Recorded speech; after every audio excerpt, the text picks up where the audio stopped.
Oshi No is an up-and-coming idol and ace of the group B Komachi with numerous fans, one of whom is middle-aged Dr. Goro.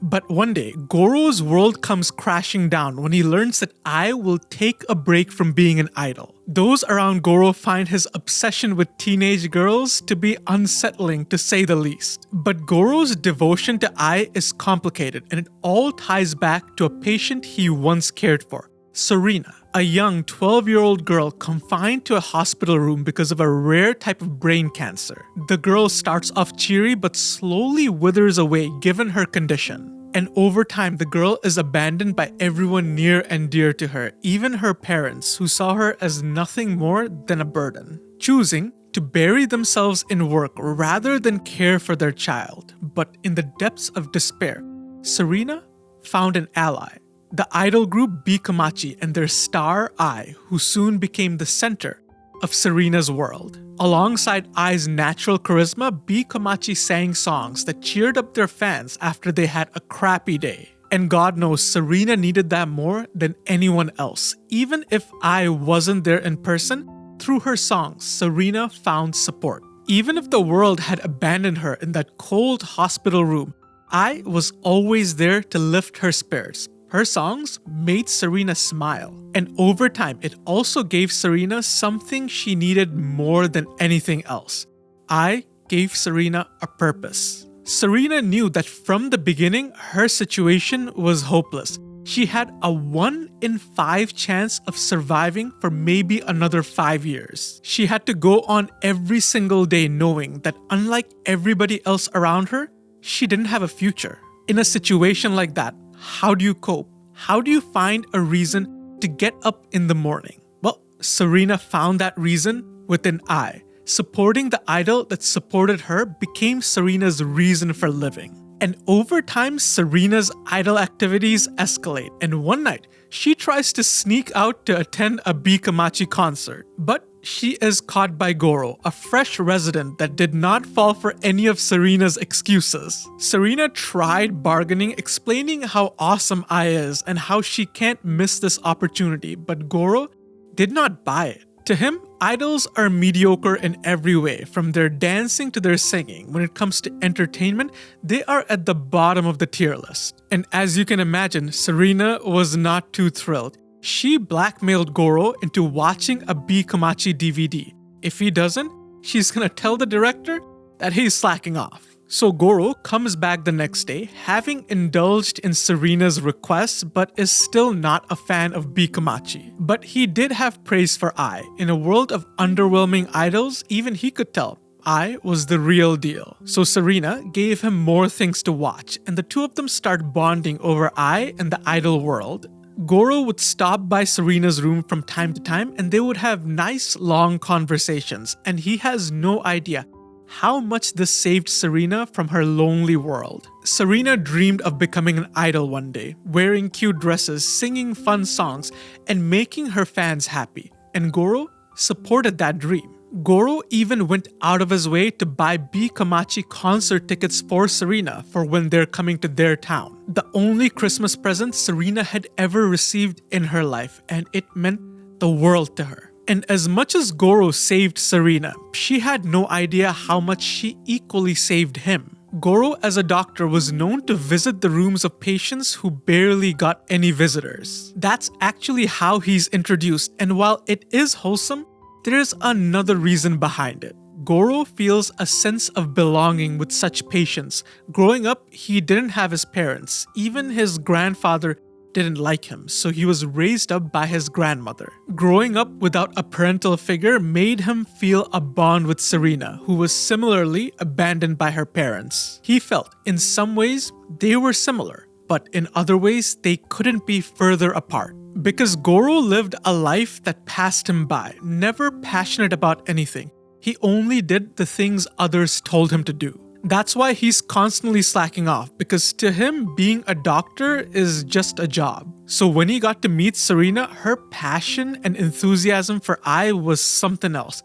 He couldn't understand it because he's never felt that way about anything. But he did know one thing. Seeing Serena engaged and happy in her idol supporting activities made Goro happy. his life stopped feeling meaningless and it was worthwhile. Until one night when Serena hit critical condition.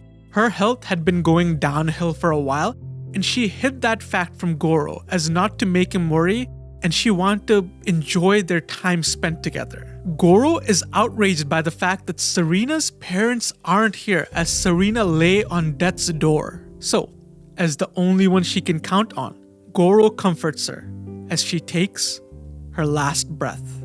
The situation takes a devastating toll on Goro and sends him into a spiraling depression that almost ends his life. But the next day, he receives a letter that was addressed to him from Serena, a letter she wrote for when she passes away. Serena knew that her passing would make Goro sad, so inside the letter, she sent him a link to a song performed by B. Komachi called When You Wish Upon Your Star, a song designed to cheer you up, a song that no doubt helped Serena throughout her stay, a song that Goro could not help but sing along to. And with that song fresh on his mind and the keychain Serena left behind, Goro made his decision. From that day on, Goro vowed to support Ai, not for his own sake, but to keep Serena's memory alive. He would take up the mantle in her stead and become Ai's #1 fan. However, Goro never imagined that Ai, the center of his world, would one day show up at his hospital. And what's more, she's about 20 weeks pregnant. Goro is freaking out, caught between admiration and a nervous breakdown because his favorite idol is knocked up. Ai's manager presses her on who the father is, but Ai is keeping that a secret.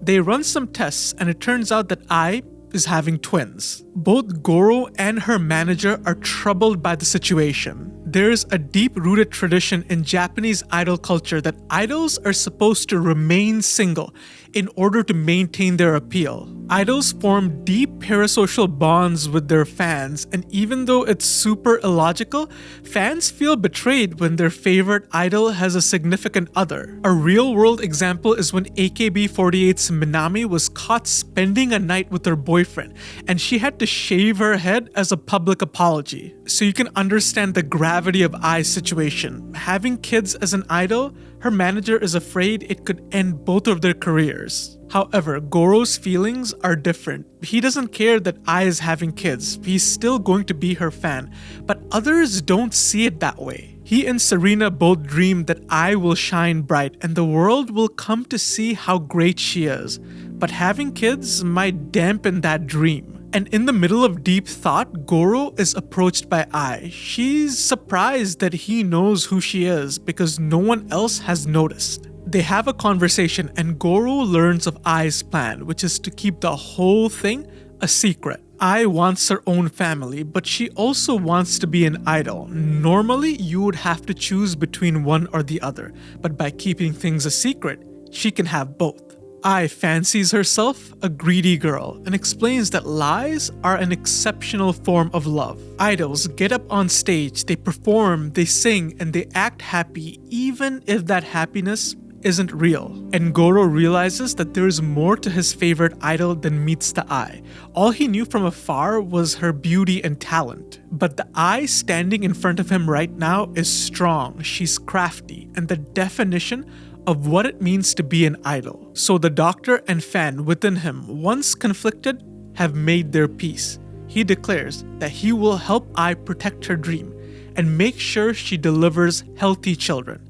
It's the least he can do as her most devoted fan. So the days go by and Goro guides Ai throughout the process, and within no time, Ai is ready to give birth. But while on a walk, Goro is questioned by a strange man who asks if he's Ai's doctor, which is really sus because nobody should know that Ai is pregnant, let alone that she's in this hospital. Goro questions the man, who he now clearly identifies as a stalker, but the man makes a break for it. And Goro chases him, determined to protect Ai. Goro spent most of his time looking after Ai while she was pregnant, so the stalker must have grown agitated, not able to find a chance. Goro loses track of the stalker but is ambushed, and the stalker ends Goro's life in cold blood. Goro's final memories are that of Serena as he passes away, and the scene is juxtaposed with Ai successfully giving birth to healthy twins. However, when Goro wakes up, he wonders if he's in heaven because this can't be real. He's reborn as a child, but not just any child. He's reborn as Ai's son. She names him Aquamarine, likely a reference to the color of his eyes, but a name he isn't too fond of. As a former doctor, Aqua ponders on the scientific implications of this phenomenon, but ultimately decides to give it a rest and opts to enjoy his blissful life instead.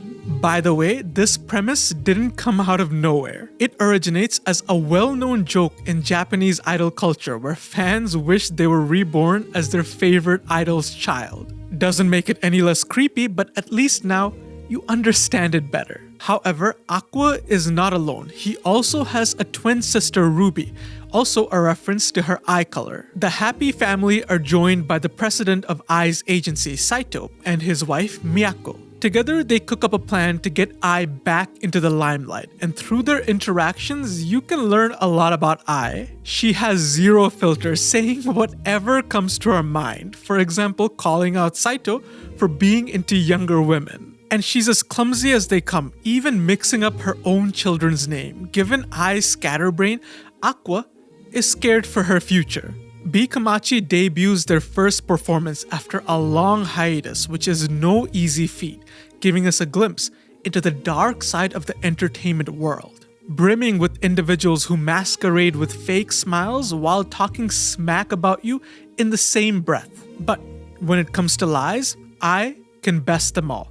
She puts on a dazzling performance, cementing B Komachi's return, while Aqua makes a discovery of his own, that his twin sister Ruby is also a reincarnator. He caught her one night flaming people on Twitter, well, more specifically, flaming anyone talking bad about Ai. She is every bit of a fan of Ai as Aqua and was an Ai Omega fan in her previous life. Aqua lamented the fact that Ai wasn't blessed with normal children. And another person lamenting their life is Miyako, the president's wife, who was the de facto babysitter for the kids. Miyako has had enough, so she decides to expose Ai's kids to make a quick buck. The twins obviously don't want this to happen, so Aqua comes up with a plan. The two put on the act of being gods, trying to persuade Miyako that they are divine messengers, relying on the fact that it's not normal for kids to talk.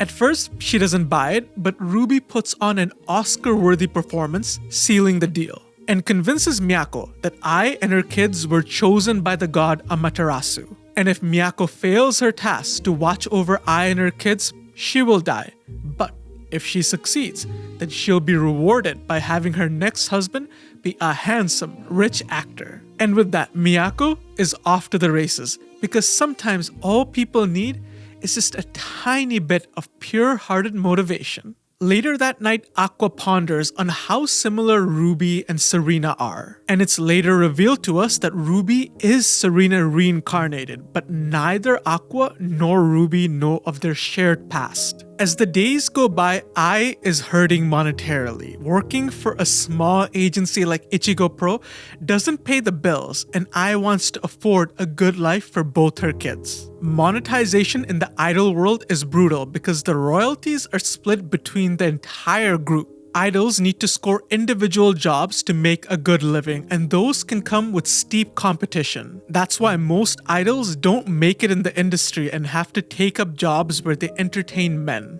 Ai worked hard 24/7 to perfect her lie. She polished her movements, calculated every single facial muscle to make sure she gets the perfect smile, only to be met with criticism that her smile feels too professional, devoid of any human warmth.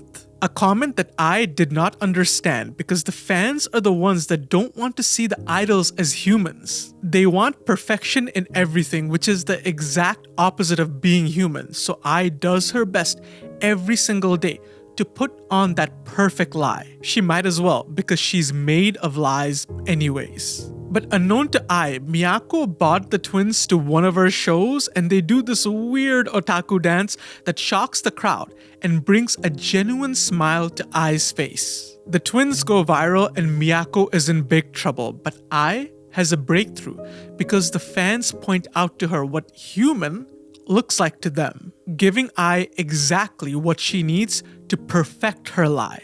And Ai's breakthrough over time nets her more gigs, including a movie shoot. The twins tag along and they meet director Taishi, who looks scary but deep down is a nice guy. The twins are an instant hit on set, and Aqua specifically catches the director's attention. The director gives Aqua a rundown of the acting business because there are 3 types of actors. The first is the audience magnet. These are the faces of the production and play a key role in marketing the movie. Next up are the supporting actresses. These are the people with real talent and they make sure the show is actually good to watch so they can maintain the brand's image. And third are the newcomers. This is the category where Ai falls in. No one is expecting these people to have any talent. They're just here to add novelty. The industry invests in them like they're a stock. Even if one of these new actresses is any good, great. Now the industry has more talent to pick from. Otherwise, they'll all be discarded for a new batch of fresh faces. However, Ai was able to stand head and shoulders above the rest. Using her skills learned on music video shoots, she's able to command the camera. But when the twins sit down to watch the thing, they realize all of Ai's scenes have been cut. Aqua angrily rings up the director only to learn the ugly truth. The financiers of the project wanted to promote the lead actress's looks, but Ai looked far better than her on screen, so they had to cut out all of her scenes. Director Taishi gives us a hard lesson about the real world. Often, it's not about talent, it's about who writes the checks, because those are the people calling the shots. The director does feel bad, so he has another job for Ai, but only if Aqua comes as part of the package. Now Aqua finds himself on the set of a low-budget movie with Ruby and Miyako. Ruby makes a fuss because Ai isn't there, but she's quickly shut down by another child actress, Kana, the child prodigy on set, holding the esteemed title of the genius child actor who can cry in 10 seconds flat, which Ruby charmingly mistakes for the genius child actor who can lick baking soda like that. Listen, don't ask me about the mechanics behind how this works. I don't know a lick of Japanese. No pun intended. Kana is extremely rude towards the twins, and more importantly, she starts bad-mouthing Ai, saying Ai has no talent and only got the part by buttering up the director, which, as you can imagine, did not make the twins all too happy. The plot of the movie is about a woman who hates her looks, so she goes deep into the mountain to get plastic surgery, and Aqua and Kana are the 2 creepy children she meets at the entrance of the village. Kana does a fantastic job with her acting. Rude or not, you can't deny that she has talent. Aqua wonders how to approach this role. The obvious answer would be to play the part of the creepy kid, but if that was the case, the director wouldn't have hired him. The director hired a kid with no acting talent, added in a scene last minute with 0 rehearsals. Reading between the lines, Aqua arrives at the answer. The director didn't hire him to act. He hired him to do the opposite, to not act, because the director is saying Aqua without acting is already creepy enough. Aqua just acts like himself and knocks the role out of the park, confirming what the director was thinking. The director praised him for knowing what's up without needing any elaboration. The director explained that actors who can understand what the role demands without needing any further elaboration are the cream of the crop. They're who everybody wants. Directors always have a right answer in mind, and if you can nail that as an actor, you're never gonna be out of work. Rather than being a talented actor, the director wants Aqua to grow up to be a pitch-perfect actor, able to grasp and carry out whatever the storyteller had in mind. And thus, the shoot ends, with everybody on set happy, except for Kana, who throws a full-on temper tantrum. Not because Aqua's acting was bad, but actually on the contrary. His acting was so good, she couldn't stand it. She wants a redo, because there is no way in hell she's gonna be outdone by him. Who knew such a tiny girl could have such a giant ego? Kana swore next time that she will not lose to him. 2 years pass by and the twins are now in preschool, enjoying their life to the fullest. However, when a dance is announced, it brings up some complicated emotions for Ruby. The idea of dancing brings up painful memories associated with her previous life, where she wasn't able to do physical activity. However, Aqua encourages her to give it a shot, because this is a whole new life for her. It would be a shame if she did not use it to its fullest. So Ruby practices without making any progress until Ai joins her. Ai notices that Ruby moves as if she's bracing for a fall, which is really messing her up. It's an inherited habit from her previous life, but Ai is able to gently guide her out of it, and Ruby overcomes her situation and unlocks her real potential. As the years go by, Ai's popularity reaches its apex, with her having over 1 million followers and the whole world watching her. Ai gets in contact with the father of her children, asking if he wants to meet them. She's not looking to get back together, but this is more for her children's sake. She gives him the address and has no expectation. The president and his wife celebrate because next week, Ai will perform at the Dome, a huge honor only awarded to a select few artists. For the agency and B. Komachi, it's something they've looked forward to their entire career. But to Ai, it's a strange feeling. Even though she's at the top of her game, she still feels unfit to be an idol because she doesn't know how to love. Ai came from a dysfunctional family where her father abandoned her, and her strained relationship with her mother led to terrible abuse, like her mother mixing broken glass into Ai's food. Soon, Ai's mother went to jail for theft, and Ai was sent to a children's facility. But deep down inside, Ai still longed to be reunited with her mother because she was the only family Ai had ever known. She waited day in and day out to hear back from her mother, even getting into a staring competition with the mailbox. And one day, Ai got her answer, a letter from a lawyer informing her that her mother had disappeared. That was the day Ai knew that her mom had abandoned her. That event profoundly impacted Ai. She felt hurt, betrayed, and rejected by this world, because if her own mother won't love her, who the hell will? Ai felt that there was something wrong with her, and her time at the foster home did not help. Ai grew up to be beautiful, frighteningly so, but she also suffered from a developmental disorder. She was clumsy, forgetful, and couldn't read the room, at times saying things that really pissed people off. You've seen this time and time before where she roasts President Saito. She's not trying to be funny. This is just the way she is. Combine her looks, her personality, and her troubled upbringing, and you have a recipe for bullying. Ai was ostracized for being different. And even the adults didn't help her. They either found her annoying or avoided her because of her troubled past, thus solidifying the belief that Ai is abnormal. Ai became antisocial and learned how to lie because anytime she told the truth, she was rejected. The truth was an unpleasant existence for Ai. Her parents left her. She didn't have a normal upbringing. Everyone abandoned her. The truth sucks. However, lies are comforting because lies could be whatever Ai wanted them to be. She could craft whatever narrative she needed to allow her to fit in. Lies became Ai's defense mechanism against a world that rejected her very existence. That's why in the opening chapter, Ai describes lies as an exceptional form of love because lies protects both her and her fans from the truth. Over time, Ai is tired of living at the facility and ventures out to Tokyo, where she meets an eager Saito who scouts her. Saito wants Ai to be the center of his idol group, and the center is an important position because you're basically the face of the group. Ai rejects Saito's offer, but Saito keeps persisting, so Ai makes the decision to tell Saito the ugly truth, that she was abandoned by her mom and she grew up in a facility. This moment is crucial to understanding Ai's character because Ai fundamentally believes that anytime she reveals her true self to anyone with all the blemishes intact, they will reject and abandon her. That's why she chooses to reveal her true self to Saito, because if she does, he will leave her alone.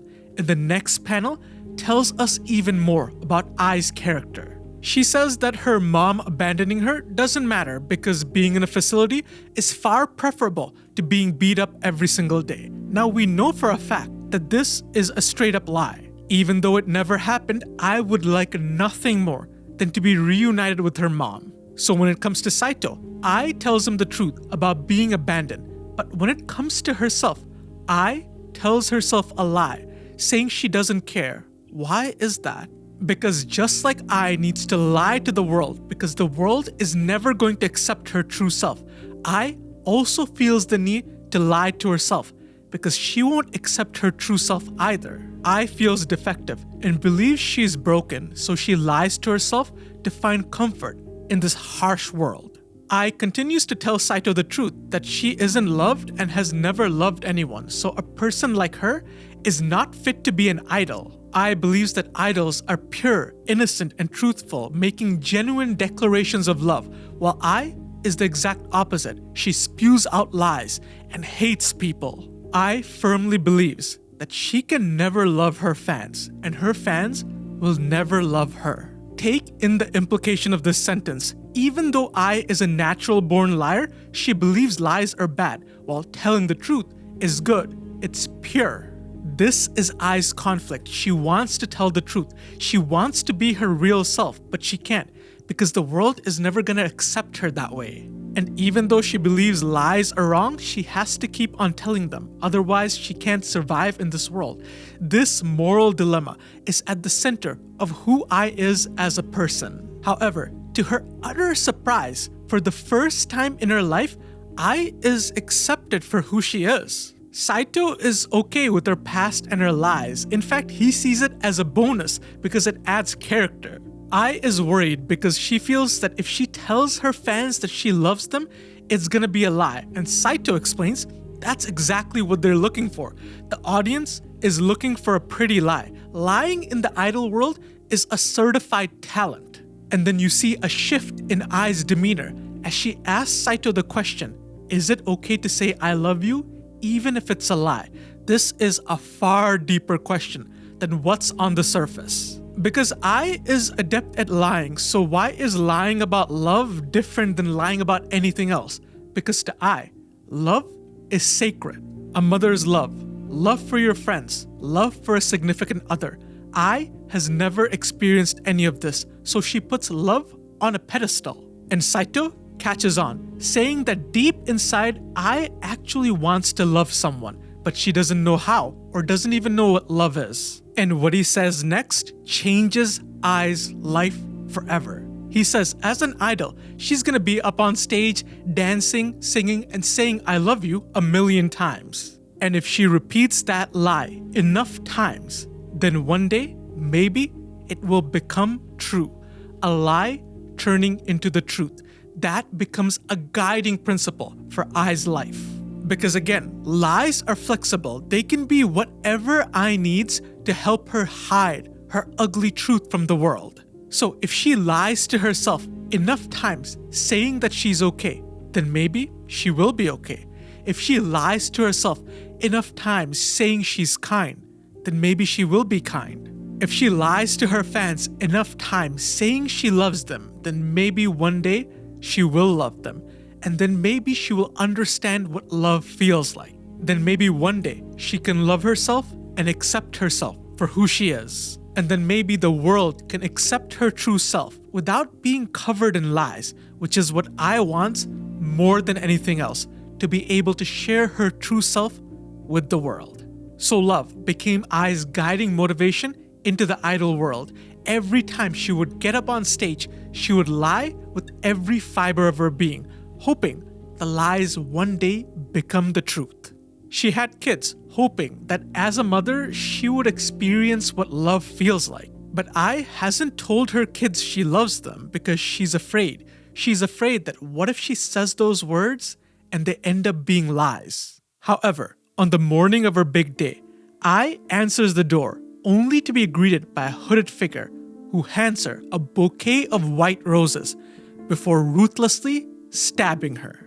Aqua opens the door in a fit of panic as the stalker keeps rambling on about how Ai betrayed her, about how she's not supposed to have kids if she's an idol. In her blinding pain, Ai acknowledges the stalker's word but thinks to herself, is it that bad?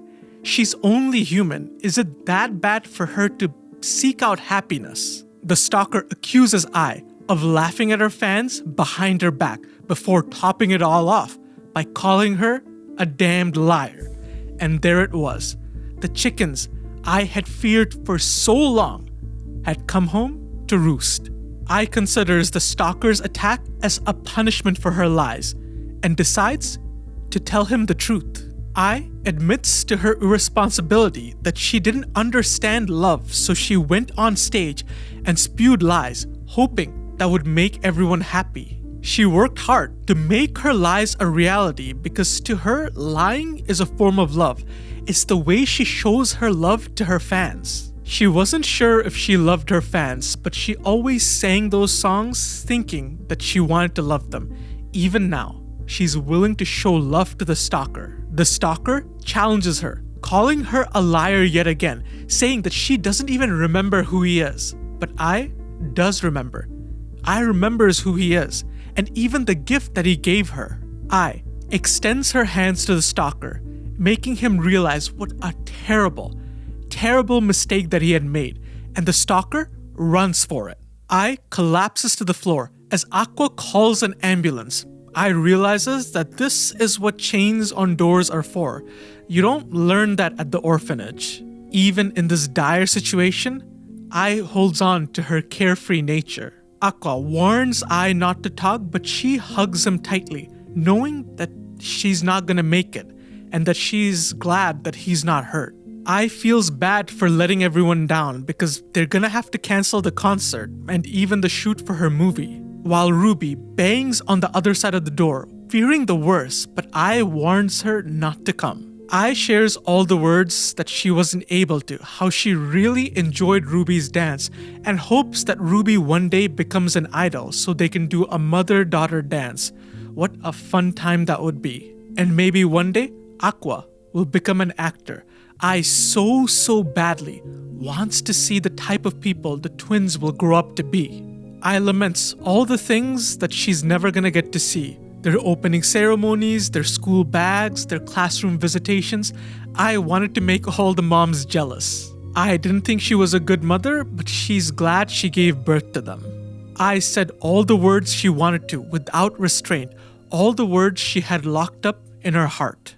But there's still one thing to get off her chest, the one thing she had been afraid to say for so long. She looks up at Ruby and Aqua and tells them she loves them for the first and last time.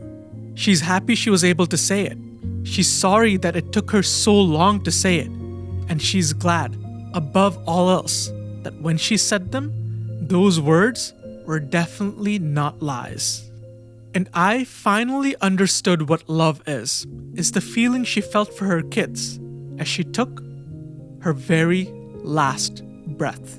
The aftermath of Ai's death led to some mixed reception online. Some offered their condolences, while others had the disgusting take of blaming Ai for her own death, saying things like, that's what she gets for having a guy in her life, exposing Ruby to the dark side of the internet, where people feel real safe saying the most dehumanizing things about celebrities. However, the topic of Ai's death did not stay relevant for long. Within just 3 days, it subsided from the news cycle, leaving the twins to deal with the aftermath. However, in their darkest hours, the twins found an ally within Miyako, who adopted them as her own kids. And even though Ruby learned about the dark side of the idol world firsthand, she still yearned to be an idol, to shine as bright as Ai did. However, Aqua had different aspirations. Ai was the center of his world, and soon his sadness turned to anger. The guy who killed Ai was the same guy who killed him in his previous life.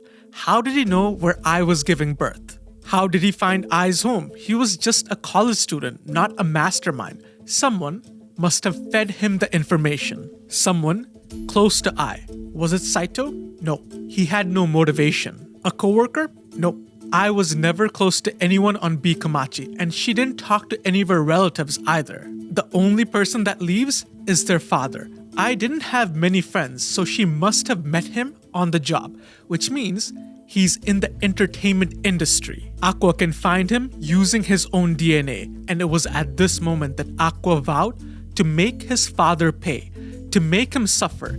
This would be his life's mission. So Aqua reaches out to director Taishi and asks to be his disciple so he can infiltrate the entertainment world and enact the grand play that will be his revenge. We fast forward to the present where the twins are now in high school and Ruby kept true to her word, auditioning to become an idol. Aqua advises her to not put all her eggs in one basket, but Ruby does not listen. Her previous life was cut short, so she will do whatever it takes in this life to live it to the fullest. And you can already see this Aqua is a far departure from the one we knew when he was a kid, because when he was a kid, he encouraged Ruby to do what she is doing right now. And even Ruby noticed that after Ai's death, there was a drastic change in her brother. He's always gloomy, he never seems to enjoy anything. And he's always at the director's place working on something and won't tell her what. In fact, everything changed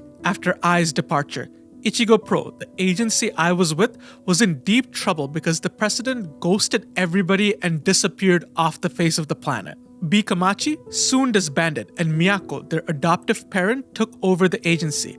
They no longer manage idols, but now online talent. Ruby gets a call from the casting agents, but learns that her application as an idol was turned down, which brings her to tears. But this was a lie. Aqua called in, pretending to be the agent, telling Ruby that she was rejected, and then he reached out to the agency telling them that Ruby is no longer interested. Aqua purposely sabotaged his sister's chance at happiness and becoming an idol. The trauma of losing Ai sent Aqua into a state of hypervigilance, and he absolutely refuses to let Ruby go down the same path. I once mentioned that lies are an exquisite form of love, and in Aqua's own twisted way, he's showing love to Ruby by keeping her safe no matter what it takes, even if it means she ends up hating him. But Aqua cannot deny fate. A scout approaches Ruby and she's down to become an underground idol, much to her family's dismay. Miyako shares Aqua's sentiment. She raised Ruby as if she were her own daughter, so the thought of her sharing Ai's fate is terrifying. But unlike Aqua, Miyako sees it from both ends. This is her daughter's dream. It's cruel to keep her from it. However, underground idol operations are sketchy as hell, so the two investigate and Aqua pretends to be a scout to lure in one of their members. And she basically tells him everything, how the management is favoring one girl, and how because of that, all the other girls hate her and the pay just sucks. The scenario is a parallel to the early days of B. Kamachi, which brings up painful memories for both of them, leaving them with no choice. If Ruby is dead set on becoming an idol, then Ichigo Pro, for the first time in a decade, will launch a new idol group, with Ruby as their first member. Aqua visits Taishi, the director who mentored him all these years, and under him, Aqua edits movies. Throughout the years, Taishi gave Aqua roles within his movies, and Aqua is convinced that he doesn't have the talent needed to become an actor. He doesn't command the stage like Ai does.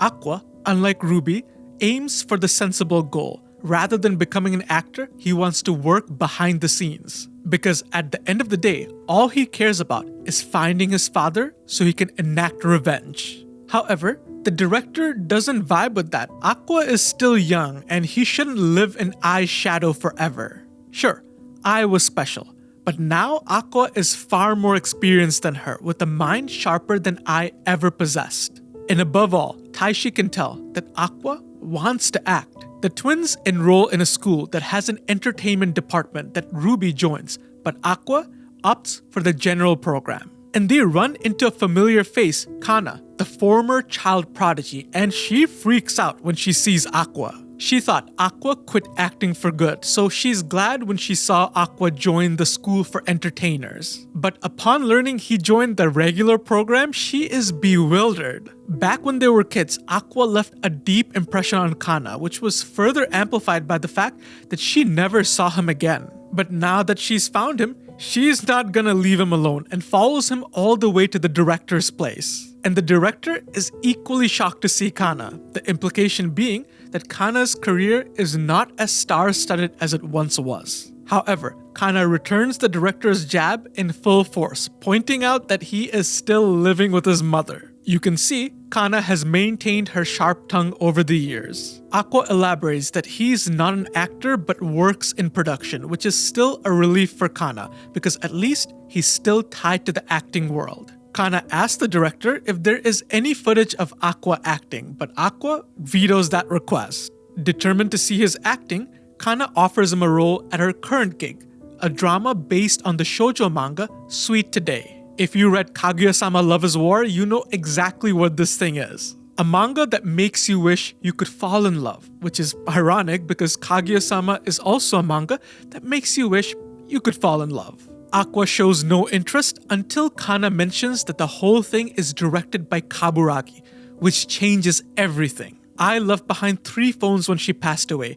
2 she used for work, which had no leads to Aqua's father. But the last one she used before her pregnancy, and Aqua spent 4 years brute forcing the password, getting it on the 45,510th try. And surprisingly, the password is 45510, the 4 names of the founding members of Bikamachi. The phone held the contact of 12 people, one of whom is the director Kaburagi, the person Kana is working for right now. If Aqua can secure his DNA, then he can know for a fact if Kaburagi is their father. So with that in mind, Aqua asked Kana for a role and she's more than happy to oblige. Ruby is surprised Aqua is in a drama, but is relieved because I always wanted him to be an actor, not aware of his impure motives. The drama is currently airing, so they sit down to watch an episode, and while Kana's acting is okay, her co-stars are atrocious. The drama did a horrible job adapting, cutting out important scenes that made the manga good. Think of it like your typical light novel adaptation. Ruby had some very strong words for the acting, even Kana's, and when Kana heard that, she had some very strong words of her own. But to be fair, it's not her fault. The goal of the show is to appeal to women, which makes total sense because it's based on a shoujo manga, which means girls' comics. So the director loaded the show with hot guys, prioritizing looks above acting ability. This is a throwback to the concept Taishi taught Aqua, which is the fact that some people are just there to be marketing. While Kana, the supporting actress, is hired for her talent to make this thing watchable. Kana wants to do her best not to let the viewers down, but ironically, the better she acts, the worse the show gets. It's because of the skill difference between Kana and the other actors. If she uses even a tiny bit of her talent, it highlights how horrendous the other actors are. Kana saw the look on the face of Sweet Today's mangaka. The disappointment is heartbreaking. So Kana is forced to sacrifice her reputation by tanking her acting abilities for the sake of the production. When director Taishi first hired Aqua alongside Kana, there was a reason. He wanted to teach Kana a lesson. Kana was incredibly rude on set, which was fine for the time because few kids matched Kana's acting ability, but it would not work long term. So Taishi hired Aqua to teach her a lesson, to show her that people's skills matter just as much as talent. But Kana chose to learn that lesson the hard way. Her rude, pompous attitude left no one else by her side. And as she grew up, she had more competition, graduating from a child actress to an actual actress. So, without unrivaled talent to carry her, her opportunities dried up. She realized to get jobs, she needs to be useful, so she toned down her personality and started accommodating everybody on set. That's why Kana wants Aqua on the show. She doesn't care if everybody calls her a bad actress, but she does want to make the show good. And looking over all the variables, Aqua realizes that this might just be crazy enough to work. The next day, they find themselves on set and Aqua meets Kaburagi, the reason why he's here. They rehearse the scene and in a twist of fate, Aqua's role is to play a deranged stalker, the same type of stalker that killed Ai. Kana compliments Aqua after rehearsal. His skills aren't groundbreaking, but his fundamentals are solid. It's clear that he's been practicing for years. Ordinary people can't see it, but to a veteran like Kana, it's clear as day because she also spent years practicing in the same way. As Kana aged, her opportunities dwindled to nothing. but she never stopped practicing. Retirement didn't even cross her mind. So knowing that there was someone like Aqua who was working just as hard as she was in silence made her feel happy. She felt a sense of camaraderie. And this gig is a big deal to Kana. It's her first major role in almost 10 years. She felt like finally, someone was acknowledging her for her acting talent. But later, Aqua eavesdrops on a conversation and learns that that wasn't the case. They didn't hire Kana because of her acting. They hired her because she's a good deal and a pushover. However, Aqua is able to secure Kaburagi's DNA. Now with his mission complete, he can go all out. It's time for them to shoot the manga's best moment, the one everybody has been waiting for, and the one Kana absolutely wants to get right. However, Kana finds it difficult because the lead actor Melt is horrible, but all of this changes when Aqua walks on set. Aqua is not a talented actor. He doesn't have Ai's charisma or Kana's natural aptitude, but he is smarter than both of them combined. He harnesses his years of working on production to master the environment, using naturally recurring raindrops to enhance his footsteps and create an eerie atmosphere. He used lights to emphasize his presence, props, cameras, everything to deliver the picture-perfect performance. Even people. He walks up to Melt and calls him ugly to his face, elaborating on how Photoshop is definitely his best friend, which infuriates Melt, bringing out his emotions, exactly what they need for that scene to work, giving Kana a chance to perform the pivotal scene, a heartfelt moment where the main character is crying, which, if you can remember, has always been her specialty. And for the last take, they need the female lead to look like she's fallen for the hero, but unfortunately, Kana has fallen for the stalker. Fans loved the last episode, which was met with high praise, so Kana and Aqua find themselves at the wrap-up party. On the topic of scandals, Kana probes Aqua to see if he has a girlfriend, but Aqua denies it, which Kana finds just a little bit more than intriguing. The mangaka of Sweet Today thanks Kana for carrying the performance, but on Aqua's end, his mission was not fruitful. Kaburagi is not their father, which in some ways is a relief. But in their conversation, Aqua learns that Kaburagi did know Ai. He sent work her way and she came to him for advice, like where to hang out with the guy she likes behind her agency's back. And just like that, Aqua had found another lead. However, Kaburagi is stingy with information and is only willing to share if Aqua does something for him, which is to appear on a reality dating show. Next day, the twins attend the opening ceremony and the school is jam-packed with entertainers. And Ruby makes friends with one of them, a wholesome gravure model named Minami. And if you want to know what a gravure model is, just Google it. Guarantee you're not going to be disappointed. The two later meet Aqua, who has made exactly 0 friends, and Ruby teases him for it mercilessly. But one person does catch everyone's attention, Shiranui Frill. A multi-talented actress currently in the limelight, she is the talk of the entire school body. By the way, Frill is the sister of Koromo, who appears as a short love interest for Ishigami in Kaguya-sama Love is War. They are both part of the entertainment industry. Ruby is far too scared to talk to Frill, but Aqua approaches her because he really couldn't care less. But surprisingly, she recognizes him and compliments his acting on Sweet Today. Despite her fame and status, Frill keeps an active pulse on the industry and recognizes all of them except for Ruby because, she's not an idol yet, which sends Ruby into a depressive state and she begs Miyako to make her an idol. But it's not that easy. They need to find other girls. Aqua realizes that they can scout Kana because right now she's a free agent, and Ruby confirms Kana is the type of girl that otaku would go crazy for. But Ruby and Kana did not have the best relationship, so Aqua sets up the meeting. Kana thinks this is a confession from Aqua, so she gets all cute, shy, and nervous as she waits for the eventual meeting.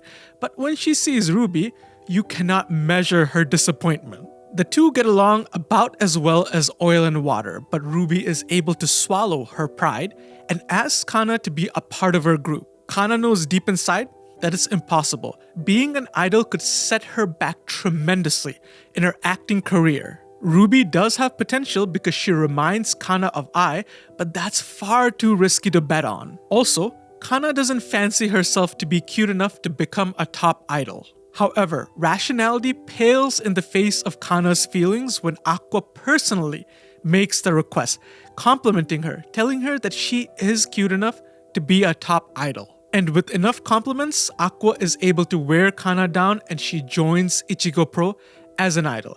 At least there's one silver lining, Kana will have more opportunities to work with Aqua. But neither Ruby nor Kana are thrilled to know what Aqua's next job is, which is to appear on a reality dating show. The dating show has a diverse cast. You have Yuki, who's a fashion model, Kumano, who's a dancer, Akane, a seasoned actress, Morimoto, who's in a band, and Memcho, who's a YouTuber/streamer. The show is called My Love with a Star Begins Now, or the shortened version is Love Now. The premise follows high school entertainers as they get closer to each other through various events on the weekends, obviously with an emphasis on love. This is based on reality shows on the popular streaming platform Abema TV.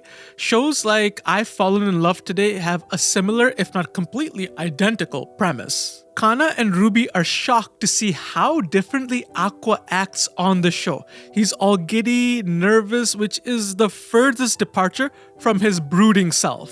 He even flirts with a girl that he'd normally never be interested in, earning him the ire of both Kana and Ruby. However, Miyako sets them straight. Aqua is an actor and is doing whatever is required of him to make the show work. Just like I once did, Aqua is selling the audience the perfect lie. However, Kana is depressed, and on the flip side, it's not like Aqua is enjoying this either.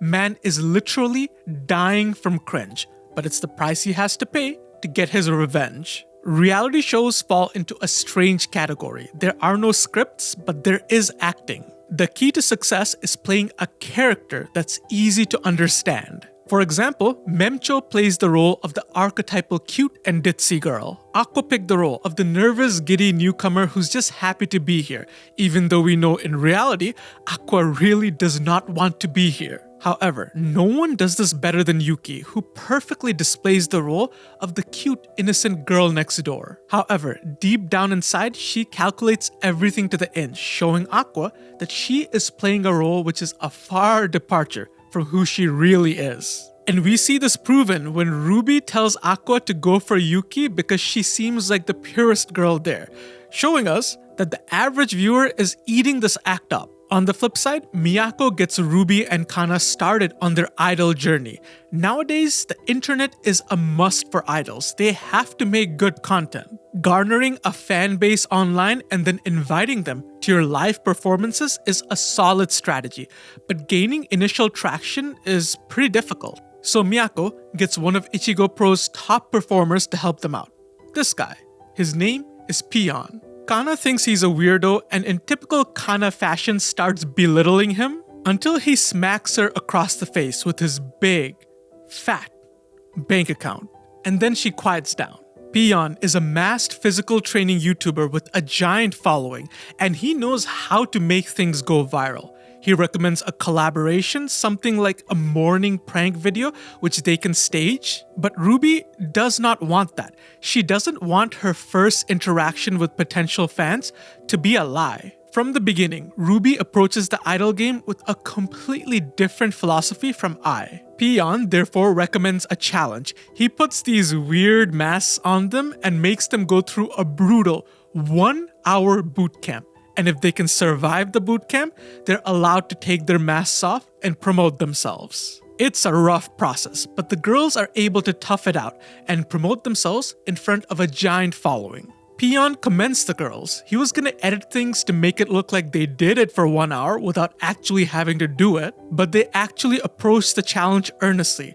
To the audience, it might not make a big difference, but to the people on set, it leaves a very good impression, proving Ruby's approach to be truthful in her idol activities already bearing fruit. And as for their group's name, Kana lets Ruby decide, and she goes with B Kamachi as a throwback to Ai's legacy.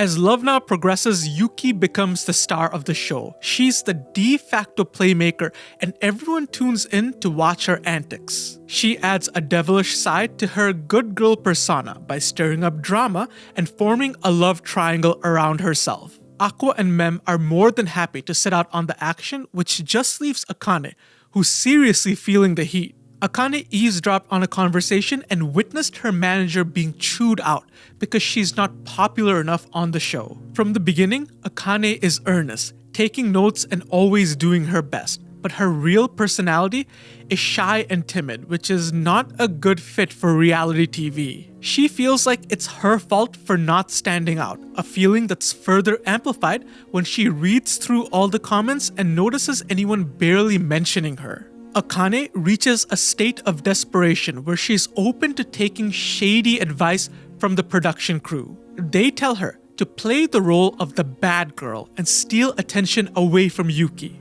However, Yuki is no pushover and directly challenges Akane. There is no malice behind this challenge. Yuki really likes Akane, but sees it as friendly competition. But in Akane's jumbled state of mind, all it did was agitate her, and all of this comes to a boil when in the middle of a heated argument, Akane mistakenly scratches Yuki's face. Damaging a model's face is a big deal, and Akane starts having a nervous breakdown. However, Yuki is quick to comfort her. She knows Akane is under tremendous pressure and bears no ill will. Yuki has deep admiration for how hard Akane works, and the two are able to bury the hatchet. But the showmakers had a completely different idea. They play up the drama to a million, painting Akane as the bad guy, irrespective of the truth. And the internet eats it up, hurling insults her way from every direction. And given Akane's earnest nature, rather than looking at this as some sad individuals trying to needlessly crucify her online, she takes it as legit criticism. Having so many people call her a terrible person, she starts thinking to herself that, hey, maybe I am a terrible person, even if that notion is far detached from reality. And the comments don't stop with Akane. They start targeting her mother, her agency, everything Akane cares about. And the online criticism seeps into the real world with bullies who are jealous of Akane's talent, using it as justification to mock her. And as soon as the hysteria dies down, every single episode of Love Now reignites that fire. To a young, 16-year-old girl, it seems like a never-ending cycle. So Akane sought an escape in the only way she knows how, which is to depart from this world. But just as she's about to take that plunge, someone steps in to save her. Aqua. He holds her tight, making sure she does not make that mistake. Mem gave him the heads up, so Aqua was able to find Akane by tracing her steps. The police take them back to the station, and Akane bursts into tears, with her mom consoling her. Meanwhile, Miyako is proud of Aqua for doing the right thing.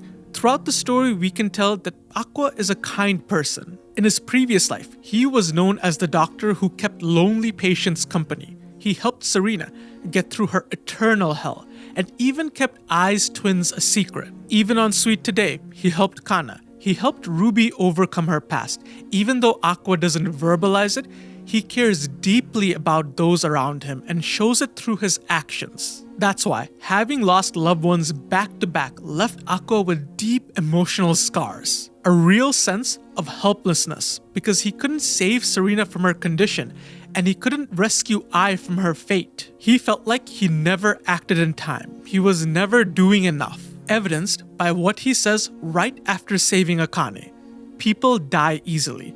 When someone cries for help, you have to act right away, or it'll be too late. To Aqua, someone who places a premium on human life, saving Akane wasn't even a question. In fact, everyone on the crew was worried about Akane and glad that she's safe. However, Aqua's feelings soon turned from relief to anger for those who put Akane in this situation. In this case, the production staff who sold the narrative and the internet users who acted on it. Aqua wants the story to have a proper ending, so he goes out and contacts reporters, telling them exactly what happened, causing the show to go viral. And even though Akane doesn't want to, she had to go on a hiatus. And even though all of this is insane, there is a method to Aqua's madness. In the online world, attention is currency, and with Aqua's whole stunt, now they have a lot of it. But they have to use this attention wisely, which entails the second part of his plan. The production staff painted Akane as a villain using the concept of staging. This is where you show off certain characteristics of an actor while omitting everything else, showing audiences what you want them to see rather than what reality actually is. So Aqua's plan is to release their own version of Love Now, showing off Akane's good sides. He introduces this plan to Memcho, who immediately gets it. As a content creator, she knows that Akane's haters are a very vocal minority. It just seems like it's everyone because the minority is that loud. However, there's likely an equal, if not bigger, audience that see the nuance of the topic but don't want to speak out because Akane's situation is sensitive and they don't have all the facts. You know, like normal people. So releasing a video showing exactly how things went down will give these people a platform to voice their opinion, counteracting the vocal minority. Mem wants to help out, so she contributes her social media knowledge and provides ample footage for the video.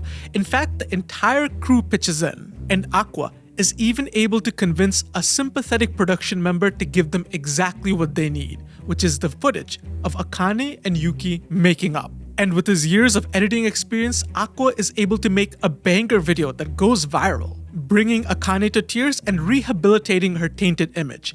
And Akane is able to come back to the show. However, everyone recommends that Akane play a character to keep herself safe, and Yuki and Mem have the bright idea to recommend playing a girl that Aqua will like. They're shipping Akane and Aqua together hardcore, and Akane is not opposed to the idea, so they grill Aqua on what type of girl he likes. Aqua isn't having any of it, so he gives them a vague description of Ai, but somehow Mem picks up on it. But Aqua isn't worried because in his eyes, nobody can imitate Ai's natural charisma.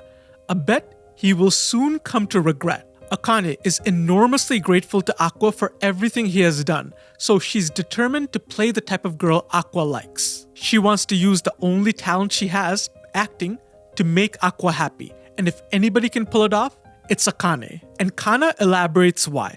There aren't many actresses that intimidate Kana, but Akane is one of them. Akane is part of the La La Lai theatrical company, a place that only employs first-rate actors, and Akane is the rising star. Akane is shy and quiet, so her personality isn't a good match for reality TV, but when it comes to theater and acting, Akane is a certified genius, a method actress, able to deeply immerse herself in roles using meticulous research, and we see that in action. Akane puts Ai under the microscope, going through all her interviews and performances, breaking Ai all the way down to her essence. How she wasn't educated, how she had a developmental disorder, how she was fixated on love, how she was careless but still a perfectionist. And back on set, Akane brings Ai to life, which throws everyone, including Aqua, off his game. And it's soon revealed that Aqua is completely infatuated with this act.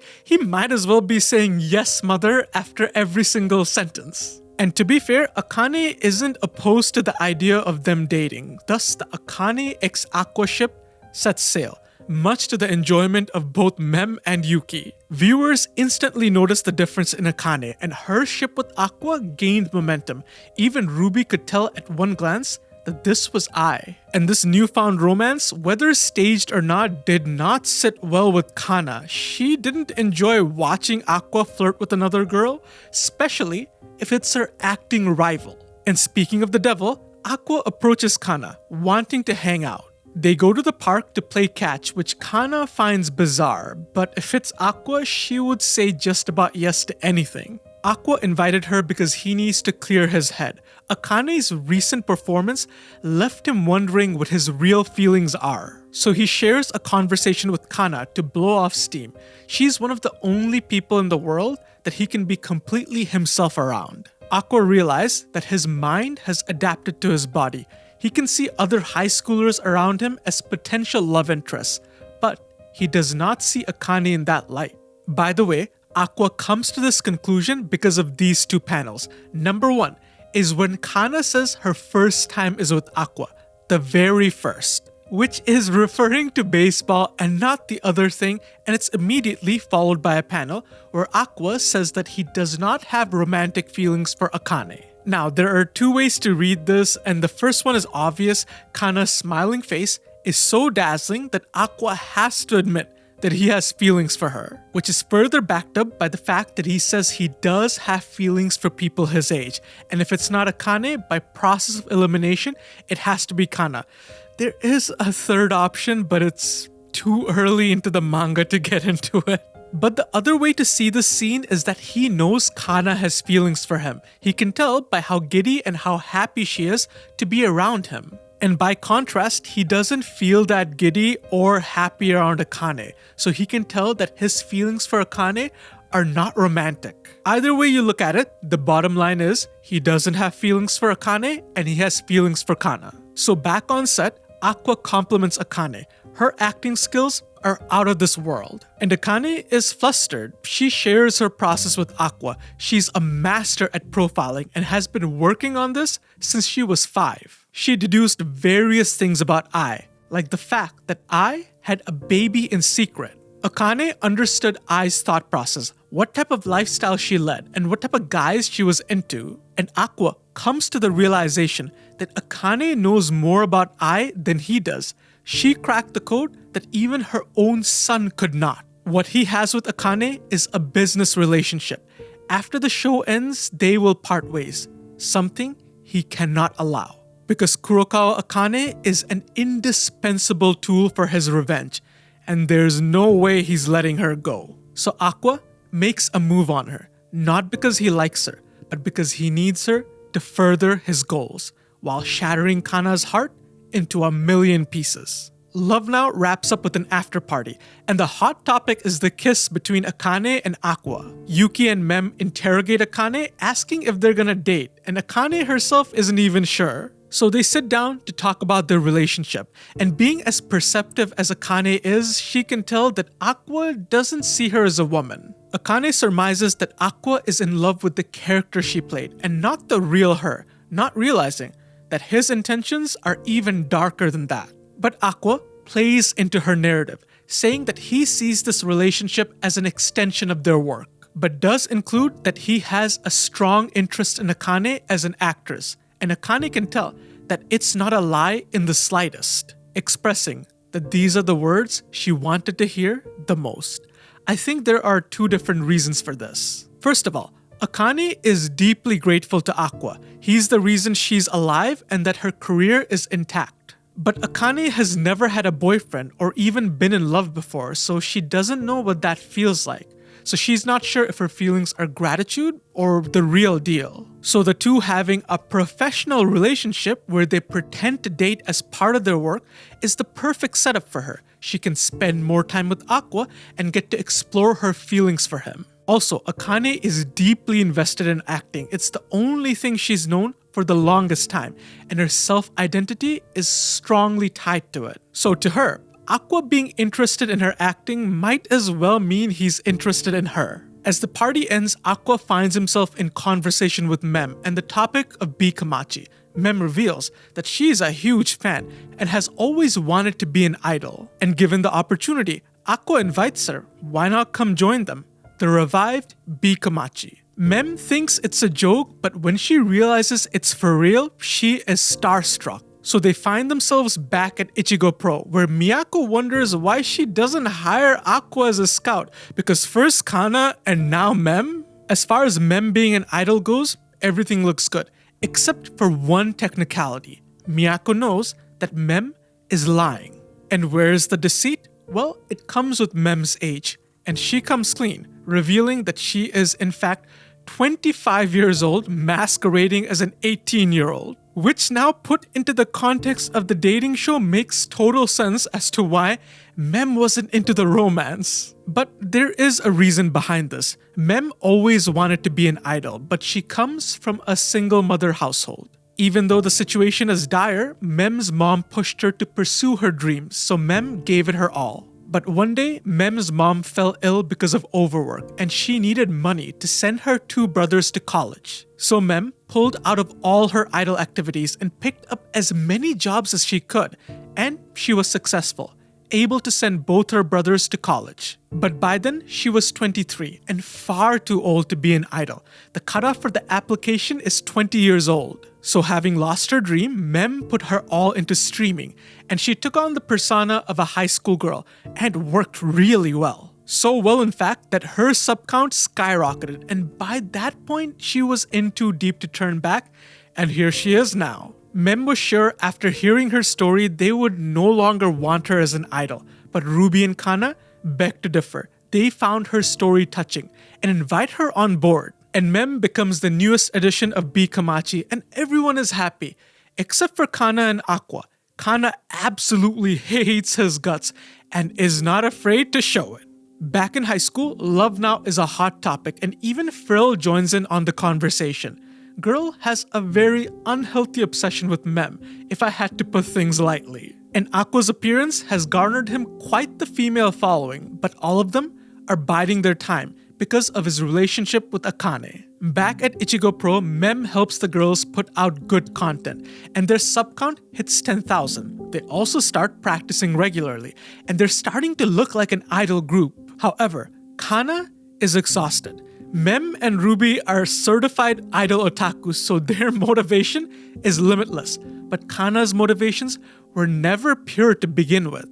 And with her love hopelessly out of her hands, her determination starts to fade. Aqua tries cheering her up with some water, but she's still nasty to him. Aqua usually doesn't let anything get to him, but he explains that if she keeps this up, even he can get hurt, which arouses conflicting feelings within Kana. We fast forward to Aqua's long-awaited date with Kaburagi, where he hopes to get more information about Ai. Kaburagi warns Aqua that he might shatter any illusions Aqua holds of Ai, and Aqua is okay with it. When Ai first came to Kaburagi, she was a bumpkin, unrefined, and unfit for show business. To get her up to speed, Kaburagi sent Ai to Lalala, the theatrical group that Akane is a part of, and there, Ai learned the skills needed to become an idol, to craft the image of Ai from B Kamachi, because make no mistake, Ai from B Kamachi is not a person, she's a product, tailor-made to appeal to the masses. A fake smile, expressive gestures learned from theater, and grand declarations of love. That's why Akane could mimic Ai perfectly, because she's well aware of the tricks she uses. Kaburagi shares that after attending Lalala, Ai changed dramatically. She started paying more attention to her appearance, she started asking for recommendations to restaurants.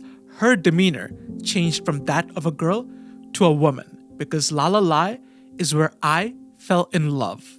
Kaburagi shares that the reason he's helping Aqua is because he sees potential within him. In fact, he sees potential within the entire cast of the revived B Kamachi. And to help them out, he gives them the opportunity of a lifetime to perform at the Japan Idol Festival, a major event with hundreds of idols and thousands of fans with some of the industry's biggest names. Kana is skeptical because it'll obviously be seen as nepotism, and she's not wrong. But Ruby disagrees. She is excited that their first stage is gonna be so big. And Mem is on her side because if they're idols and they're serious about this, they can't let an opportunity like this slip. But first, they have to pick a center. Kana honestly couldn't care less, but Ruby and Mem secretly want it. So they hold a competition to see who deserves it. They urge Kana to join in on the competition, but Kana refuses because, in her own words, if they use her as the center, they're never gonna get fans. Truth be told, Kana has more experience than Mem and Ruby combined because as a child actress, she topped the Oricon charts with her Pepper song, and Oricon is like the industry standard for music in Japan. Kana turned to music after her acting career tanked, and even though she gave it her all and she tried her best to meet expectations and improved with every single song, she never found any success. Every project Kana was a part of was a financial flop. Even Sweet Today was in the negatives, and in Kana's eyes, Aqua chose Akane over her. which validates Kana's self-criticism that no one wants a rude, foul-mouthed girl like her. They would rather have someone cute and sweet like Ruby or Kane. They hold the karaoke competition, and it's swiftly revealed that both Ruby and Mem are awful singers, so much so that you'd be shocked at why they would even try to take the position. And upon hearing Kana singing through her library of music, both of them are convinced that Kana is their only hope. So they try to trick Kana into being the center by filming an announcement video, but she mercilessly shuts that down. Kana will not be the center, but Ruby and Mem at least urge her to listen to them sing before she makes the decision. And after tuning into the musical train wreck that is Ruby and Mem, Kana is forced to be the center. Kana wonders why she always says the opposite of what she feels, so as you can see, the tsundere has reached self-awareness. The Japan Idol Festival is a monumental undertaking, and they're gonna need all the help they can get, so Miyako gets them a coach in the form of Peon. He puts the girls through a hellish boot camp, and one night, Kana finds herself in conversation with Peon. Peon asks Kana if she regrets becoming an idol, but Kana expresses that it was her decision, so she doesn't regret it. However, she feels like she's not cut out for the job because she doesn't have the motivation that's gonna push her through tough times. However, Peon disagrees and lists off all of Kana's amazing traits that really catches her off guard. They bond over hating bell peppers, and Kana starts to wonder if she should abandon Aqua and chase this guy instead. I mean, she also likes the fact that Peon makes over $1 million a year, but I'm gonna pretend like I did not read that part. The girls make significant progress, and it's revealed to us, the audience, that Peon is actually Aqua in disguise. Peon asks Aqua why he felt the need to do this, and he answers, unless he pretended to be Peon, the girls would not listen to him. But Peon disagrees. He urges him that they would listen to him as well. It's the night before the festival, and Ruby is too excited to sleep, but Kana warns her she's gonna need it for tomorrow. Kana is taken aback by Ruby's excitement because tomorrow so much can go wrong. They can get booed off the stage for using connections, or even worse, no one might actually show up to their show. But none of that phases Ruby because to her, this is her second shot at life. She remembers back to all the boring days at the hospital where she was saved by her love of idols and Dr. Goro, who supported her dream. This is Ruby's guiding motivation in contrast to Kana, because in Ruby's mind, there is at least someone still out there who supports everything that she's doing. But for Kana, there is no one. No one sees the current her. The only person they remember is the star she used to be. Kana Urima's story takes inspiration from real-life actor Mana Ashida. Mana's career followed a similar trajectory where she gained prominence after the TV drama Mother. But as Mana grew older, her popularity started to dwindle, just like Kana's. And while getting water, Kana makes a shocking discovery that Aqua has pretended to be Peon all this time. So the next day, the Japan Idol Festival kicks off with Ruby and Mem in top form, but Kana is exhausted. She couldn't get a wink of sleep after making that discovery. Kana wonders why Aqua pretended to be Peon. Was he doing it just so she would take her lessons seriously? Was that entire conversation they had just part of his plan? So as you can see, Kana's ability to go to the most pessimistic option ever remains unchallenged. Kana knows that her efforts today matter. She's been in this situation before where everything is riding on her shoulders. That's why she's petrified. She understands what it means to fail. She's had that nasty feeling firsthand. The disappointing faces in the crowd, people feeling like they've wasted their time, everyone abandoning Kana. The price of failure in entertainment is soul crushing, and Kana puts on a strong face, but inside she's shaking. Ruby is freaking out too, and Kana calms her down, but Ruby notices that Kana is terrified. Kana argues that if she were here on her own, she wouldn't care. She's bombed on stage 1,000,000 times, but she refuses to let down Ruby and Mem, the teammates who put their trust in her. Being part of a team scares Kana more than anything else, but Ruby corrects her. The only reason why it's so scary is because Kana is shouldering all the responsibility. Part of being a team means relying on each other, and Ruby's fresh perspective harshly contrasts with Kana's baggage from her acting days. Ruby urges Kana to forget the past and not take the stage as Kana Arima, the child prodigy, but to take the stage as Kana Arima, the rookie idol, giving her the permission for a fresh new start. Given Mem's popularity, they're able to start the show with a sizable crowd.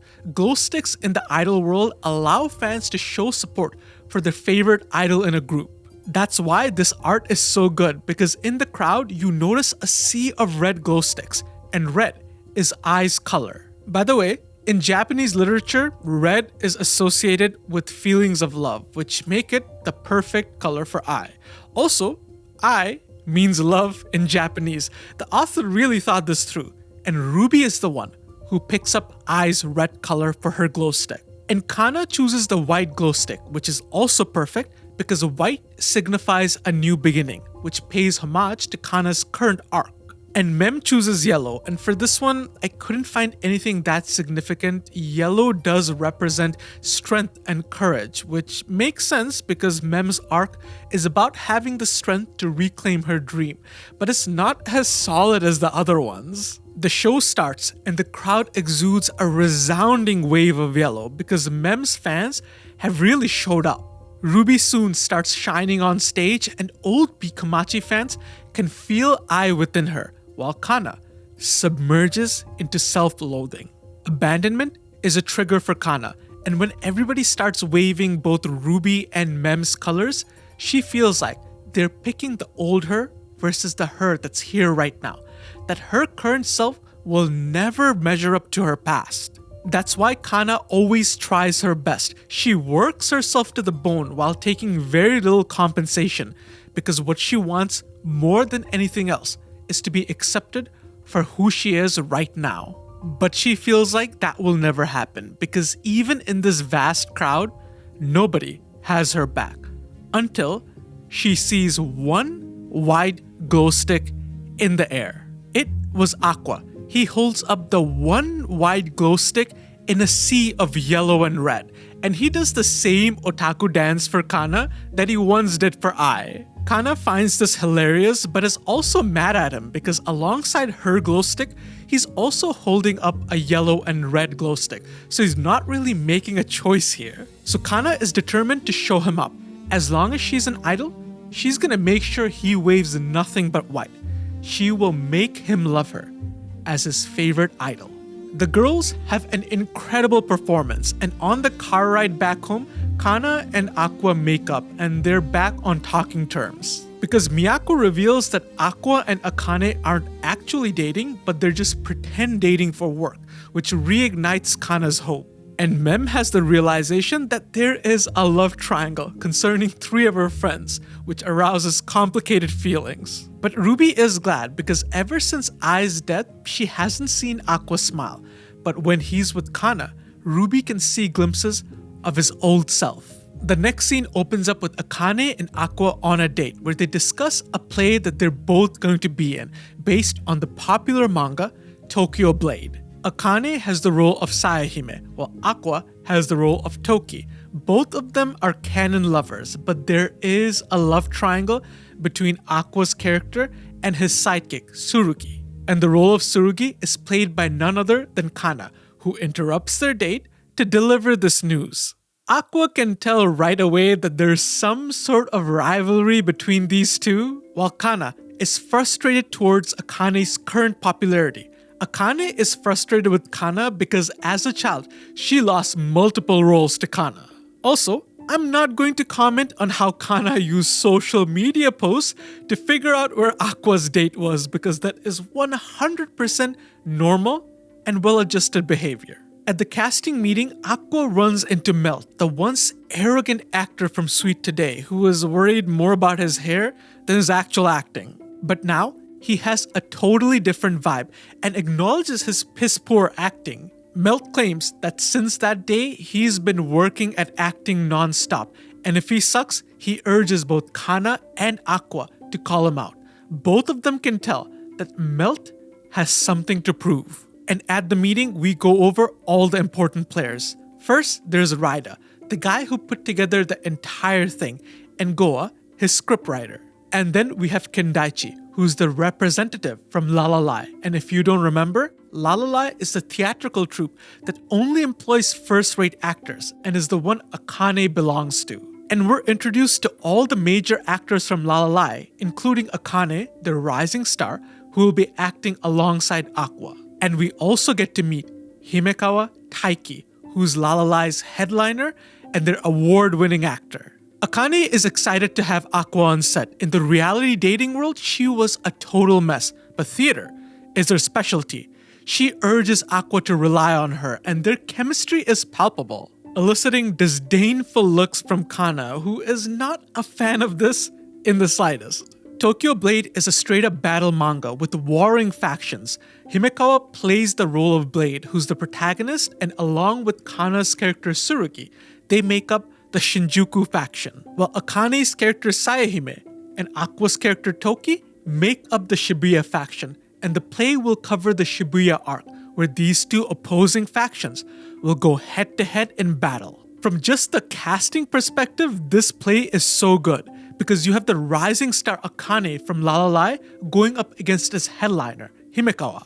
And then there's the showdown between Ichigo Pro's two best actors, Kana versus Aqua. And of course, the rivalry that steals the spotlight, the former child prodigy Kana versus the current prodigy Akane, both of whom have fundamentally different ideas of what constitutes good acting, because Akane has the immersive style where she completely loses herself within her role, bringing her character to life, while Kana is adaptive. With a flawless understanding of her co-stars, she's able to lift up entire performances. If we use video game terms, Akane is the ultimate carry, while Kana is the ultimate support.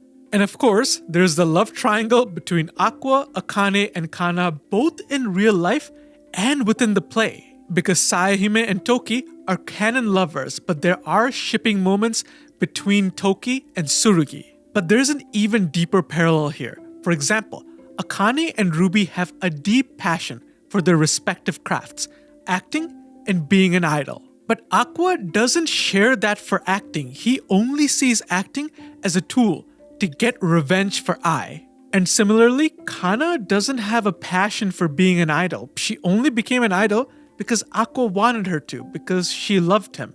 So the parallel between them adds to their chemistry. The cast get acquainted with the script, and Raida loves all the actors, even Melt, who's up to the part. He has come a long way since Sweet Today. The higher-ups are aware of the rivalry between Akane and Kana. At first, they favor Akane because of her recent accomplishments. However, sentiments shift when they see Kana's explosive acting with Himekawa, a far departure from her performance on Sweet Today. And Akane is shocked to see how much Kana's acting has changed. Rather than being adaptive, it screams, "Look at me." Rather than supporting Himekawa, she was trying to act to his level. Akane wonders what changed. Was it her recent idol activities? Because Kana now resembles the star Akane once knew. As practice continues, everybody finds their own clique except for Aqua, the perpetual loner who's all by himself, a fact that deeply worries Akane. It's revealed that Aqua is observing Kana. He comments that her adaptive style is likely a coping mechanism to survive within the industry. On Sweet Today, Kana needed to hold back her performance because she acted beside the worst talent. But on this production, she's acting beside the best, so there's no need to hold back. So Aqua concludes that given the current circumstances, Akane will lose to Kana, which doesn't exactly net him Boyfriend of the Year award, but it does give us cute Akane pout number 1. And believe you me, we'll be keeping count. As rehearsals continue, Aqua proves his theory, and Kana does outshine Akane, but the disparity lies in the script. Sahime's character is already sparse in the manga, but the script made it worse by reducing her character down to a plot device rather than a nuanced person with hopes and dreams. Akane finds it impossible to get into a role because there's nothing to get into. Saehime's entire purpose is to move the story along. It's not a place where Akane can stand out. Akane chooses not to rock the boat because she has faith in the higher-ups. But Aqua can feel her discomfort, so he brings up the topic in her stead. Goa, the screenwriter, agrees. Saehime's character is a far departure from the manga. The reason is because the manga is full of monologues, and that type of stuff is very hard to adapt to the play. And if you attempt to adapt every single character's nuance and monologue, you are going to run out of time. Goa is a personal fan of Tokyo Blade, and he wants to do right by the characters.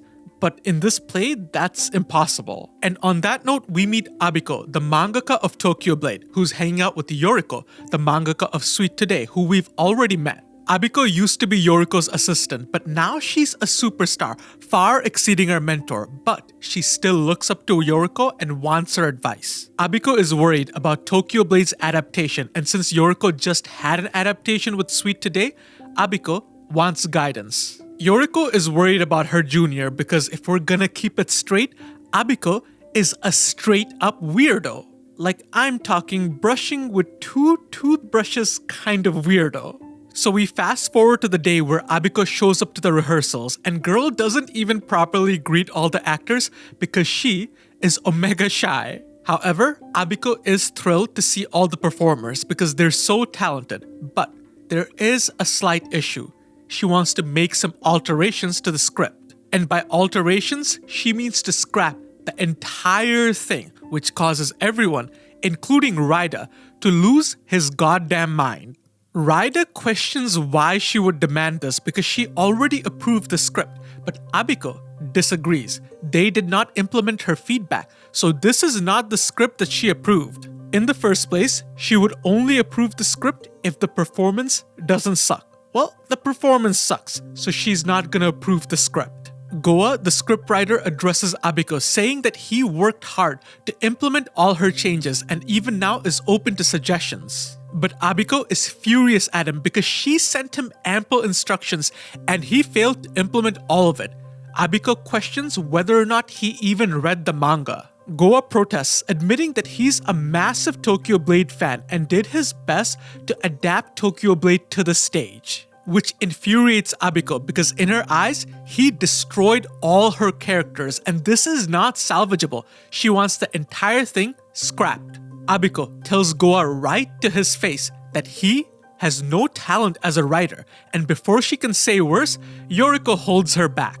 It's obvious to Yoriko that this is a communication problem. Any feedback from Abiko to Goa would have had gone through 5 different individuals. At that point, the message is so diluted that it barely makes any sense. And Yoriko knows Abiko is terrible with communication to begin with, so that just makes the problem worse. Abiko accuses Goa of being a hack and wants him off the entire project. If he's not gone, Abiko is going to scrap the whole play. In the Japanese entertainment world, authors have immense power over their intellectual property. By law, authors are allowed to protect the integrity of their work, and if there are any changes made that the authors don't like, they can veto it. So if Abiko wants to shut down the entire play, she is well within her rights. It's either her way or the highway. Yoriko and Aqua find the whole thing childish, but poor Goa has to just sit there and take it because writers are at the bottom of the food chain and they can be fired with just a single word. As a writer, you do your best to make something good because no one is proud of putting out garbage work. But if it's even a tiny bit different from what the author imagined, they will crucify you for it. However, authors are clueless about adaptations. They don't understand the medium where their story is being retold. For example, the rules of TV are different from that of a play, that are different from that of a book, that are different from that of a manga. And if you follow the author's instructions to the T, you're gonna get a script that is very ill-suited for the medium. And guess what? The fans are gonna blame the writer for a crappy adaptation. Additionally, writers have to deal with producers and agencies that keep bugging them to give their actors more screen time. And even if you're able to traverse this hellish landscape and make something worthwhile, guess who's gonna get the credit? It's not gonna be the writer, it's gonna be the author and their original work. The job of a screenwriter is truly thankless, with very little to gain and everything to lose. And Goa proves this by making a tiny request to have his name taken off the credits, because as a writer, he doesn't want to take credit for someone else's work. But even that, he cannot get because the announcement has already been made. Goa is royally shafted and can't walk out with even a tiny bit of his pride intact. However, what hurt Goa more than anything else is the venom in Abiko's words, because he's a massive fan of the manga Tokyo Blade.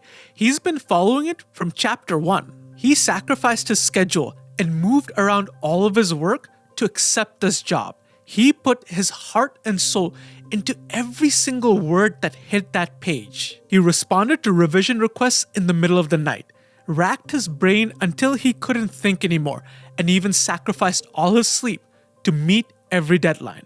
Goa literally gave it every single thing he had, only to have the mangaka he admired so much tell him to his face that he has no talent, and to see all the hard work he did flush down the toilet. There is no universe in which that wouldn't break any man's soul. The rehearsals are suspended because, of course, they are, and the crew are worried because they're not gonna have enough time to practice with the stage around, and Aqua has no idea what that is. So the manga uses Aqua's newbie perspective to give us an introduction to stage arounds. Plus, we get to see him go on a cute date with Akane. The stage around is a groundbreaking theater technology with projection panels every direction you can see, and an auditorium that can rotate 360 degrees. The stage has a giant monitor that's part of the performance, allowing for the use of pre-recorded segments. In fact, there are screens in any direction 360 degrees, and the seats rotate seamlessly, transitioning from scene to scene. There's no waiting for the cast to set up the next scene. It's ready as soon as the current scene ends, making this a complete reimagining of what theater is. Raida greets the two of them because he's in charge of the production here, and they get on to the topic of Tokyo Blade, and they all have the same conclusion. Abiko will not be able to write the script for this. Goa understood the technology, and his script was tailor-made to take advantage of it, while Abiko doesn't even know what the stage looks like. Raida also believes in Goa's talent and doesn't want to see him go, but things are out of his hand. Seeing as all of this is pretty messed up, Aqua decides to make a play of his own. And the plan includes Yoriko, Sweet Today's mangaka, and Abiko's mentor.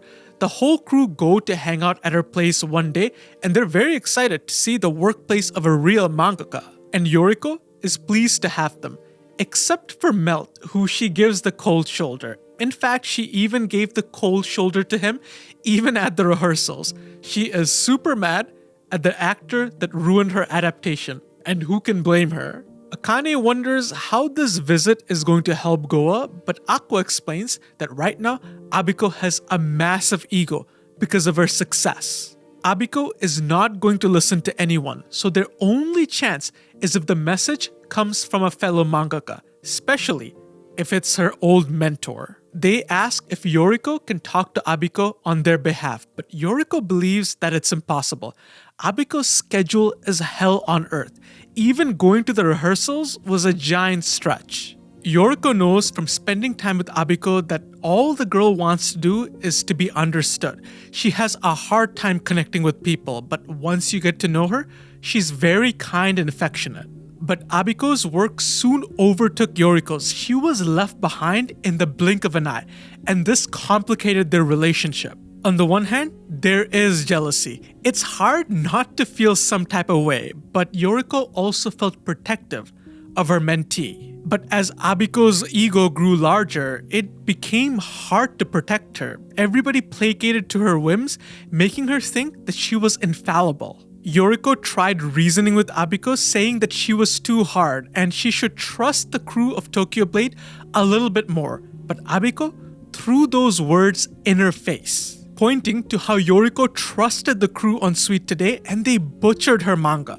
Abiko is not going to let that happen to her. Yoriko felt reluctant to disagree with Abiko because of her status, and before she knew it, she felt like one of the yes men surrounding Abiko. Yoriko couldn't advise Abiko because she felt dwarfed by her success, so Yoriko told herself a comforting lie, that by not speaking out, she was quote-unquote on Abiko's side. But deep inside, Yoriko knows that someone needs to set that girl straight before it's way too late.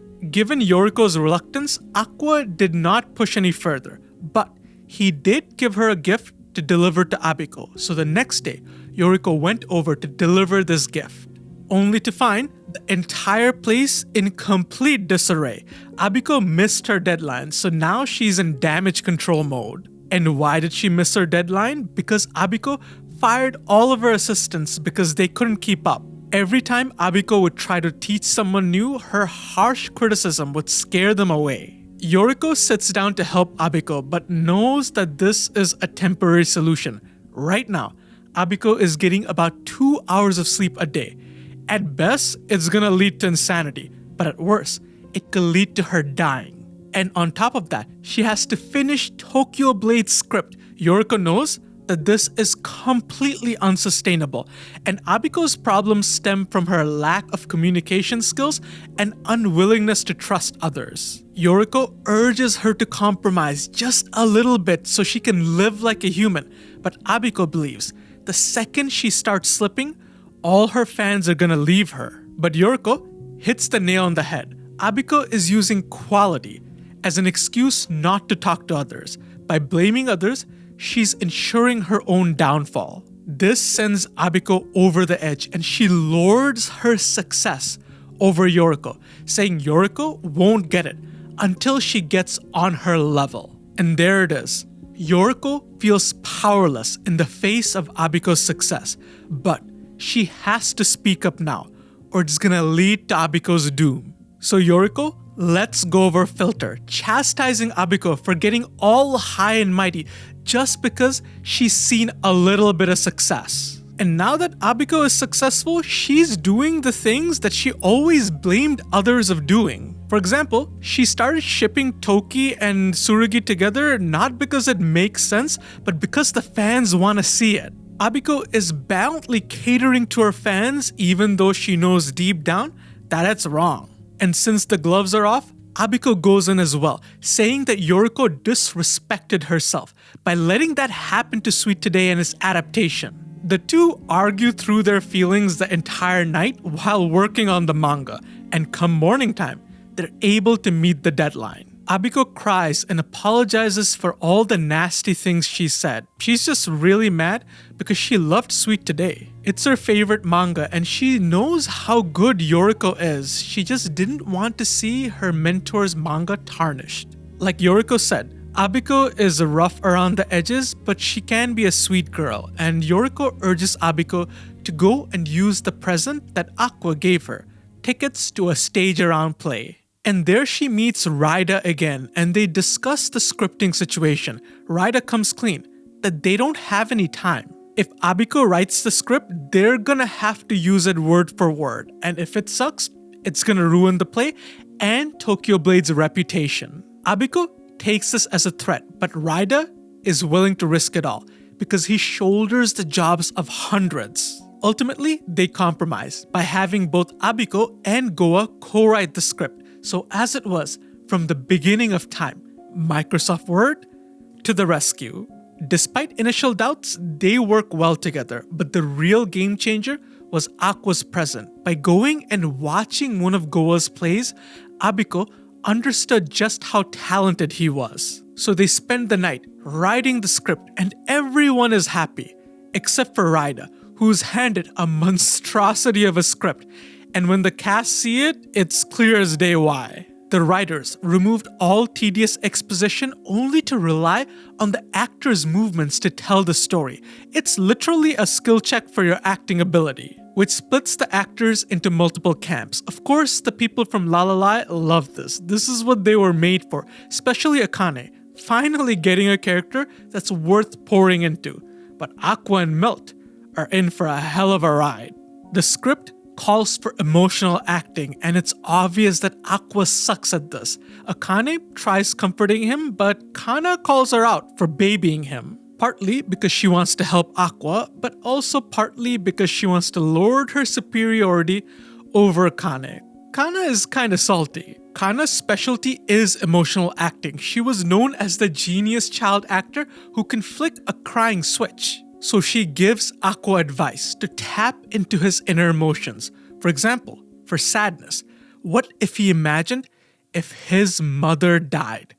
Kana has no idea how deep that wound goes. And for relief, she tells him to tap into happy memories. So Aqua flips through his mental scrapbook, but is suddenly stopped by a specter of Goro. The specter asks, why is he so happy?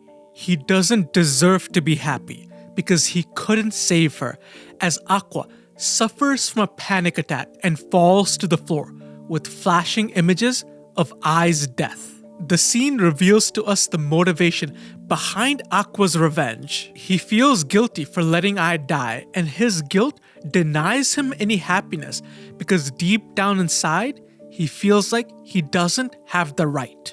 Aqua is out of commission and Akane offers to contact his sister, but Aqua doesn't want that. His sister has already moved on. There's no reason to dig up the past. There's only one person Aqua can rely on at a time like this, the director, who's not at all happy to be his surrogate dad. Taishi realizes that Akane is Aqua's girlfriend, which really shocks him because he thought for sure it would be Kana. Taishi reveals that Aqua has PTSD because of a childhood accident, and he was in counseling for a while, but he faked being okay so he doesn't worry his family. Aqua is haunted by visions and whispers Ai's name in his sleep, which Akane hears, and the gears in her brain begin to turn as she puts it all together. The idol Aqua loved died 14 years ago, and Ai was part of his agency, and his sister Ruby is in Bikamachi, also the idol group Ai was a part of. The twins have a strong attachment to Ai, and Akane knows that Ai had kids in secret and puts it together that Aqua and Ruby are those kids, and somehow their dad is involved. Aqua wakes up to a sobbing Akane because she feels for the terrible secret that he has to harbor, and she hugs him to show him her unquestioned support. Akane even cooks Aqua a delicious meal to assert her top-tier waifu status. The director and Akane sit down to watch Aqua's old acting videos, and interesting thing to note, when Kana made a similar request, Aqua vetoed it. Akane analyzes Aqua's acting as prepared acting, where the whole act, including the emotions, are manufactured beforehand rather than being tapped into during the performance. The director explains that whenever Aqua tries to tap into his own emotions, he suffers a panic attack, so Aqua developed a spectacular talent to cope with his PTSD. The ability to internalize an actor's acting and mimic it perfectly. You saw this in action in his role as the stalker on Sweet Today. And despite impressing the director, Aqua doesn't take pride in this ability. He sees himself as a copycat as opposed to Ai, who had a charm that no one else could copy, because Ai is Aqua's barometer for what talent looks like. With this information in mind, Akane confronts Aqua, asking him what his intentions are in the acting world, and Aqua completely dodges the topic, which doesn't get Akane anywhere, but it does give us cute Akane pout number 2. With persistence, Akane is able to wear him down, but she gets an answer she was not expecting. Aqua asks, what if his intention was to kill someone? What if this person was high up in the entertainment industry and Aqua's way to get near him is through acting? What would Akane do? And Akane, without missing a beat, offers to help Aqua kill that person. And Aqua finds this answer troubling to say the least. Akane expresses whatever he's down for, she's down for. Whatever guilt he has, she will shoulder it along with him. That's how committed she is to this relationship. But she does have an agenda of her own. Akane wants Aqua's help to triumph over Himekawa and Kana. Losing to them would make her want to die. And Aqua doesn't want that, right? Aqua has to agree, since it is his end of the bargain as her boyfriend. This is a deep interaction in multiple ways because first of all, Aqua is a manipulative person. If he wants to use Akane, why is he telling her the truth? Well, the reason is simple. When Akane tells Aqua that she's going to unconditionally support him, Aqua doesn't believe her. Aqua is laden with guilt. He believes he doesn't deserve love, happiness, or support from anyone. That's why he hides his revenge plan from everyone. At this moment, he's testing Akane, going like, hey, you think you're gonna unconditionally support me? I don't think you have any idea what that means. He tells Akane the truth, hoping that she will abandon him because deep down inside, he doesn't think anyone will accept the real him. But Akane sees right through him, giving him the response he needed to hear: unconditional support. The scene between Aqua and Akane parallels the one between Saito and I all those years ago. Like I told Saito the truth about her dark past, Aqua tells Akane the truth about his revenge. The comparison reveals a bit of the mystery behind their black eyes because both characters exhibit them while they're telling the truth. The eyes are less noticeable for Ai in the manga, but when you're watching the anime, it tracks. At first, I thought the black eyes meant manipulation, but taking the scenes into context, it can't be manipulation. In both cases, the characters are telling the truth to push someone away. If anything, it's the exact opposite of manipulation. My second theory was revenge, because Aqua always has the black eyes when he's doing anything connected to his revenge. But that doesn't make sense for Ai. At no point is she seeking revenge. Which brings me to the answer. I think the eyes represent their outlook on the world. In this case, it's their despair when they feel like there's no hope. Ai feels despair because she's never going to feel love. And Aqua feels despair because he's never gonna be happy. And why will Aqua never get to be happy? Well, you only need to look at the chapter right after Ai's death, where Aqua says these words: Ai is no longer here, so this world, dying would make no difference. Already died once. Aqua, after Ai's death, wants to delete himself. It's plain and simple. He feels immense guilt for not being able to save Ai. But if you scroll down a few more panels, Aqua says, I can't die yet. Not until I find him and kill him with my very own hands. The implication here is clear. Aqua will delete himself after he enacts his revenge. So now you can see into his despair. Aqua's whole life is about revenge because he can't feel happiness until he gets it. But if his revenge is realized, his life is forfeit. So in reality, Aqua never gets to be happy. He is resigned to a life where death and revenge are the only outcomes. Hence his hopelessness, his despair, and his black eyes. Now, there's a second part to the scene that's a parallel to Ai's. As soon as Saito tells Ai that she can turn lies into the truth, and it's okay to say I love you even if Ai is lying, her black eyes go away, and she gains the starry eyes. And similarly, when Akane tells Aqua that she will help him with his revenge, his eyes go from the black eyes to the starry eyes. This is the first time both characters gain acceptance for revealing their true selves.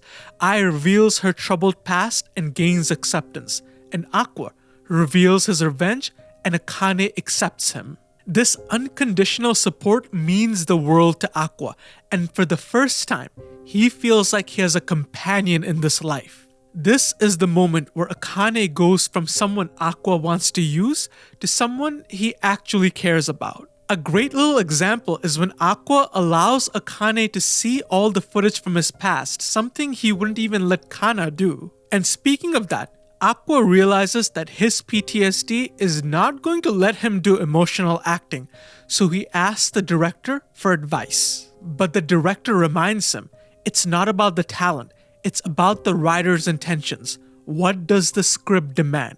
What do Akibo and Goa want from Aqua? Aqua knows the answer, and it's extreme emotional acting, and there is no way around it.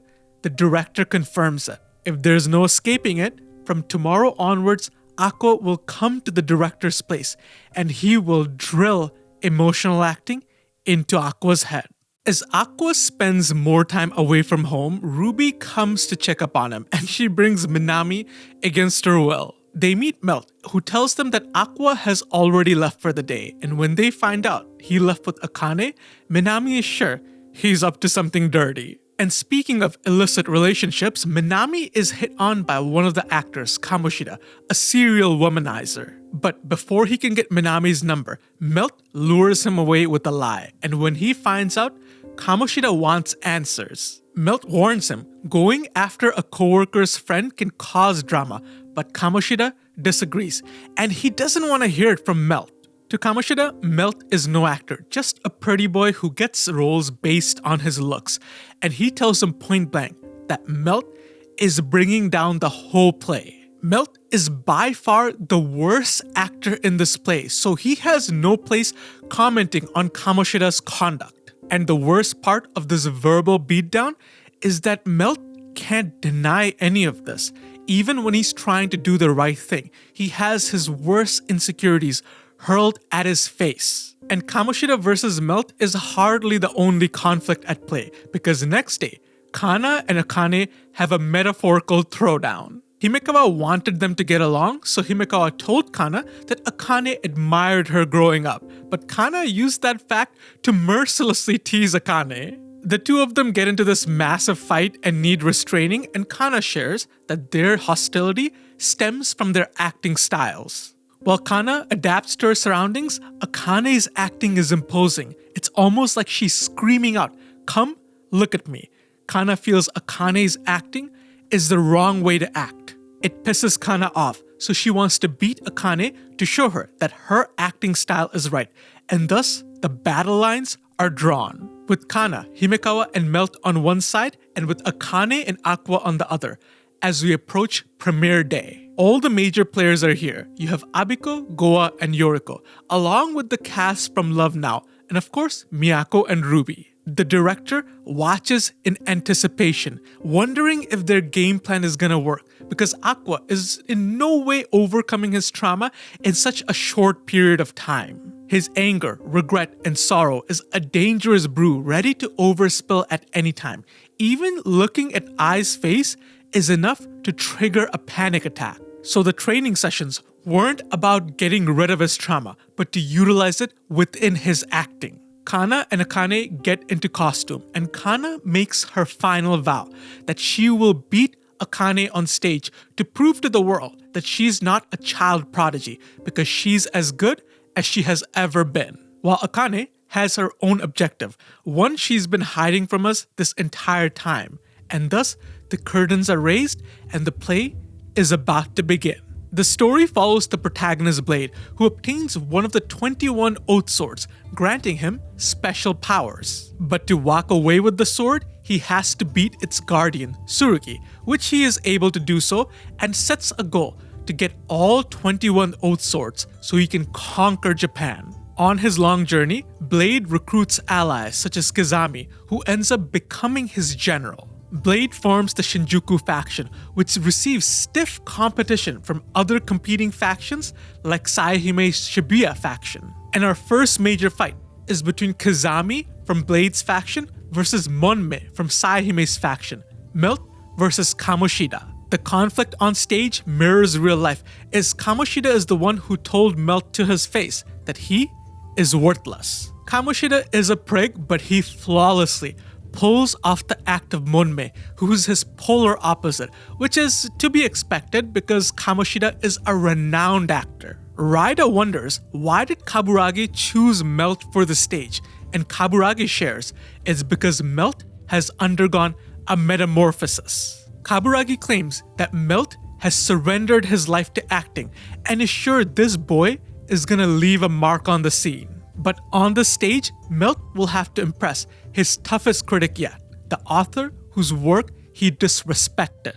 But Melt is up to the task because for the first time in his life, he has something to prove. Melt's story isn't one of struggle. In fact, he considers his life so easy that it's almost a joke. In middle school, an upperclassman took his V card, and that's the day Melt realized that he was popular.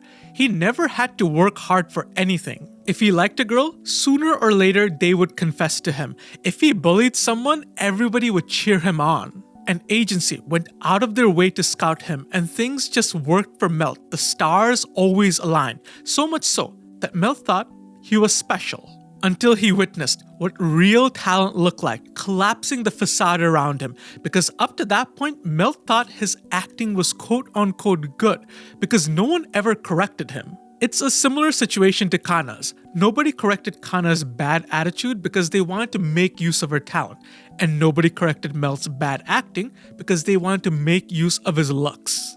And when Melt finds out, we see a moment that defines him, because if he was really an arrogant prick, he wouldn't care at all. He'd be all like, so what if his acting sucks? So what if he ruins others' works? That's not his problem.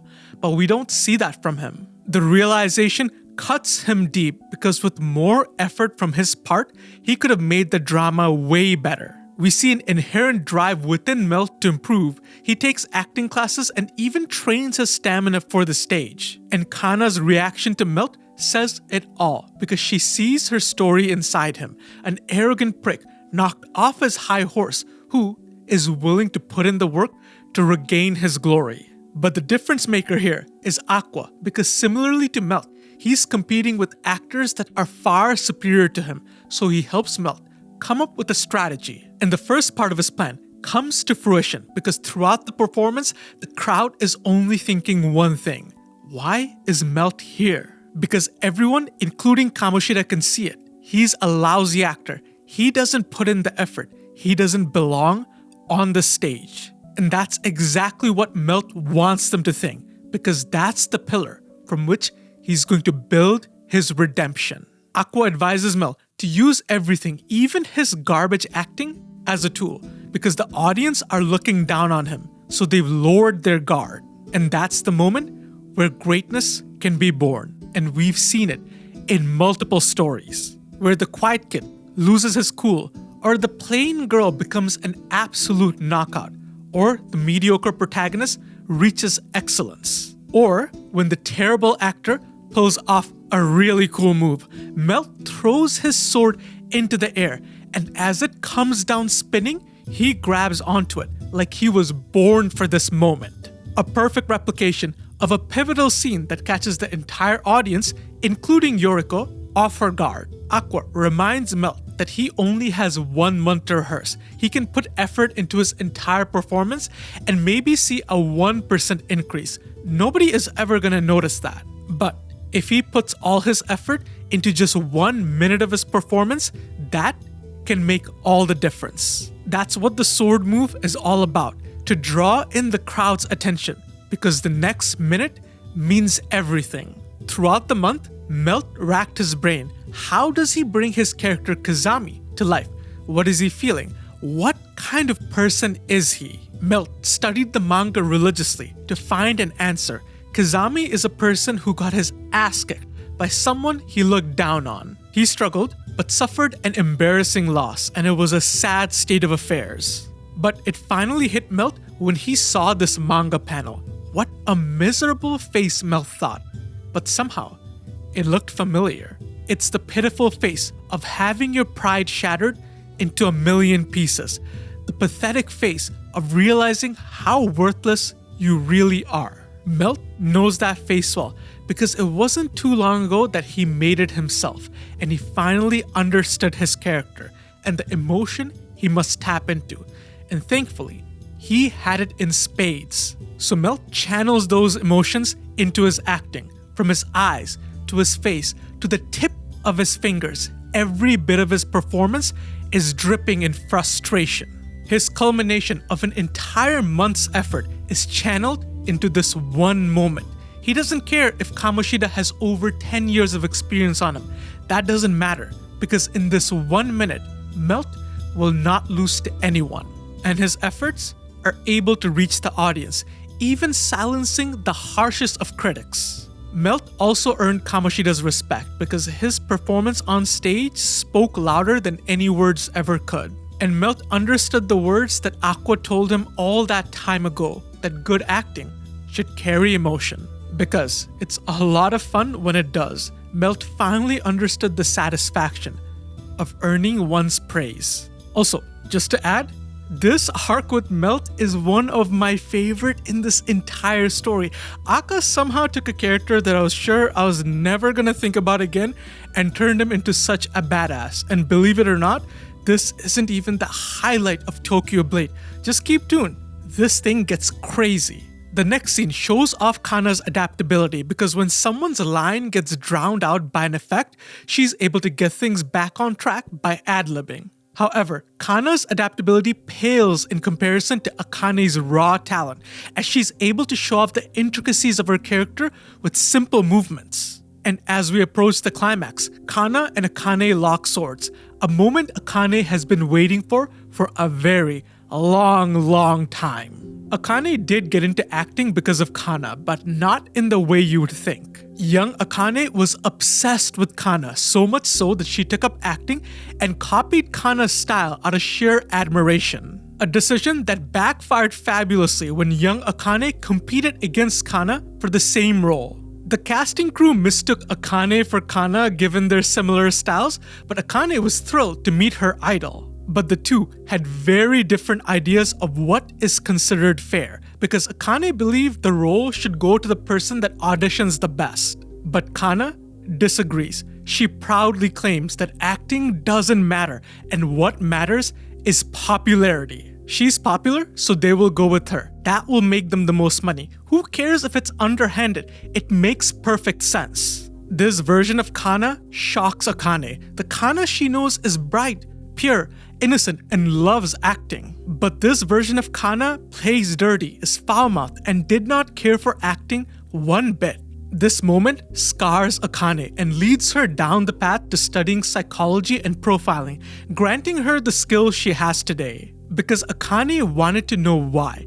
Why did Kana act this way? And Akane finally got her answer. After losing work and family, Kana started seeing other kids as competition, which led to her lashing out at Akane. Kana learned to adapt, meet people's expectations, and live in harmony with everybody else. But such a flimsy piece is unacceptable to Akane. The Kana she sees in front of her right now is unacceptable. Akane loves the imposing, selfish Kana who shines brighter than the sun. This adaptable Kana is no good. So Akane extends a challenge as if screaming out with her acting, "Come steal the spotlight from me," by eliciting a performance that consumes everything around her. Akane becomes the star of the show, and Kana receives the message loud and clear. She would like nothing more than to settle the score, but Kana cannot. Her instincts won't let her. Kana is haunted by visions of abandonment and subdues her performance, giving the spotlight to Akane, the exact opposite of what Akane wanted. Her acting metaphorically shines a spotlight on Akane, as if to say, "There you go, shine brighter." Which frustrates Akane to no end and gives us cute Akane pout number 3. And Aqua agrees. He knows deep inside Kana wants to go all out. She just doesn't know it yet. If things keep on going the way they are, Aqua knows that Akane will win. But it's a hollow win because Akane wants to beat Kana at her best, not this adaptive version of her. So if that's the case, Aqua and Akane are in agreement. They will drag Kana to the spotlight, kicking and screaming. And in the next scene, we see Himekawa, and he's as impressive as you would think. Every fiber of his acting is full of emotion. It's almost as if it's information overload. Aqua knows better than to compete with someone that is way more skilled than he is, so Aqua subdues all his emotions. Himekawa's intense, fiery acting contrasts with Aqua's cool, emotionless acting, so it becomes impossible to compare the two because it's two different extremes. So Himekawa raises the stakes by going off script, an adaptation he and Kana discussed earlier on, but it's crazy, even for her. Luckily, Aqua's improv skills save the day and he puts them back on track, but he strategically moves Kana to the spotlight, a place she has long avoided, haunted by her past. Kana's mother wanted to be an actress, so she lived her dreams vicariously through Kana, and in the beginning, it was paradise. Kana's natural talent carried her, and she earned everyone's admiration. But as Kana's popularity faded, her mother became erratic, overbearing, and took out her anger on Kana. Her mother's behavior ripped apart their family, and Kana realized that her mother did not love her. She loved the popular Kana Arima. No matter what, Kana had to survive in the industry, so she picked up adaptive acting and learned to get along with others, even though that's not what she wanted to do. So Kana fought against her very nature for acceptance because her mother instilled in her early on that if she's not acting, that if she's not popular, she doesn't deserve love. So Kana lied to herself that she's okay with giving up stardom if it means everyone will be happy and everyone won't abandon her. She lies to herself about hating Akane's acting, citing it as being self-important. But the true reason is it reminds her of the fun she had with acting before, a fun she knows she's never going to have again. Just like Kana tells lies to both the world and herself because she doesn't believe that anyone will accept the true her. But in the middle of her self-loathing, a single light shines on Kana, just like she saw before with the single one white glow stick. Aqua encourages her, urging her to give the performance that she always wanted because everyone, including him, wants to see what she can do. And as always, Kana cannot turn down Aqua's request. She explodes into a ball of energy, blaming Aqua because he's always driving her crazy. Aqua brought out the side of Kana that made her a star to begin with, a performance that's as brilliant as the sun. And while Kana's intention was to charm Aqua, she ended up charming Akane instead. We get to the climax, and it's Aqua's turn to shine. 2 back-to-back scenes that demand extreme emotional acting. The first is a scene where Sayahime sacrifices herself for Toki, a scene where Aqua must evoke anger. But how? How does Aqua bring about his emotions without causing a panic attack? The director has the answer. After closely analyzing Aqua's acting, he came to the same conclusion that we already know, that guilt triggers his panic attacks. According to Taishi, there's a point in an actor's performance where they start to have fun, the flow state. This is an actor's greatest asset and their fuel for greatness. But Aqua's guilt prevents him from having fun while he's acting. He doesn't have access to this asset because deep inside, he feels undeserving of it. So Aqua must find another fuel for his emotional acting, which is pain. Every single second on stage must be bitter and painful for Aqua. That's the only way he can avoid his PTSD. So Aqua taps into his emotional energy source, this constant state of agony, and acting becomes his form of revenge. Aqua knows the specters within him aren't real. They're just a figment of his past self who felt powerless, and Aqua will use anything to get his revenge, even his own weakness. The final scene calls for one of relief, where Sayahime is saved by one of the 21 Oath Swords, and Toki feels gratitude beyond words. But Aqua cannot tap into any of his happy memories to show off relief, because since Ai's death, he has never felt an ounce of gratitude. So what he channels instead is a wish, the only hope that can set him free from his prison of guilt. A wish to hear Ai's voice just one more time, a hope that she had been saved, that she magically opened her eyes, that he could just talk to her just one last time, that she, in her own dorky way, would cheer him up, a wish that he has prayed for countless times, a fairy tale that can never come true. With that, Tokyo Blade's play was an enormous success, with all the actors receiving praise. And as for the competition, well, it ends in a draw between Kana and Akane.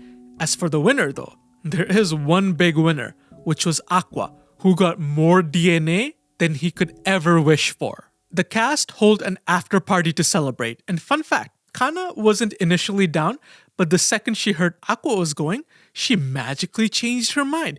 I wonder what could have happened here. But Aqua's reason to go was to question Kendaichi, an influential figure within La La Lai, the place where I met her lover. However, Kendaichi is a tough nut to crack, but surprisingly enough, Aqua finds an ally within Himekawa who's also interested in Kendaichi's embarrassing secrets. Himekawa takes them both to a low-key bar where he uses hot girls to get Kendaichi drunk. Problem is, dude gets way too drunk, so the plan is a flop. But Kendaichi does leave us with a nugget before completely passing out. To him, Aqua and Himekawa are the same acting-wise. They're both missing something, and such individuals absorb techniques like they're a sponge, anything, to fill that empty void. However, alone time with Himekawa is also a massive win for Aqua, as he drops the nuclear bomb that he and Himekawa are related by blood, backed up by a DNA test. They have the same father. This calls for a private conversation, so they go back to Himekawa's place, and Aqua wants more information on their father, and Himekawa is happy to oblige. Their father, Uehara Seijiro, was a B-list actor who gained validation by surrounding himself and picking up really talented actresses. So, he married superstar Eri and had a son, Himekawa. Since Uehara was married before Aqua's birth, that makes Aqua the son of a mistress. But the revelation that shocked Aqua to his core is that Uehara is already dead. That's right, the person Aqua spent his entire life to get revenge on was no more for this world. Uehara left this world and took Himekawa's mother with him. Himekawa predicts the reason to be jealousy. Himekawa and Aqua spend the entire night talking since they're basically related. And the next morning, Aqua returns home and has a casual conversation with Ruby and flashes her a genuine smile.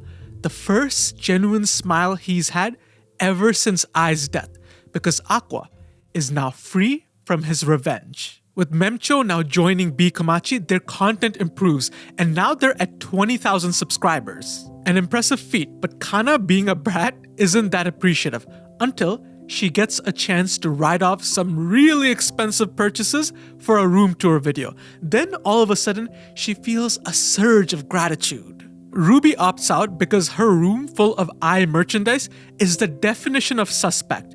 The reason Ruby inherited B Komachi's name is twofold. First is to inherit Ai's legacy, but the second is to act as advertising for Goro. She tried her best to find the doctor in this new life, but he's been missing for quite some time now. Ruby longs to see her precious doctor, and in a twist of fate, B Komachi plans a visit to Miyazaki, the town where Serena and Goro spend their days. The whole thing is because Mem recommends they shoot a PV, which stands for promotional video, and is interchangeable with music video. An effective strategy to rack up views since Mem can use her connections to get an affordable rate. The trip doubles as a vacation and Kana fidgets adorably, hoping and praying that Aqua will come. And since Aqua has nothing else going on, he's down. Kana is even able to invite Aqua to a shopping date as well, disguised as a plan to buy some new luggage. Everything seems to be going Kana's way. If we had Kaguya-sama's announcer, he'd be going Kana's victory. Except for the part where Aqua has a date with Akane first. They share some cute memories, and Aqua realizes that he is the definition of a boomer. But throughout the conversation, Aqua ponders on his relationship with Akane.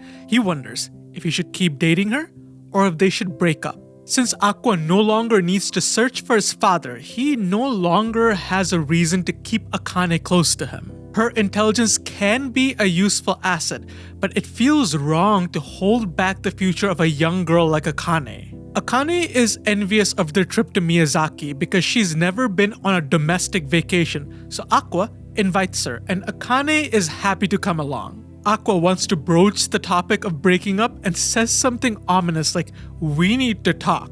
And Akane understands right away what Aqua means. Aqua can be a bit dense when it comes to these things. So, if that's the conversation Aqua wants to have, Akane doesn't want to prolong it. She suggests that they go for a walk. Akane reminisces on the half year they've shared since Love Now ended, and she enjoyed her time with Aqua. Aqua shares the sentiment but points out that their relationship is not real. It was one created for the show. And Akane has to agree, they don't act like a real couple. They haven't kissed, been intimate, or even held hands since the show. Given the nature of their relationship, Akane realized sooner or later they would have this conversation. So she bites the bullet and asks Aqua, is she no longer needed? Was she helpful in any way? Akane knew from the beginning that Aqua was keeping her close to him for some underlying reason. She knows Aqua is cunning to the core, but she also knows something else, and Akane tightly hugs Aqua from behind. She knows that this is the bridge where Aqua saved her, where he came to her rescue with no ulterior motives. She knows that Aqua is a kind person. That's why she didn't mind kissing him all that time ago, and that's why she doesn't mind kissing him now, or even sleeping with him. But Aqua points out that Akane is misunderstanding. If it's the topic of intimacy, if Aqua had to say a yes or a no, he has thought about sleeping with Akane. Which gives us cute Akane pout number 4. But Aqua reiterates it's not about that. It's about whether or not the relationship is real. And Aqua questions whether Akane even has feelings for him. And Akane isn't able to give him a straight answer, but she chalks it up to this being her first relationship, so she doesn't know how these things go. She's just taking it one day at a time.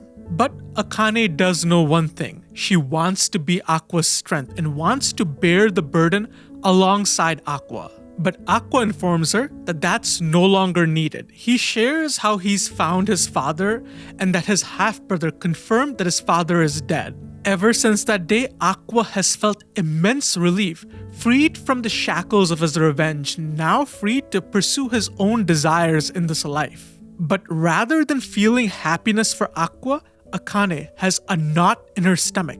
She makes an excuse and leaves the situation. Akane doesn't know how Aqua doesn't see it, the glaring hole in his hypothesis and the very real chance that his father is still alive. Akane theorizes that Aqua is doing this on purpose. He purposefully ignored the loophole in order to be free from all this revenge, because deep down, he must want it all to end. Which is proven when Ruby unknowingly crosses paths with their father.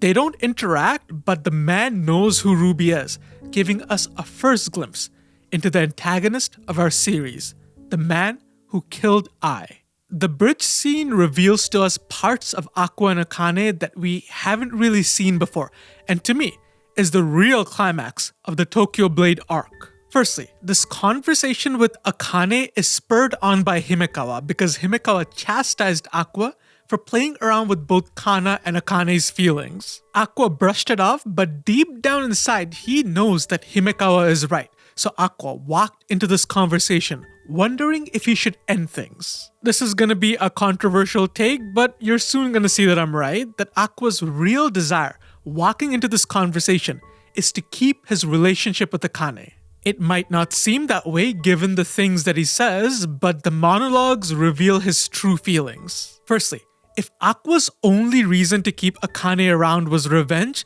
then there would be no inner conflict. He would just break up with her, point blank. But we see him grasp at logical straws, trying to find any reason to justify keeping Akane in his life, saying things like, oh, her intelligence is going to be useful. Which makes zero sense because in an earlier monologue, Aqua shows us that he doesn't know what he wants to do with this new life. So if he doesn't know what he wants to do, what the hell does intelligence have to do with anything? But it's in his monologues that he reveals his real reasons.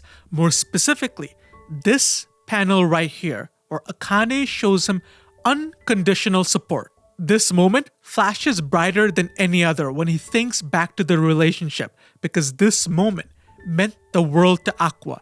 It was the first time anyone ever accepted him for who he really is. Throughout the relationship, Akane goes from someone who Aqua barely thought twice about to someone who he cares about deeply. A great example is when the specter of Goro even points it out, because the specter rips into everything Aqua cares about. Like, did you see the light inside Kana Arima? Or is acting fun? And lastly, did you think you finally found someone who understood you after meeting Kurokawa Akane? This line alone should show you how deeply Aqua cherishes Akane, and their relationship is a throwback to a concept introduced at the very beginning of Oshi No Ko, where Ai is infatuated with the idea of turning lies into the truth. Aqua and Akane's relationship is exactly that. It started off as a lie where Aqua entered a work relationship with Akane because he wanted to use her for his revenge. But that fake premise is now a reality, as Akane is someone who Aqua cares for deeply because she showed him kindness that he has never experienced before. And that's exactly why this panel is the one we see right before Aqua chooses to end his relationship with Akane. Akane means a great deal to Aqua, and he has come to know what a wonderful person she is, and that's exactly why he can't be with her. Because he feels that she deserves someone way better than him. He feels undeserving of the feelings she has for him. Even though Aqua no longer needs to get revenge, he still hasn't rediscovered his self-worth. He still feels like he's undeserving of love or understanding. So Aqua plants the seed inside Akane's mind that their relationship is not real, it's not genuine, it was made for the show, and it's not fair to have Akane tied down to him. Aqua wants to be truthful to Akane because of the kindness she showed him. That's why he wants to push her in the direction where she wants to break up with him. Because if he says he wanted to break up with her, that would be a lie, so he doesn't say that even once. Now, Akane's answer to this is just as interesting because she says point blank that she knew that Aqua was using her. She knew from the first kiss that Aqua was up to something. If you want to deceive someone, Akane is the worst choice. She spent her entire life studying psychology and profiling. Akane is as perceptive as they come. She knew from the beginning that Aqua was using her, and she was okay with it. In fact, she consented to it. Because she knows that Aqua is kind, that he saved her with no ulterior motives, that inside he's a good person. This is another powerful scene that you can see clearly from Aqua's expression completely catches him off guard. Another example of Akane accepting all of Aqua, good or bad, and you can just see from his face that he feels undeserving of it. The reason Akane mentions intimacy is because from her point of view, by doing the things that a normal couple would, she can turn their fake relationship into a real relationship, aka she can turn the lies into the truth. And Aqua admitting that he's thought about sleeping with Akane shows us something else, that he doesn't only think of Akane as platonic, because that's not what you do with the homies. Since the angle that their relationship is fake didn't work, Aqua tries a different angle, telling her that she doesn't love him. Which is a fair statement given that Akane doesn't know what love entails, but I feel like her response is more than satisfactory, saying that this is her first relationship. She doesn't understand love, so she doesn't know if this is love or something else. Notice that not one time does Aqua deny his feelings for Akane, and it's brilliant because it's a throwback to the date Aqua and Kana had all that time back. In that scene, Aqua's monologue confirms that his feelings for Akane aren't romantic, but you don't see that crop up here, not one time. Because now, he's no longer certain. His feelings for Akane are murky. He doesn't know if this is love or something else. That's another reason why he tries to get her to break up with him, because that way, he doesn't have to come to grips with his own feelings. Again, he feels undeserving of her love, so he does not dare act on the temptation because he feels like he has no right. So if Akane breaks up with him, the ball is out of his court. He can't even have a relationship with her, even if he wanted to. And just like Aqua's feelings, his actions remain murky as well, because as you've noticed, by the end of the scene, they haven't decided whether they're gonna keep on dating or they're breaking up. And when Aqua gives Akane the update on his revenge, that creates conflicting feelings within Akane as well. She knows that Aqua is wrong, that there is a glaring hole in his hypothesis, but she decides that it's better for Aqua to live with this lie than to live with the truth. With this analysis, I'm not trying to convince anyone that what they have is love. That's actually the entire point of the scene, that they don't know. They have no idea what it is that they have. But I will say one thing. What was before 100% no is no longer 100% no. It's a masterful scene that shows us how deeply both Aqua and Akane care for each other and the inner conflicts with which they're gonna tackle the next set of events. Speaking of which, right after his date with Akane, Aqua has a date planned with Kana. Man is really living his best life.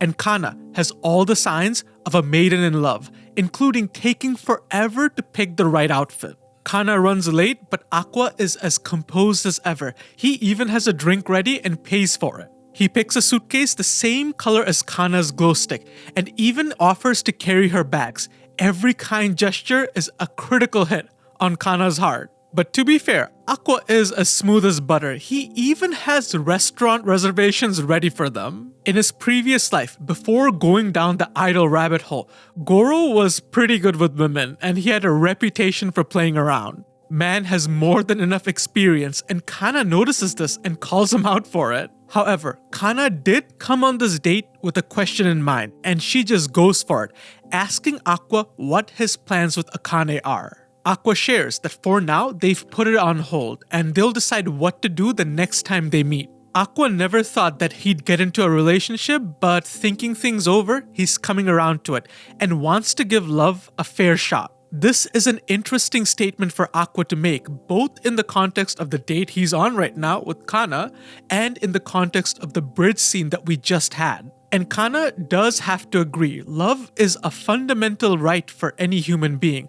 But it's a fact that she as an idol should really not be saying. Aqua calls for a taxi and Kana is under the illusion that this night might go all the way.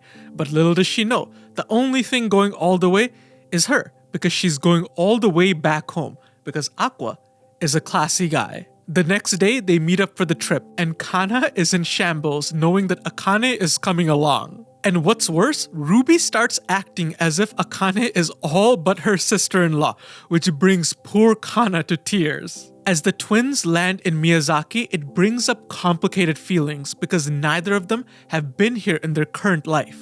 They meet Anemone, Mem's friend who's going to be handling the promotional video.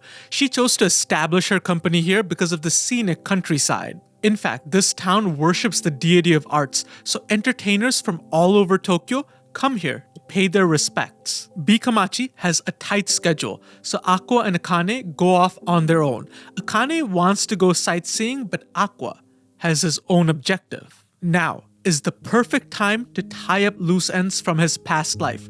First, he visits the hospital where he used to work, but unfortunately, none of his colleagues are still there. Next, Aqua looks for his old body, so he goes down a wild trail with Akane close behind him. But he's unable to find it, theorizing that someone must have buried it. And the last stop is the home he grew up in, now finding it to be abandoned, meaning his grandparents have passed away. Aqua reveals parts of Goro's backstory, the most tragic of which is that Goro's mother died giving birth to him, which deeply traumatized him. Aqua hints that the event may have caused Goro's grandfather to hate him because he blamed him for his daughter's death.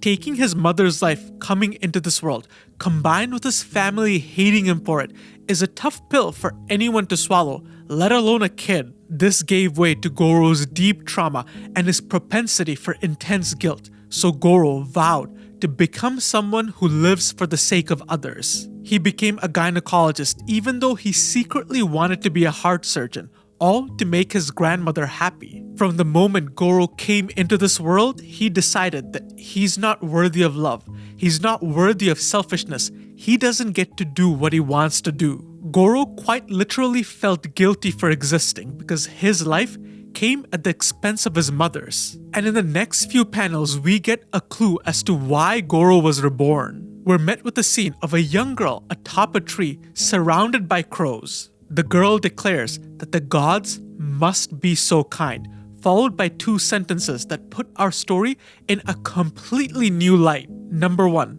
the gods guided two individuals who never had a mother in the truest sense of the word. Here, she's referring to both Serena and Goro because Goro's mother died giving birth to him and Serena's mother abandoned her. But this next line, no matter how many times I read it, always sends a chill down my spine because the crow girl says, and a mother who had given birth to soulless children. This is in reference to Ai, and it reveals to us that Ai's twins were initially stillborn. For those unaware, this refers to kids who died before they're born, and in the context of Ai's story, is about the saddest thing I've ever read in my life. This scene in the manga links back to a scene in a light novel released to promote the first season of the anime called Spica, the First Star. It tells of the concert Ai had in Miyazaki, the one Serena sadly could not attend. And right before the show, Ai saw a shooting star and wished to the gods that if she ever has kids, she would like for them to be born in this town. So the reincarnation of Serena and Goro as her kids might be the gods honoring her wish. Aqua and Akane drop by to see how the shoot is going, and Anemon's company seems quite capable. However, Akane couldn't help but go all mom mode on Kana, fixing her ribbon and her hair, because being Aqua's mommy just wasn't enough. And during the shoot, Akane could understand why Kana's acting got better. Being an idol really teaches you how to stand out on stage. No wonder Kana regained her ability to shine bright. Which brings both Aqua and Akane to the elephant in the room. Now that Kana is an idol, Aqua can't hang out with her in public anymore. Any outing with a guy is a scandal and can lead to a dip in popularity at best or a terrible fate at worst. Aqua understands and completely agrees. After the shoot, Ruby cozies up to Akane and she asks for a sleepover. On the way back, they run into a crow and Ruby gets too close and the crow flies off with her keys. Ruby is determined to find the crow and assures Akane that she knows the area well. They share in casual conversation and Ruby wants Akane to join Bikomachi, and Akane explains that she's really good at one thing but a disaster at everything else. Exhibit A, love now. Akane hits Ruby with the reverse Uno, telling her to try acting, and Ruby can't lie, she is a little bit interested, but for the moment, she's going to give her all to the idol world. Because the only thoughts running rampant through Ruby's minds are that of Goro. And on the topic, Ruby asks Akane her opinion on age gap relationships. And this panel sums up Akane's reaction better than I ever could. But upon hearing about Ruby's love and her reasoning, she does seem earnest, so Akane is down to support her love. Even though Ruby has no idea where Goro is, she wants nothing more than to meet him again. Ruby and Akane chase the crow to a cave that seems closed off, and inside, they find the unthinkable, the corpse of a man. And upon investigation, Ruby finds a keychain she knows well. It's the same keychain Ruby gave Goro before she passed away as Serena, revealing that her love, her goals, everything she was chasing all this time was never possible to begin with. Akane notifies the authorities, and it is revealed that this is Goro's corpse, confirming Ruby's dreadful suspicions. Aqua goes to the cave to confirm the details, and Miyako tells Ruby to get some rest, but Ruby doesn't seem all that there.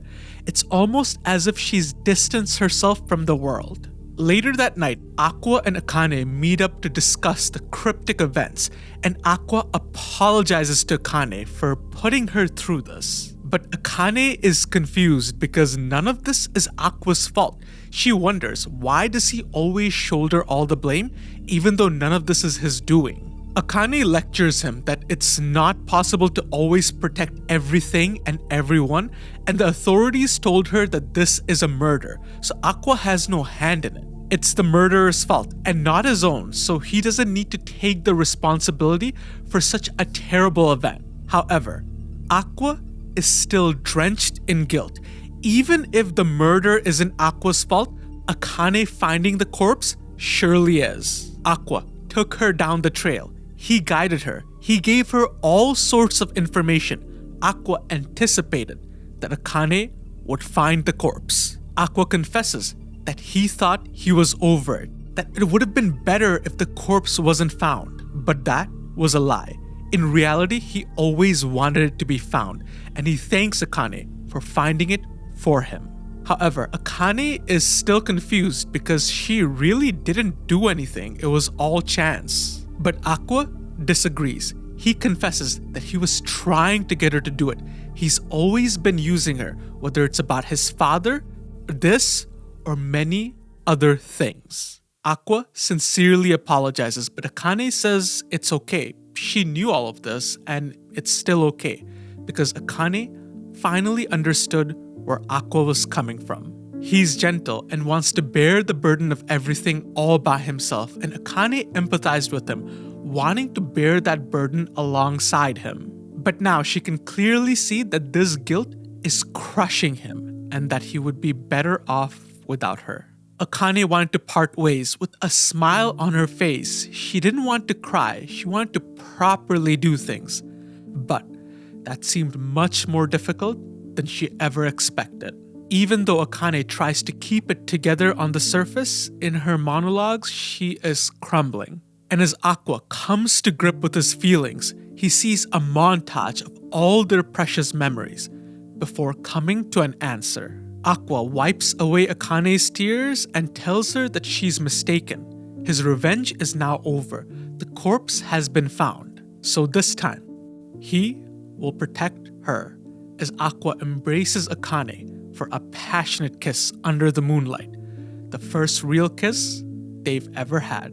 We now see the answer to Aqua's dilemma on that bridge. Ever since that day, he gave his relationship with Akane serious thought. Which begs the question, why did Aqua choose to legitimize his relationship? What changed? When Aqua first gained his freedom, he chose to end his relationship with Akane, not because he wanted to, but because he believed that would be best for her. He believed that he's not fit to be with Akane and should end things. That way Akane can go and find someone who she truly loves. But what's interesting is that later in his date with Kana, when prompted about the topic of Akane, he doesn't confirm or deny his feelings because something in that conversation got to him, where he says that he never thought about getting into a relationship but now is willing to give it some serious thought. Contrary to popular belief, that is about Akane and not Kana, because if it was about Kana, he's literally on a date with her right now. Why not just say it? And it's no coincidence Aqua mentions this right after the topic of Akane. And it's also not a coincidence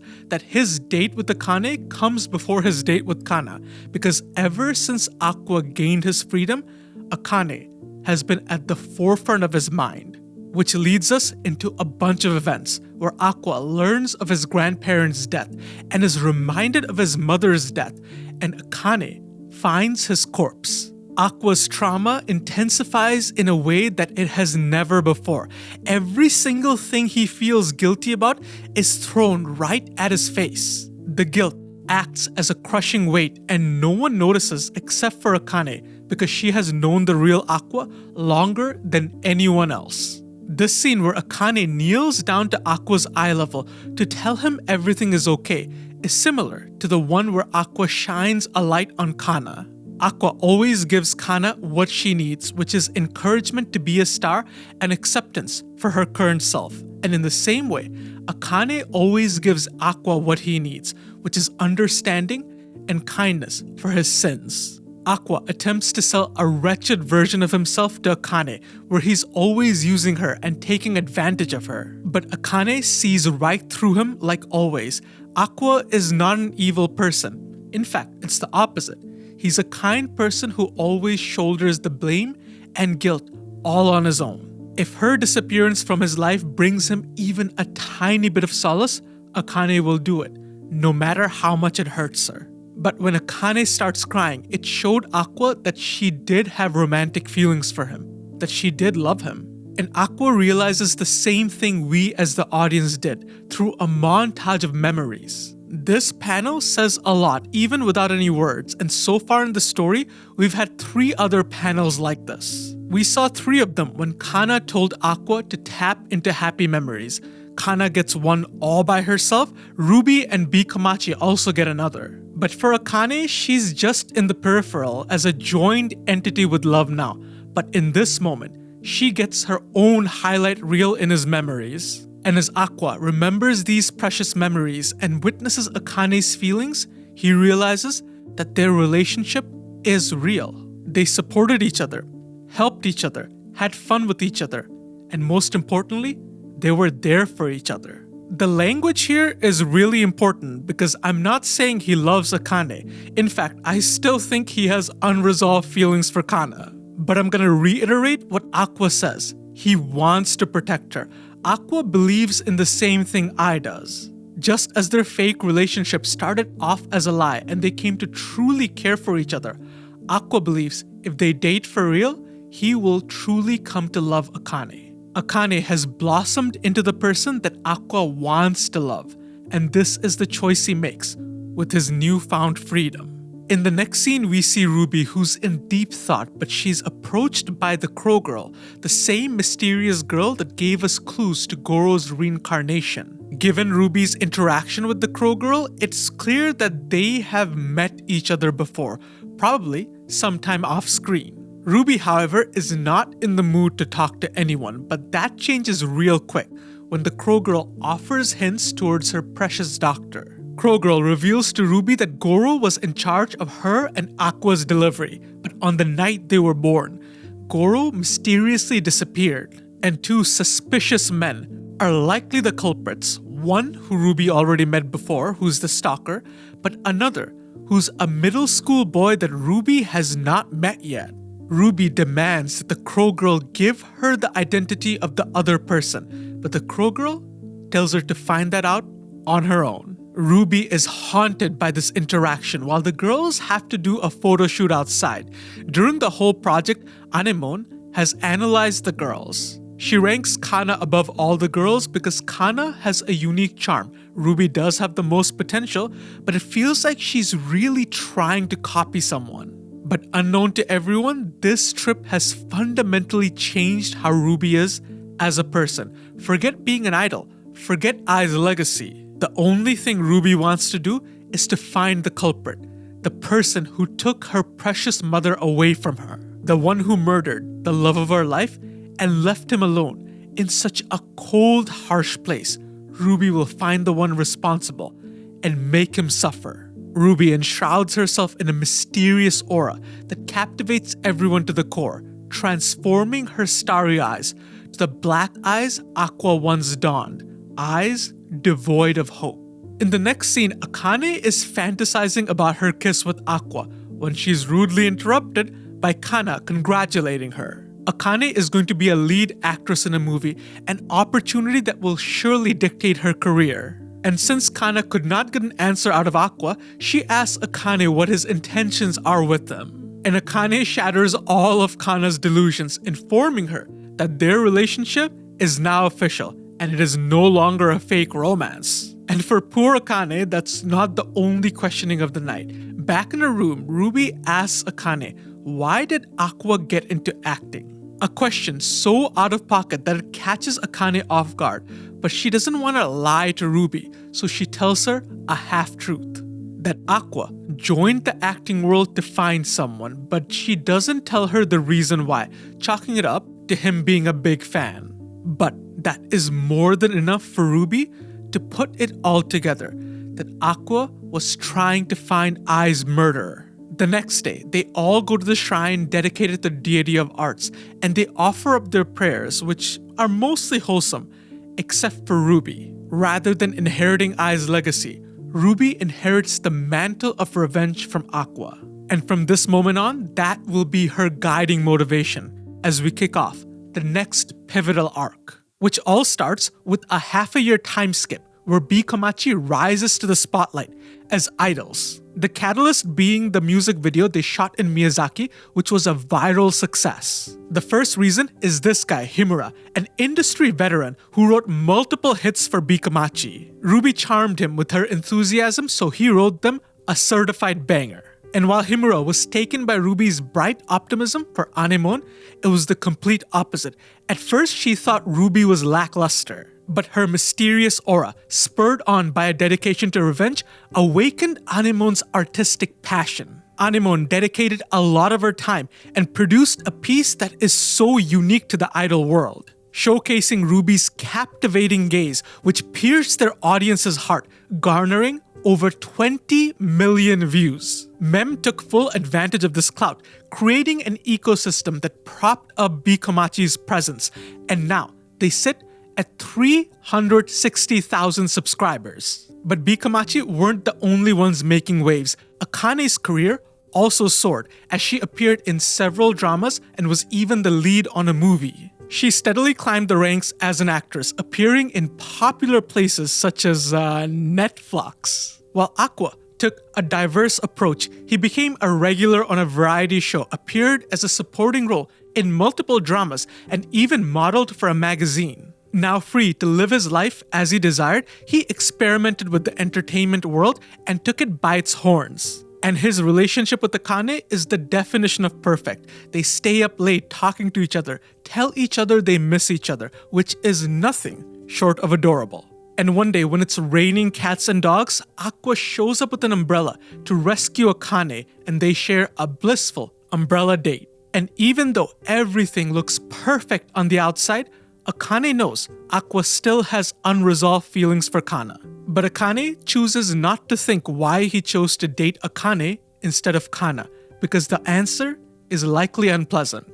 And to be frank, for Akane, it doesn't matter. Aqua treats her incredibly well. He responds to all her messages, comforts her, and is always genuinely worried about her. And on rainy days like these, Aqua will always rush to her rescue. As far as Akane is concerned, this is all she needs. And if this relationship is what Aqua needs to come to grip with his feelings, then Akane is more than happy to provide it. And what's more, Akane feels as the relationship continues, the lies are slowly turning into the truth. And Akane does not hate that one bit. However, she is aware that Aqua has a reputation for being a player, and cheating is a no-go. So she will be watching him carefully, giving us cute Akane pout number 5. One part of the conversation that gets highlighted is how Aqua has been avoiding Kana ever since they started dating. And this causes discord within Bikomachi. The girls on the surface perform at concerts like it's nobody's business, looking as thick as thieves. But that harmony is just a lie because their real relationship is in shambles, and even Bikomachi's superfans are starting to catch on. They feel like something is wrong. Kana has lost her charm, while Ruby has lost her innocence. Which makes sense, because ever since Miyazaki, revenge has occupied Ruby's mind. And we all know, for Kana, the reason is Aqua. Aqua took ignoring Kana to a whole new level, where he pretty much avoids any interaction. It's the same situation as when Kana was mean to Aqua, but the whole thing is reversed. And this took a deep mental toll on Kana, where she had a breakdown after one of their concerts. So Mem took it upon herself to remedy the situation by cornering Aqua after he was done shooting for the day. They have a conversation back at her room where Mem pleads for Aqua to smooth over the situation because it's taking a toll on Bikomachi. She puts the whole ball in Aqua's court, saying he has to do this, he has the responsibility because he was the one who seduced Kana. But this sends Aqua over the edge and leads to a scenario that Mem was not prepared for, where Aqua pins her down. Aqua informs Mem not to underestimate him. He knows fully well that Kana likes him, and that's exactly why he chose to keep his distance and is staying strong with it. Because Kana from now on will be in the spotlight, and getting caught with Aqua could spark a major controversy. And if anyone thinks that he is Kana's boyfriend, it could lead to the worst. Aqua questions Mem, if that were to transpire, is she willing to take responsibility? Because if something like that were to happen, and if Aqua had to shoulder the blame again, this time he's sure that it would break him. Mem realized that she had everything wrong. She thought Kana was the one obsessed with Aqua, but it seems to be the other way around. The next scene takes place at school between Frill, Ruby, and Minami, and Frill introduces us to the concept of Aqua's show since she's a big fan. It's called Dig Deep, One Chance, where they explore controversial topics like finding the biggest loser on the racetrack or interviewing the brilliant minds that censor your very favorite cultured content. Frill theorizes with their rising popularities, soon they'll cross paths on the stage, something she is very much looking forward to. But that day arrives sooner than later, as Aqua finds his sister to be the newest addition on his show, something he is deeply, deeply not happy about. However, Ruby does a great job on the show, and what's more, Kaburagi is really impressed by her intelligence. Ruby invited Kaburagi to one of her concerts, and in a professional manner, handed him a proposal. That's how she got on the show. Kaburagi was taken aback because in showbiz, everybody hones their skills, but the ones that can create opportunities for themselves really stand out. But as Aqua feared, Ruby did not pull this off on her own, and in the next scene, we're introduced to her accomplice, Saito, the former president of Ichigo Pro. Saito begs Ruby not to get involved with him, but Ruby will not budge. She is on a warpath. And given Saito's close affiliation with Ai, Ruby knows that Saito is close to the truth. She's not going to let go of such a valuable asset. Ruby questions Saito on who the father is, but Saito doesn't know. If he did, he would have killed him a long time ago. Ruby demands that Saito reveal everyone that Ai had contact with, but Saito will not divulge that information. Ruby is reckless, and her enemies now, 15 years after Ai's death, are bigwigs in the industry. Ruby doesn't have the resources to go up against them. But Ruby sees this as a challenge. If she can get famous, Saito will give her what she needs. Saito nonchalantly agrees, knowing that Ruby is nowhere near her goal, which is proven correct when Ruby next asks him how to get famous. Ruby reveals that she got her job at Dig Deep under Saito's guidance. Ruby holds Saito in great respect because she was never under the impression that Ai made it to the dome all on her own. Saito played a big, if not bigger part than Ai. Ruby keeps pestering Saito for advice, and at one point he has no choice but to oblige. He first advises Ruby to play a character similarly to what Aqua advised Akane to do. Aqua occupies the role of the sharp-tongued critic who is extra mean, and the audience eats this up. A great comparison would be Simon Cowell from American Idol or Gordon Ramsay from Hell's Kitchen, people who mercilessly rip others apart. The tactic makes Aqua popular because the audience can right away recognize his character, and others can't help but play off of his venom. Saito recommends playing a character that comes naturally to Ruby, like being sassy, selfish, and stupid, and Ruby does not appreciate this advice one bit. But she tries it and it works like a charm. Ruby might not appreciate it, but she is really good at playing the fool. Just like Ai, Ruby has a talent in lying. Saito also advises Ruby to make alliances with strategic individuals, like the assistant director, who will one day become the director. And so we're introduced to Shun, the poor soul who thinks Ruby has a crush on him because she is nice to him. I can't blame him though. Ruby's attention must seem like a light at the end of the tunnel because this job sounds like a living hell. Shun's boss sucks and routinely drowns him in work. He has to create captions, at times man the camera, handle the pedestrians, research content, and God knows what else. And things just get worse when the director announces their next segment that's gonna be on cosplayers. The director wants to interview cosplayers from Tokyo Blade since that's trending at the moment, but he doesn't demand just any old cosplayers. He wants cosplayers on the risque side. TLDR, the director wants crazy people that are gonna make for great TV, and he demands them on short notice. The director thinks this is gonna be an easy job, but Shun soon finds out that that boomer is far disconnected from reality. He can barely find 10 normal cosplayers, forget 10 ecchi cosplayers. But in his hour of need, Shun finds an ally within Ruby who volunteers both herself and Minami for the project. Minami initially is taken aback by the request because she is not a cosplayer, she's a gravure model. And if you googled it like I told you to earlier, you're gonna realize that's a very risque profession. Minami knows that if she presents herself as a cosplayer, it'll be disingenuous at best. She knows nothing about Tokyo Blade and she's only going to be there because she is hot. Minami is surprised that Ruby is okay with such deceit because this is the type of stuff that Ruby loathes. And Minami is not wrong. When Peon suggested a prank video, Ruby was not on board because it would be like lying to her fans. She even felt guilty for keeping the fact that she's Ai's daughter from her fans. Revenge has clouded Ruby's principles, making her not only okay with deception, but to seek it out as a weapon. However, even with Ruby's help, they don't have enough, so Shun has to rely on his very last option, his sister Mimi. Right now, she's working as a VTuber and introduces the topic to the audience. For those who don't know, VTubers are streamers that use a virtual avatar rather than their real image. And if you're watching my video, I'm just gonna assume you know what VTubers are all about, because what anime fan doesn't? However, what makes Shun's sister special is her experience with cosplay, so he begs her to help him, or he's gonna blackmail her. I don't know how I feel about an arc where a brother asks his VTuber shut-in sister to do naughty cosplay for a variety show, but you know, here we are. But poor Shun cannot catch a break because the director tells him right before the show that they didn't get the permission to do Tokyo Blade cosplay. The director nonchalantly asks Shun to go and tell them to do a different cosplay,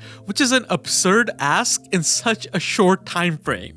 The director even gaslights Shun, acting like he told Shun to have backups, which he certainly did not. So now Shun has to go back, apologize, and embarrassingly beg the cosplayers to readjust. But with his sister's help, he is able to manage. On the day of the event, we get to see the lineup in their costumes, even Mimi, who's as shy as they come. We also meet Maya, another friend of Ruby's, whose outfit definitely falls into the risque category. And the vibes are all good, except for Maya, who's a little bit pissed off about the last-minute costume change. Shun apologizes profusely, but Maya tells him it's not his fault. And with that, the show is underway. The boomer arrives on set only to give Shun a really hard time, and Mimi is definitely not a fan. And the director is definitely lacking in the manners department, as he just walks up to Maya and starts oogling her cosplay, commenting on how lewd it is with a huge creepy grin on his face. Yeah, this guy's a little bit of a weirdo. And if that doesn't make you uncomfortable, the interview questions surely will. He asks her point blank how much she makes from her premium content, or if she's dating her photographer, or if she likes doing it in her cosplay. I'm not too sure about the Japanese internet landscape or variety shows for that matter, but I'm gonna go on a limb and guess that these questions are not okay. Ignoring the creepy director, the show goes off without issues, and after the show, the girls get to hang out at Comiket and enjoy their time together. And everyone goes home with a smile on their face, until the next day where everything falls apart. On her way home, Maya puts out a scathing tweet talking about how the TV staff mistreated her and looked down on her because of her profession. She airs out all of their dirty laundry. And the tweet goes viral, feeding into the negative stereotypes the general populace holds for traditional media, which in this case isn't without merit. And as usual, Shun is in charge of damage control. He reaches out and apologizes to Maya and asks her politely if she can take down her tweet. But Maya refuses to back down. She spent countless hours readying her Tokyo Blade cosplay for their show, only to have it cancelled last minute. Maya will keep the tweet up as a warning to fellow cosplayers who want to get involved with the show. Despite the disrespect, Maya's pride as a cosplayer remains intact.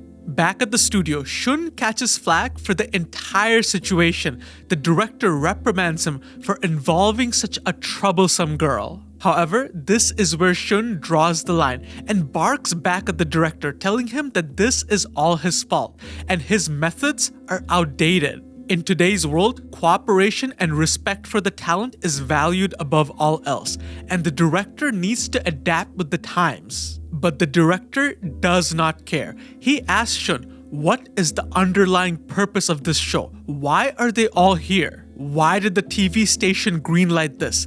And above all, why did they hire a director like him who has a troubled past? It's because this show exists to push the boundaries. That's the only reason they're here. In an age of cancel culture, they're here to figure out what they can or cannot do. For the director, interesting content and lack of ethics are two sides of the same coin. The more taboo the topic, the more people want to watch. That's the only way they're gonna get views in this low-tier production with low-tier talent. The director is well aware that his questions were bordering on harassment, but he has a family to feed and needs to get the views because no one else is gonna hire him. But he does feel bad about those last-minute changes because he knows what that feels like, having worked those long nights himself. The old man finally takes responsibility and apologizes, knowing that this fiasco is likely the end of his career. The whole situation left Shun with complicated feelings because on the one hand, there's no denying it. The boomer is a scumbag, but Shun did have to agree with the one thing. The content he made was definitely interesting. With controversy on everyone's lips and the show's fate in peril, Shun finds himself in uncertainty where Ruby gives him the proposal of a lifetime. Whenever a controversy happens, shows have to apologize, and Ruby's proposal takes advantage of that obligation. Dig Deep is about unhinged deep dives into taboo topics, so what if they dive deep into their own controversy? Investigating themselves and finding out what went wrong will be the meat of the content. The producers, including Kaburagi, love it, so the idea is greenlit. The first segment tackles the last-minute cosplay changes, and Ruby questions the director as to what happened. The director explains that it should have been easy to get the rights to cosplay Tokyo Blade since they already stream it on one of their other channels. So the director sent through a request and checked last minute because they were short-staffed, only to find out that the request had not gone through yet, causing this whole debacle. And upon an interview with Abiko, we learned that she rarely turns down cosplay requests. If she got the request, she would have okayed it, but she never got it. So this whole situation happened because somewhere in the chain of communication, an email got lost or wasn't read. Next, they tackled the topic of inappropriate questions, which Maya did not appreciate at all and made her feel very disrespected. But after coming onto the show, Maya realizes that the crew had their own circumstances, so Maya agrees to take down the tweet as long as they make sure this doesn't happen again. However, Ruby does not believe that's enough, so she has a special surprise ready for Maya, a ritual of purification. As she ushers in the director, now adorned in Saya Hime's cosplay, a memory I cannot purge, no matter how hard I try. Ruby calls it an eye for an eye, as in you atone for your cosplay sins using cosplay, which I have to admit is kinda clever. The director apologizes for his conduct and assures Maya that this is never gonna happen again. And Maya finds his apology endearing after investigating the cosplay and realizing that he made this thing all on his own. The director made many mistakes and learned firsthand how hard it is to make cosplay, and what an absurd request it was for him to ask them to change things last minute, and that alone is enough to satisfy Maya. On the way home, Ruby boasts about how great things went, which is about the time where Aqua has had enough. He asks Ruby point blank, how long has she been orchestrating this entire thing? Ruby acts dumb at first, but realizes there's no point in trying to fool Aqua, so she thanks him instead, because this whole thing was right out of his playbook. She just copied what Aqua did on Love Now. Just to give you a small recap, Akane was caught up in a controversy, which led to major social backlash, almost leading her to the point of self-deletion. Aqua saves her, but then tells the media about this whole fiasco, which leads to Love Now receiving major backlash. But then he collaborates with the cast to create their own version of the show, resulting in Aqua and Akane's popularity skyrocketing. Ruby loved this strategy and stole it, but unlike Aqua's situation, there was no controversy to take advantage of, so Ruby created her own. Ruby observed the show and realized that the director has nothing that resembles self-control, and since Shun needed help, Ruby recommended Maya. Maya has a reputation for stirring up drama, and since they were in a time crunch, Ruby knew the show wouldn't do a background check.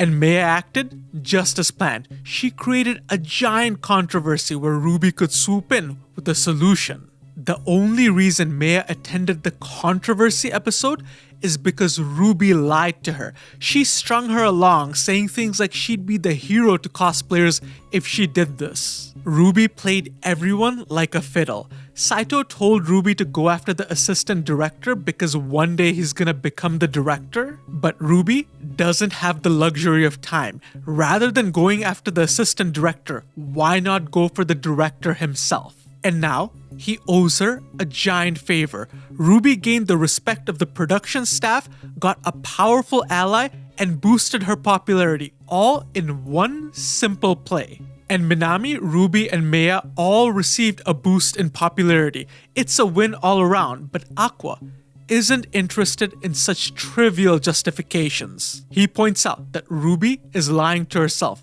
and reminds her how she used to hate liars and how she wanted to be a pure and truthful idol. But Ruby fires back, saying even I was a liar. She lied about having kids and continued to deceive her fans. Ruby has accepted the cold, hard truth that to be famous, you can't play by the rules. She tells Aqua to keep on watching him because she's good at playing this game, and soon enough, she will be famous. And Ruby is right on the money. With the director owing her a debt, she gets more appearances on the show, boosting her popularity. And she's able to use that fame to get appearances on different shows. In the idol world, Ruby receives the Newcomer Award, which recognizes her as an outstanding talent. And on the back of Ruby's skyrocketing popularity, B Komachi sees tremendous growth, and now they're almost at 1 million subscribers. And Ruby even capitalizes on the B Komachi name, making a public announcement saying that she's gonna inherit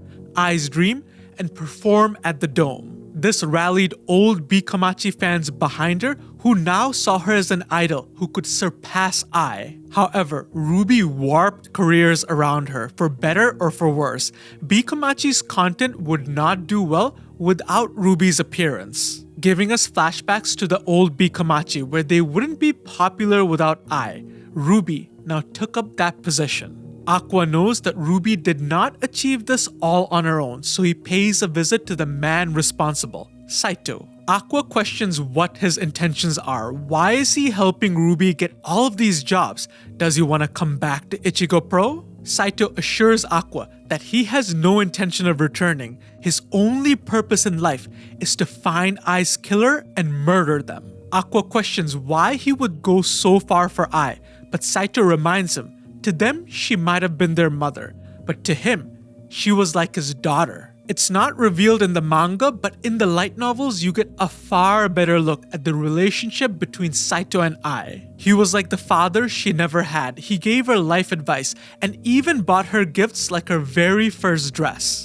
As Saito's reasoning is personal, Aqua informs him that his revenge is no longer possible and shares the story about Uehara and Himekawa and how Ai's killer is dead. However, Saito meets this confident story with laughter because Aqua has no idea what he's talking about. Saito remembers the day Uehara died. Ai was well and alive, moving into her new place. There's no way Uehara would know Ai's new address because he died before she moved in.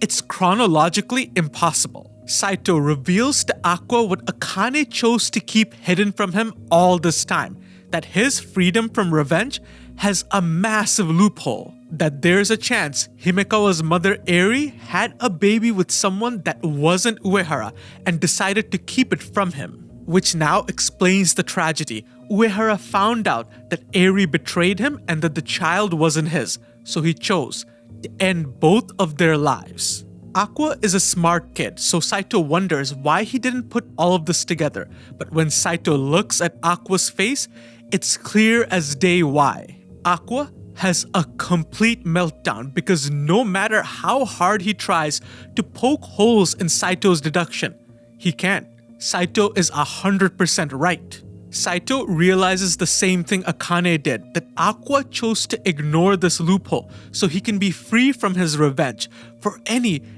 tiny shred of hope. Saito attempts to take this all back, realizing that he messed up royally, but it's too late. The rabbit is out of the hat, and it's never going back. Aqua sits alone in the rain, like the edgy protagonist that he is. The specters he shook off for just a tiny while now come back in full force. That his happiness, the life that he built for himself, was nothing but an illusion. His peace was nothing more than a dream. The guilt builds up to an unbearable level, and Aqua lashes out at the specters, not realizing that in reality, he lashed out at Kana. Kana was walking by and noticed that Aqua was drenched, so she wanted to bring him an umbrella, not aware of the chaos brewing inside his head. Kana is shaken by the outburst, thinking that Aqua is angry at her, which would make sense because he is ignoring her. So she leaves, with tears rolling down her face, with her heart broken once more, and Aqua just sitting there wondering where his life went wrong. Aqua retreats back into his room because he doesn't want to face anybody like this, but he does share a conversation with the only person that completely understands him, Akane. Akane has no idea of the events that transpired, but she can tell Aqua is down, so she reminds him that whatever happens, he can always rely on her, a fact that Aqua is very thankful for. Akane receives an award for her acting and shows us that she's learned from her past. She uses her experience from Love Now to play a character for the camera. But during the show, Akane notices an oddity, a man with a striking resemblance to Aqua, and she knows it can't be him because he told her that he's not attending. Later that evening, Akane has dinner with the higher-ups, and Kendaichi reveals to us more details about the eyes. He describes the eyes that Akane is able to imitate as deceptive eyes, eyes that can turn lies into the truth, an outstanding talent for any actor to have. Kendaichi mentions that once upon a time, someone from Lalala had those same exact eyes, and he was one of their best actors, but now he owns his own powerful agency. It's the man Akane noticed earlier that looks like Aqua, the man who left her a bouquet of white roses. Akane is curious about this man, so she digs into Lalalai's archive to try to find him, and when she does, her jaw drops, and like before, the gears in her head begin to turn. She realized that Aqua was investigating Lalalai because I once performed there, and the man who was once their top actor had eyes similar to I.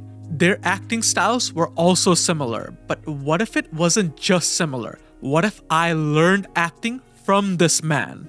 But if that's the case, why isn't this man more talked about? Why did Akane have to look him up? Akane realized that it's on purpose. The man did not want to be found. And then she had another ominous realization. A white bouquet of flowers. The same bouquet the stalker handed I before ending her life. What if the actor provoked the stalker, sent him after I, told him where she lives, and set up the stage for the whole murder? And what ties this all together is the man's face, because he is the splitting image of Aqua. And finally, after 100 chapters, we get the name of our antagonist, Hikaru Kamiki, the man who killed I.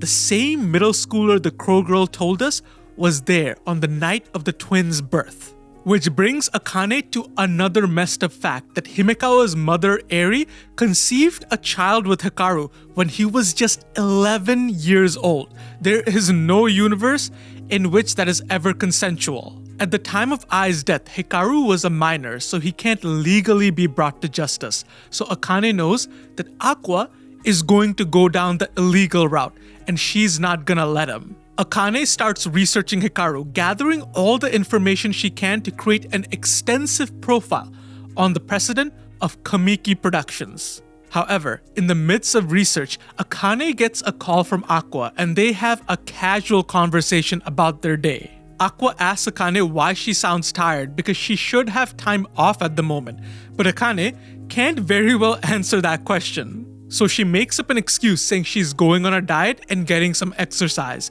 and Aqua tells her she doesn't need to because he will like her no matter what.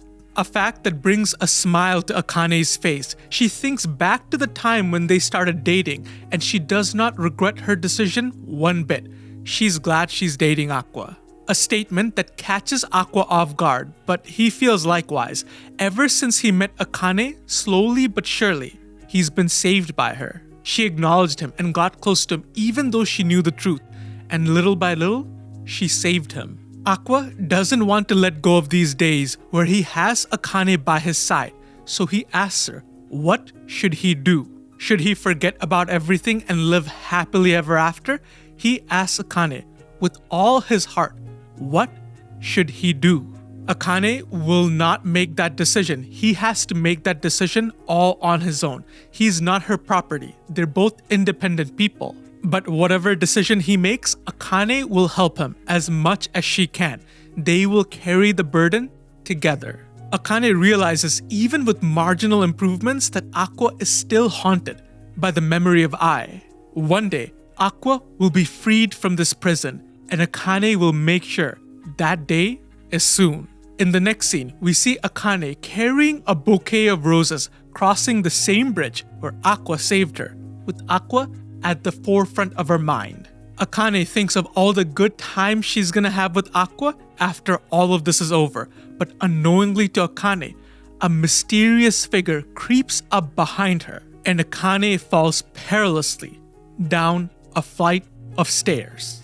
And just like before, Aqua is there to save her once again. This entire thing is revealed to be a jump scare because the mysterious figure was just a random bypasser. Akane again praises Aqua as her savior, but he in turn has another request.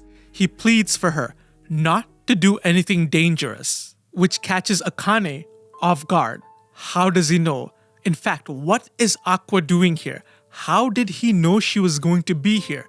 And most importantly, how does he know that she's gonna do something dangerous? Akane is sharp and Aqua knows this, so it wasn't long until Akane figured it out, that Aqua was tracking her. Inside her keychain was a bug, which led Aqua right to her. Akane is furious and demanded to know for how long Aqua kept tabs on her, and he revealed, all the way from Love Now. To Akane, the betrayal hurts more than anything else. She always believed that they had an equal partnership. Why did he not trust her? She didn't care that he placed a bug on her. If he asked, she would let him place 100 bugs because she would do whatever he asked. But she refuses to be treated like a pet or his property. She wants to be treated like a partner, and if he asked, she would do anything for him. However, Aqua calls her out on her lie.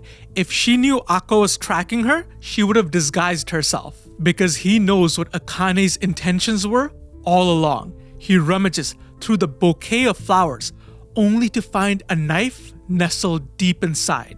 Akane planned to take Aqua's revenge in his place. She lied about carrying the burden together. She was going to take it all on her own. Akane tries to make excuses, but Aqua makes it clear-cut to not involve herself anymore. He will remove the tracker, he will no longer ever invade her privacy, and they will no longer be involved with each other. And again, he urges her not to do anything dangerous, and Akane is confused because at first he says he wants to use her, but now he's being kind to her. It doesn't make any sense. Akane expresses that she would go to the depths of hell with him if he just gave the word, but Aqua has no intentions of taking her there. Akane bursts into tears, realizing that she couldn't save him. With this out of the way, Aqua no longer has to worry about Akane's safety. He closes his eyes and bids farewell to his happy days. Because Aqua took a wrong turn in his revenge, but now he's back on track. Firstly, why was Akane mad at Aqua for tracking her? Because she said it herself, right? She would let him put 100 trackers on him if he asked. It's because trust was the entire foundation of their whole relationship. Aqua always let Akane chart her own path. Even all the way back to Love Now, Akane pressed Aqua and asked him if they have a real relationship, and Aqua confesses that he doesn't see her as a romantic interest. Aqua chose to kiss Akane on the show, and Akane chose to let it happen. It was her decision to make. Aqua chose to kiss Akane at Miyazaki, and Akane chose to have a real relationship with him. Aqua always gave Akane the ability to decide. Akane could choose to walk away anytime she wanted, and that's why this panel is so precious to her, where she's happy about the relationship and mentions the choice she made to date Aqua was the right choice. Trust is the glue that holds their bond, and when Aqua decided to violate that trust, it hurt Akane bad, because up till this point she was under the impression that they had an equal relationship. But if we're keeping score, Akane is the one who violated that trust first. The obvious instance is where she chooses not to point out the loophole about Aqua's freedom. Given that she's on her merry way to go kill Aqua's father, it's obvious to Aqua that she knew from the very beginning. But that's not the reason why Aqua chose to break up with her. It's actually the opposite. And this panel illustrates that better than anything else. I don't want to let go of these days when you're by my side. When Akane shares that she's happy to be in a relationship with Aqua, it completely catches him off guard. Similarly to On the Bridge, where she shares that she knows he's a kind person. For someone like Aqua, who felt irredeemable, being with Akane is the closest thing to hope that he has ever felt. Day by day, Akane's kindness saved him, and it's that exact kindness why he must end their relationship. Because Akane is willing to put herself in harm's way to help Aqua, and if something were to happen to her because of his revenge, it would break him. So if Akane won't put herself before Aqua, then he will just put himself out of the equation. We see it play out in the following panels where Akane states that she's willing to go to hell with Aqua if he gives the word. But Aqua has no intention of taking her there because he's not willing to sacrifice Akane for his revenge. A nice little parallel is this scene all the way back at Tokyo Blade where Akane says that if she lost to Kana, she would want to die. And Aqua responds, not letting his girlfriend die. That is a boyfriend's job. Earlier in the scene, Akane gives Aqua full permission to use her in his revenge. But here's a question, has Aqua ever even done that? He barely manipulated her. From the very first kiss, Akane was well aware that their relationship is not real. Aqua didn't see her as a woman, and she even calls him out for it in the next scene. On the bridge scene, Akane confesses that she knew Aqua was keeping her near for some underlying reason, and she's completely okay with it. Not to mention, he told her about every single detail of his revenge. He even gave her the patch notes about Himekawa. The one thing he doesn't reveal is Goro's reincarnation, but he reveals the backstory and even the place where Goro grew up. From the beginning, Akane was never a tool for Aqua. The terrible version of him where he's taking advantage of her, it doesn't exist. It's a lie. He never used her for his revenge, even though she made herself into the perfect tool for his revenge. She's intelligent and tracked down Aqua's father and even volunteered herself as a sacrifice for his revenge. But in the face of this offer, he completely turns her down. But Aqua did use Akane in one way. He shares his deepest thoughts with her, all the secrets that he's been harboring, everything that's going on in his head. Keeping his real self hidden for so long, Aqua craves the feeling of being understood, and Akane is the only one who gave it to him. The theme of their relationship is lies turning into the truth, and in a way, Aqua's lie of using Akane did turn into the truth. But it wasn't about revenge. Aqua used Akane to find happiness, to find hope in his hopeless world. That's why the second he turns his back on Akane, we see him metaphorically turn his back on the hope and happiness that he had found. And we see the black eyes of hopelessness emerge within him once more. As Bikamachi rises through the ranks, Ruby remains the sole reason, and Kana is starting to feel some type of way. It wouldn't be a big deal if Kana's acting career was thriving, but since Tokyo Blade, she hasn't landed a single role. In the context of Akane's rising stardom, it's nothing more than a slap in the face. Kana wonders if this is what she wanted for her life. To be second fiddle to Ruby for all her days, the only reason she became an idol was for Aqua's affection, and now he hates her. This scene is a parallel to one from the light novels where I want to quit from Bikamachi. I had joined Bikamachi to learn how to love, but all she did was spew hate because all the other girls were jealous of her. In the same way, I and Kana learn what it feels like to lose your purpose, to lose the reason why you want to keep going. Like Kana once told Aqua, she doesn't have the innate motivation needed to tough it out. So, in a state of desperation, Kana accepts a shady offer to hang out at this seedy place, hoping to meet this guy. Director Shima, an up-and-coming star who may just be Kana's ticket back into the acting world. And surprisingly enough, he's aware of Kana and is even a fan. They exchange line information and set up a separate meeting, and Kana wonders if she should go to this one-on-one meeting. Because there's clearly undertones of more than just work.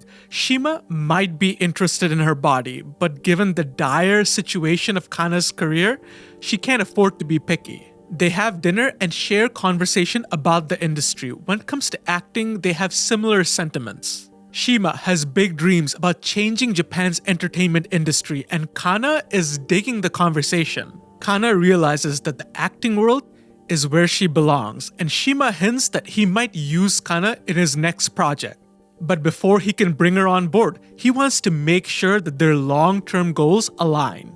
Unfortunately, it's closing time, and Shima can't parade around a minor after hours, but Kana insists on continuing the conversation. Her desire to get back into the acting world has pushed her to the point of desperation. Shima proposes that they continue the conversation back at his place, and Kana doesn't deny him. Kana lies to herself by saying things like he's married and they're only gonna talk about work, but deep down inside, Kana knows this is shady. Back at Shima's place, Kana takes a quick look around and it's exactly like she feared.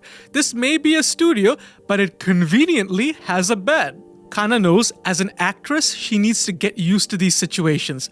So if he tries to make a move on her, she's gonna tell him that she's on her period. So as you can see, she has really thought this through.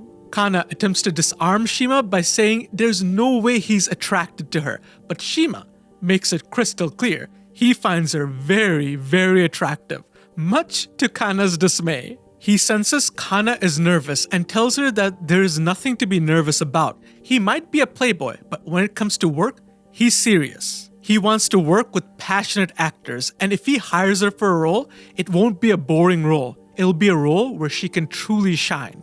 The director cozies up next to Kana, whispering sweet nothings into her ear. Everything she wants to hear. And just as he's about to seal the deal, Kana breaks down crying, saying she can't do this and that there's someone she likes. Director Shima finds this fascinating and urges her to elaborate, and Kana lets it all out like a goddamn therapy session, something she could really use. Shima asks if Kana is interested in acting in his next project, and Kana is confused because she didn't do naughty things. To Shima, it's not a big deal. That's just one way of getting to know somebody. What he wants more than anything else is to make a good movie. Kana leaves relieved, vowing to never put herself in a similar situation. From now on, if she's going to get a role, she's gonna do it through her own strength. However, the world is not that easy because unknowingly to Kana, on her way in and out of Director Shima's place, the paparazzi filmed her. They sent Miyako an email hounding her for more information, and they approached Kana in public, wanting a comment on the scandal. And this blunder shakes Kana to her very core. She shuts down like a deer caught in the headlights. Rather than answering the questions, Kana just runs. She wanders through the streets, thinking of all the nasty comments she's going to have to endure. Meanwhile, everyone at the agency is worried about Kana because she hasn't shown up to practice, which is a first. Miyako knows that kids are not that strong. The entertainment industry eats them up and spits them out like they're nothing. Miyako fears the worst, while Kana sits in a corner contemplating on what she can do. She knows that as soon as this surfaces, it's the end of her idol career. But maybe that's for the best, Kana thinks. Maybe if she quits, it'll be the end of this whole fiasco. This situation proves to Kana what she's been thinking the entire time, that she is not cut out to be an idol. The version of her covered in lies is too far a departure from who she really is, and soon enough, the comments will come pouring in, proving her self-doubt to be right. However, Kana knows the comment that will hurt her the most are the ones pointing out that she can't make it, that she's clinging to the idol world only because she couldn't make it as an actress. In her moment of despair, Kana subconsciously calls out for Aqua. Maybe he'll show up and save her like he always does. But Kana quickly dispels that fairy tale and snaps back to reality. What did she just say? Save me, Aqua? Who does she think she is? She's Kana Arima, the genius child actress. She doesn't need to cling on to a man. Kana attributes her weakness to a momentary lapse in judgment. So what if people accuse her of sleeping around? Who cares? Kana readies herself for the world's ire. This is not her first rodeo. People have been saying horrible stuff about her since she was 5 years old. Water off a duck's back. Who cares about her fans, Kana claims? She never liked them in the first place. Other idols, they can be all innocent and cutesy. But Kana, she's built different. We see Aqua in the periphery. He came to check up on Kana because he was worried about her, but upon hearing her triumphant monologue, he realized that was not necessary. Back at the office, Ruby couldn't help but roast Kana because Kana is always critical of everybody else, so it's fair play. Kana is deeply ashamed of her conduct, but Miyako does not care. For up-and-coming idols, it's unreasonable to not expect one scandal or two. Reporters are vicious, and Kana wasn't even the main target. They were after director Shima. Kana just got caught up in the crosshairs. Mem also steps up to comfort Kana. They're only human. It's unreasonable to expect perfection at every turn. And as for Aqua, he feels the same exact feeling that he has felt throughout the story. Massive amounts of guilt. Because it's his fault Kana became an idol. So he asks Ruby a simple question. Even if it's painful, if there was a way to save Kana, would Ruby take it? Ruby admits that she would, because Kana is her precious friend, and with Ruby's consent, Aqua puts his plan into motion. He sets up a meeting with the man who now controls Kana's fate, and at first, Aqua tries to appeal to the man's humanity. He asks if it's possible for the article to indicate a B Komachi member rather than Kana. This way, the damage will be spread out through the idol group rather than Kana sustaining it all on her own. But that is a no-go. Unlike Love Now, this individual's humanity is far gone, and he only cares for one thing, the juiciest story. So Aqua is forced to rely on the last option, telling himself it's okay to do this because Ruby said she would do anything to save Kana. Aqua offers a trade to the man, a story for a story, a scandal for a scandal, a better deal than the man could ever expect, because Aqua's scandal will shake Japanese society as a whole. The next morning, Kana turns on the TV expecting the worst, but to her utter surprise, rather than her face being plastered all over the screen, it was eyes instead. The magazine revealed to the world that I had twins in secret, and those twins are Ruby and Aqua, and that I was murdered by a fanatic who knew about her kids. This story set the entire media landscape on fire. It was inescapable. Akane, upon reading the story, realizes that this is the tipping point. Aqua has devoted his life to revenge, and there ain't no going back. And Akane's gentle reaction clashed with Ruby's explosive outrage. She demanded to know what is the meaning of this. Why did Aqua reveal their secret for the world to see? Why did Aqua tarnish Ai's reputation, the lie she had worked so hard to protect?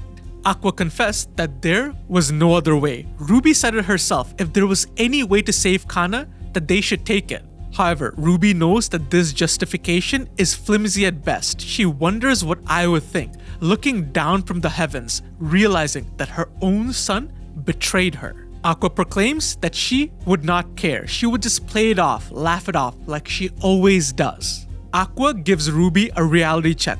Ai is already dead, and her secret should be used to benefit those that are still alive. And this is the sentiment that breaks Ruby. From the beginning, Aqua and Ruby shared a similar fate. reincarnated to a mother that they both adored. The cornerstone of their bond rested on the fact that they both loved Ai more than anyone else. But Ruby now knows that love is a lie. Aqua doesn't care about Ai anymore, and Ruby just lost another person that she can trust, sending Ruby over the edge, sealing her descent into madness as she calls Aqua a liar over and over and over again, and that everyone is a liar. As Ruby rose to stardom, she got a good look at the ugly side of the industry.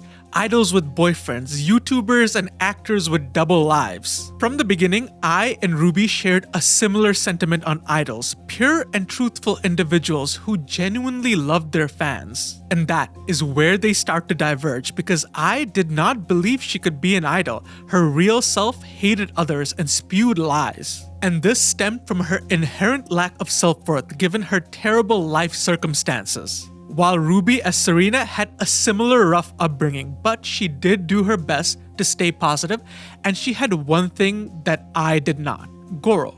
Goro encouraged Serena to be herself and pursue being the pure, truthful idol she wanted to be. However, upon entering the idol world, both Ai and Ruby realized that this entire thing is made up of lies. But again, how they chart their paths makes all the difference, because Ai looked at the idol world as a way to become her ideal self, to turn the lies into the truth.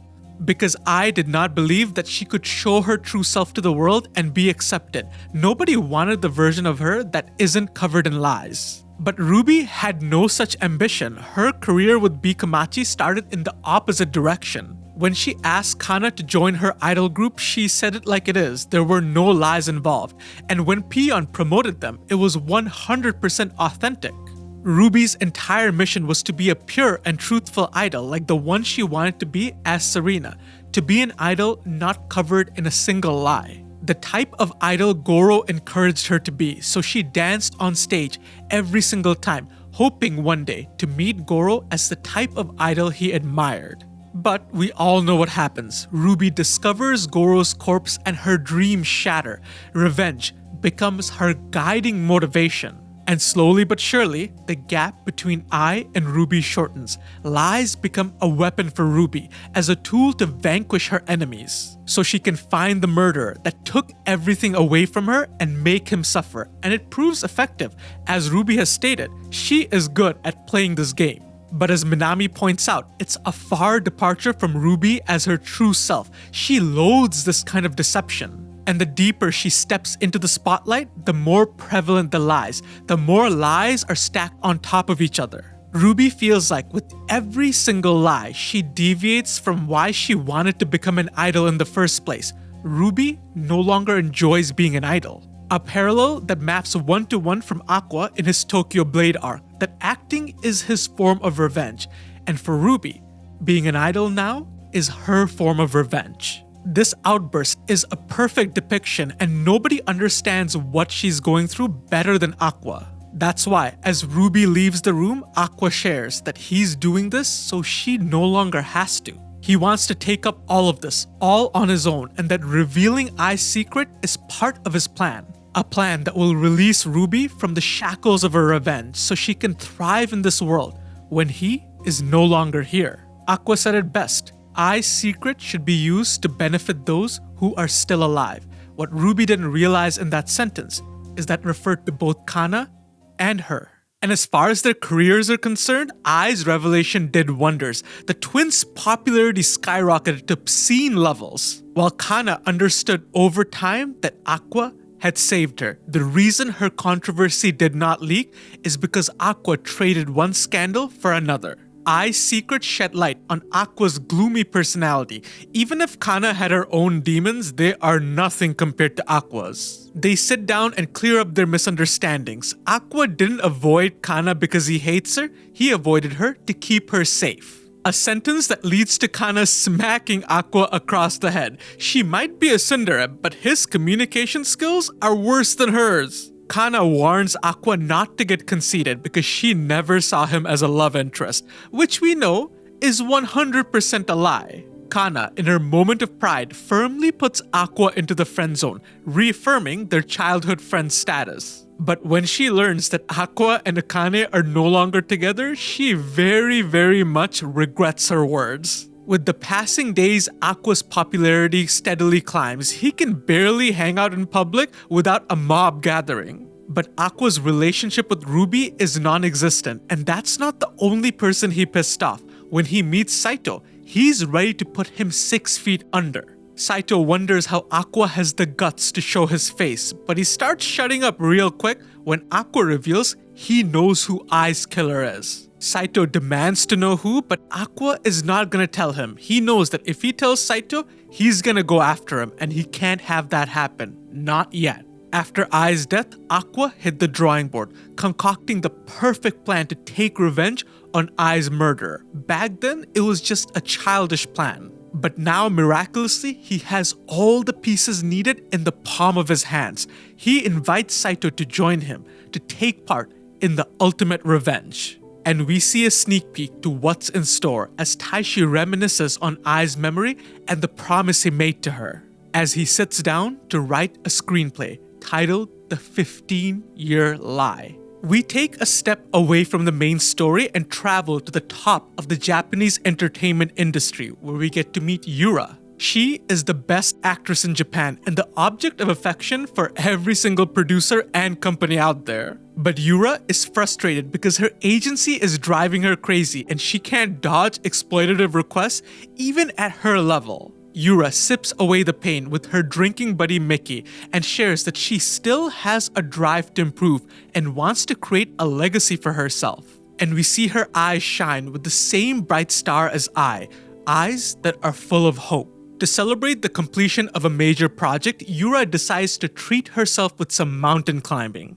And her friend Mickey gives her an ominous warning. Mountains are remote, so if anything happens there, no one is ever going to find out.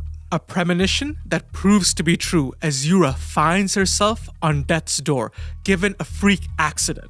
But it wasn't just an accident, it was an accident caused by her dear friend Mickey, who turns out to be Hikaru Kamiki.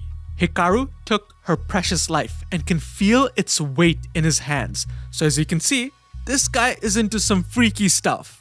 We arrive back to Aqua's plan, and the first step to getting the movie done is funding. And this is where Kaburagi comes in. Aqua brings him a proposal and the first draft of the script, a story about Ai's life, her rise to stardom, and her murder on the day of her biggest performance. Why did it happen? And what went on behind the scenes?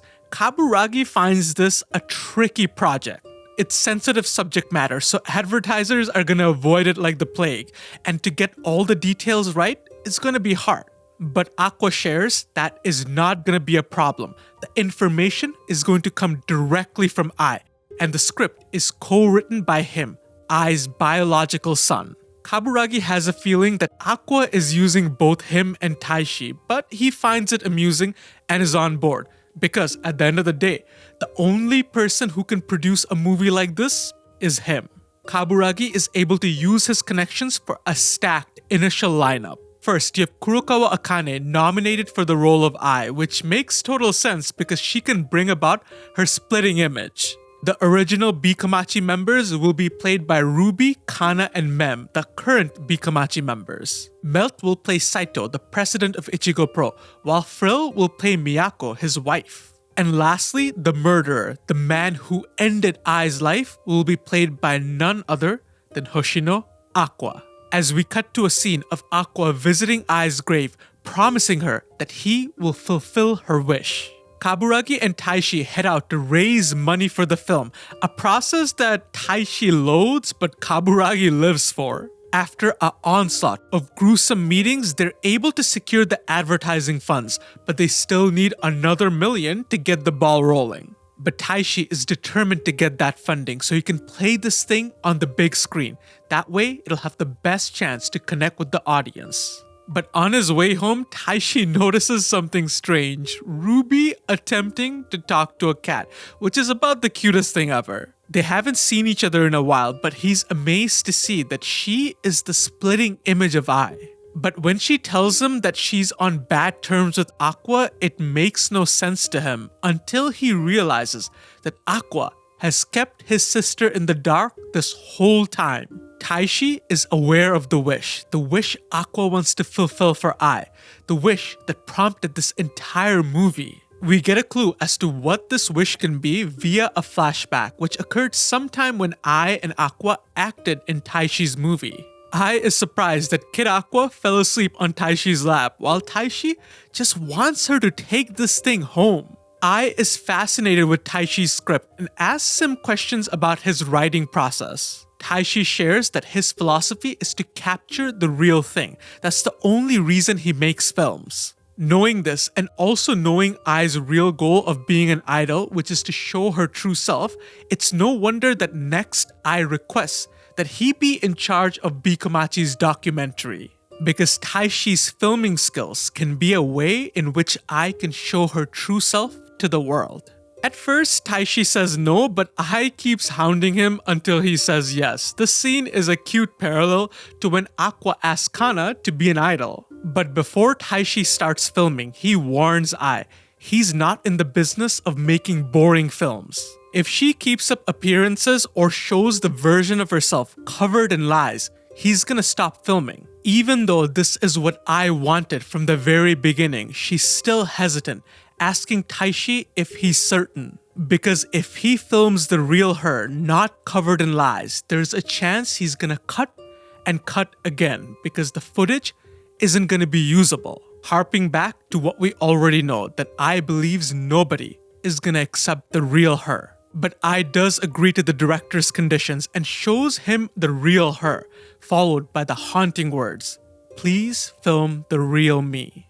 And Taishi was able to film the documentary. It was 90% complete, except for one scene where Ai and Bikomachi perform at the dome. But we all know what happened. With the aftermath of Ai's death, the documentary never saw the light of day. However, there's another situation that made no sense to Taishi. One day, Ai handed him 2 DVDs. Video letters for her kids for when they turn 15, and Taishi is confused. Why doesn't Ai just give it to them herself? Ai makes an excuse about losing the letters, which does make perfect sense, but Ai reiterates, please give it to them without fail, okay? But the eerie part is that Ai gave these letters to Taishi before she died.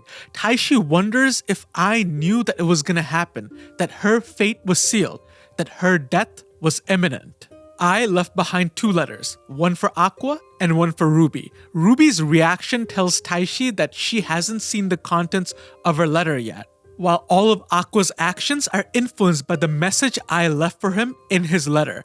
And Taishi knows if Ruby were to open her letter, all of Aqua's actions would be justified in her eyes. In the present day, Taishi sees the spirit of Ai within Ruby, not just in looks, but with the despair in which they see the world.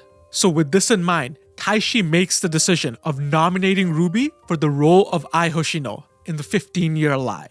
They audition Ruby without telling her that it's for Ai's role, and Ruby does show promise, which is very frustrating for Kaburagi. Sure, having Ai's daughter play Ai's role will add meaning to the movie, but having someone like Frill play Ai will make them way more money. By the way, the lineup I mentioned earlier is just a placeholder, and it's very much subject to change, as you're gonna see soon. Frill receives the offer to play the role of Ai, but upon looking at it, she has her own agenda.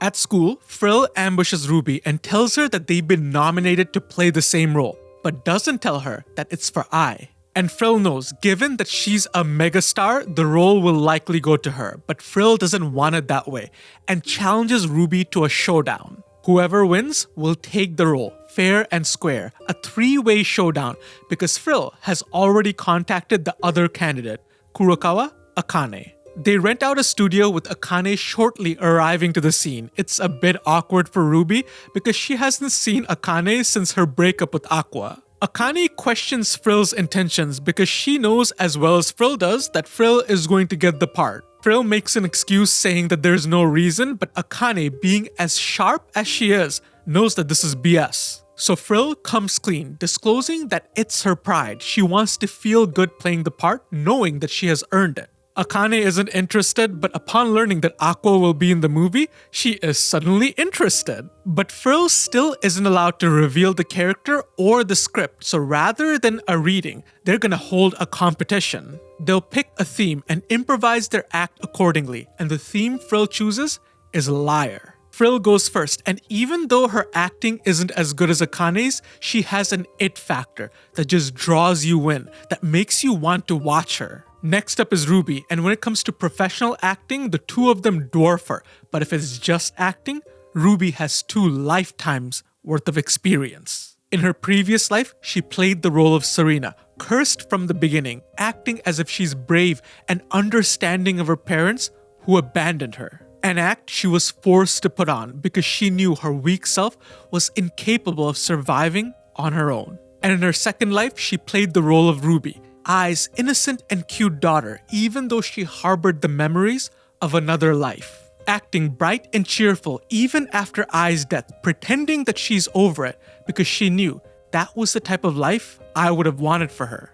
This is a pretty powerful moment and shows the contrast to how Ruby and Aqua approached Ai's death. The twins suffered deep trauma from Ai's death, and while Aqua channeled that trauma into getting revenge, Ruby channeled it into pretending to live the type of life I would have wanted her to live. Which is an interesting contrast to Ruby wanting to be a pure and truthful idol. Maybe that's why Ruby craves the idol world. She sees it as an escape from her day-to-day life that's covered in lies.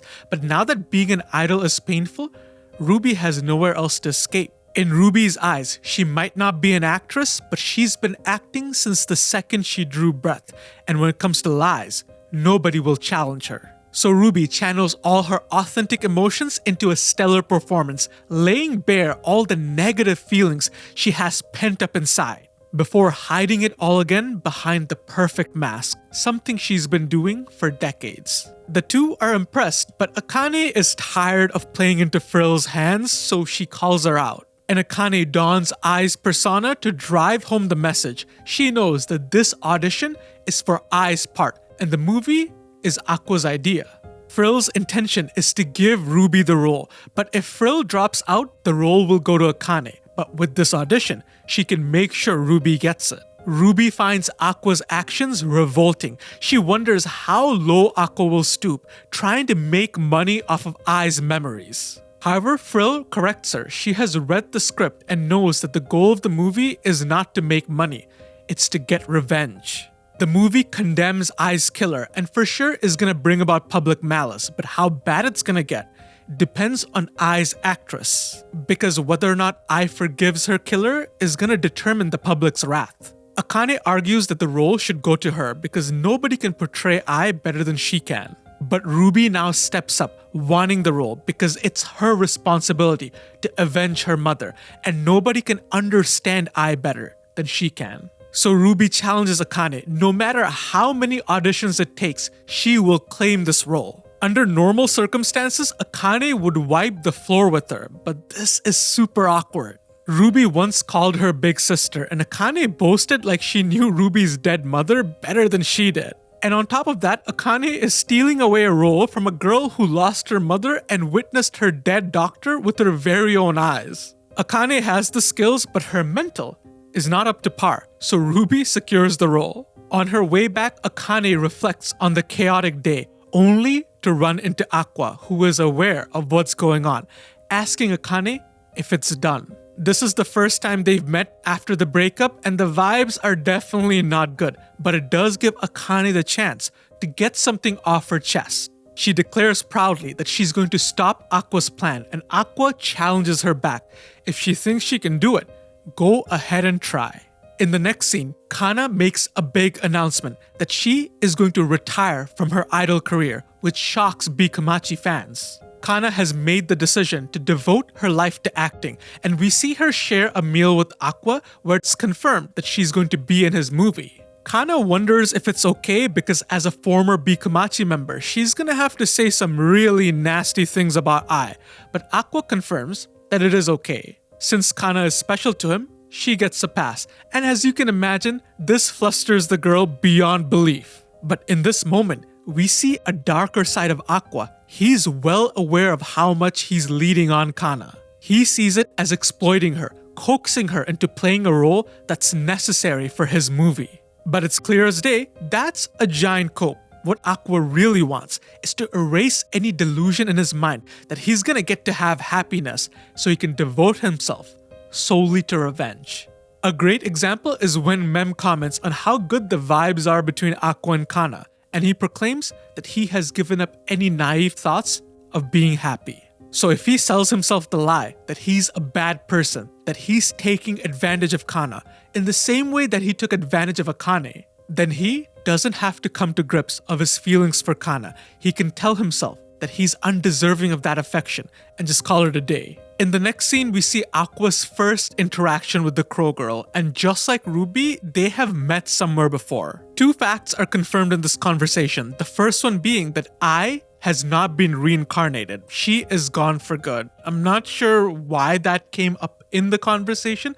I'm just assuming Akka wrote this in, so fan theorists don't get too wild. And the second piece of information the Crow Girl gives us is that Ruby and Aqua were reincarnated for a purpose, and that Ruby is playing her part perfectly, while Aqua is not. The next scene concerns a meeting between Taishi and the advertisers, which includes copious amounts of alcohol and really hot girls. Aqua warns the director not to get wasted, and director Taishi gives him this cool manga moment where he says, "Pros, don't get wasted," before getting completely obliterated. Now poor Aqua has to babysit him, but amidst the conversation, a lady catches his attention because her name is Marina Tendoji, the same mother who abandoned Serena. And upon further conversation, it's revealed that this is that person. And it takes everything within Aqua to keep his rage in check. Because Marina is the embodiment of everything he loathes, his exact opposite.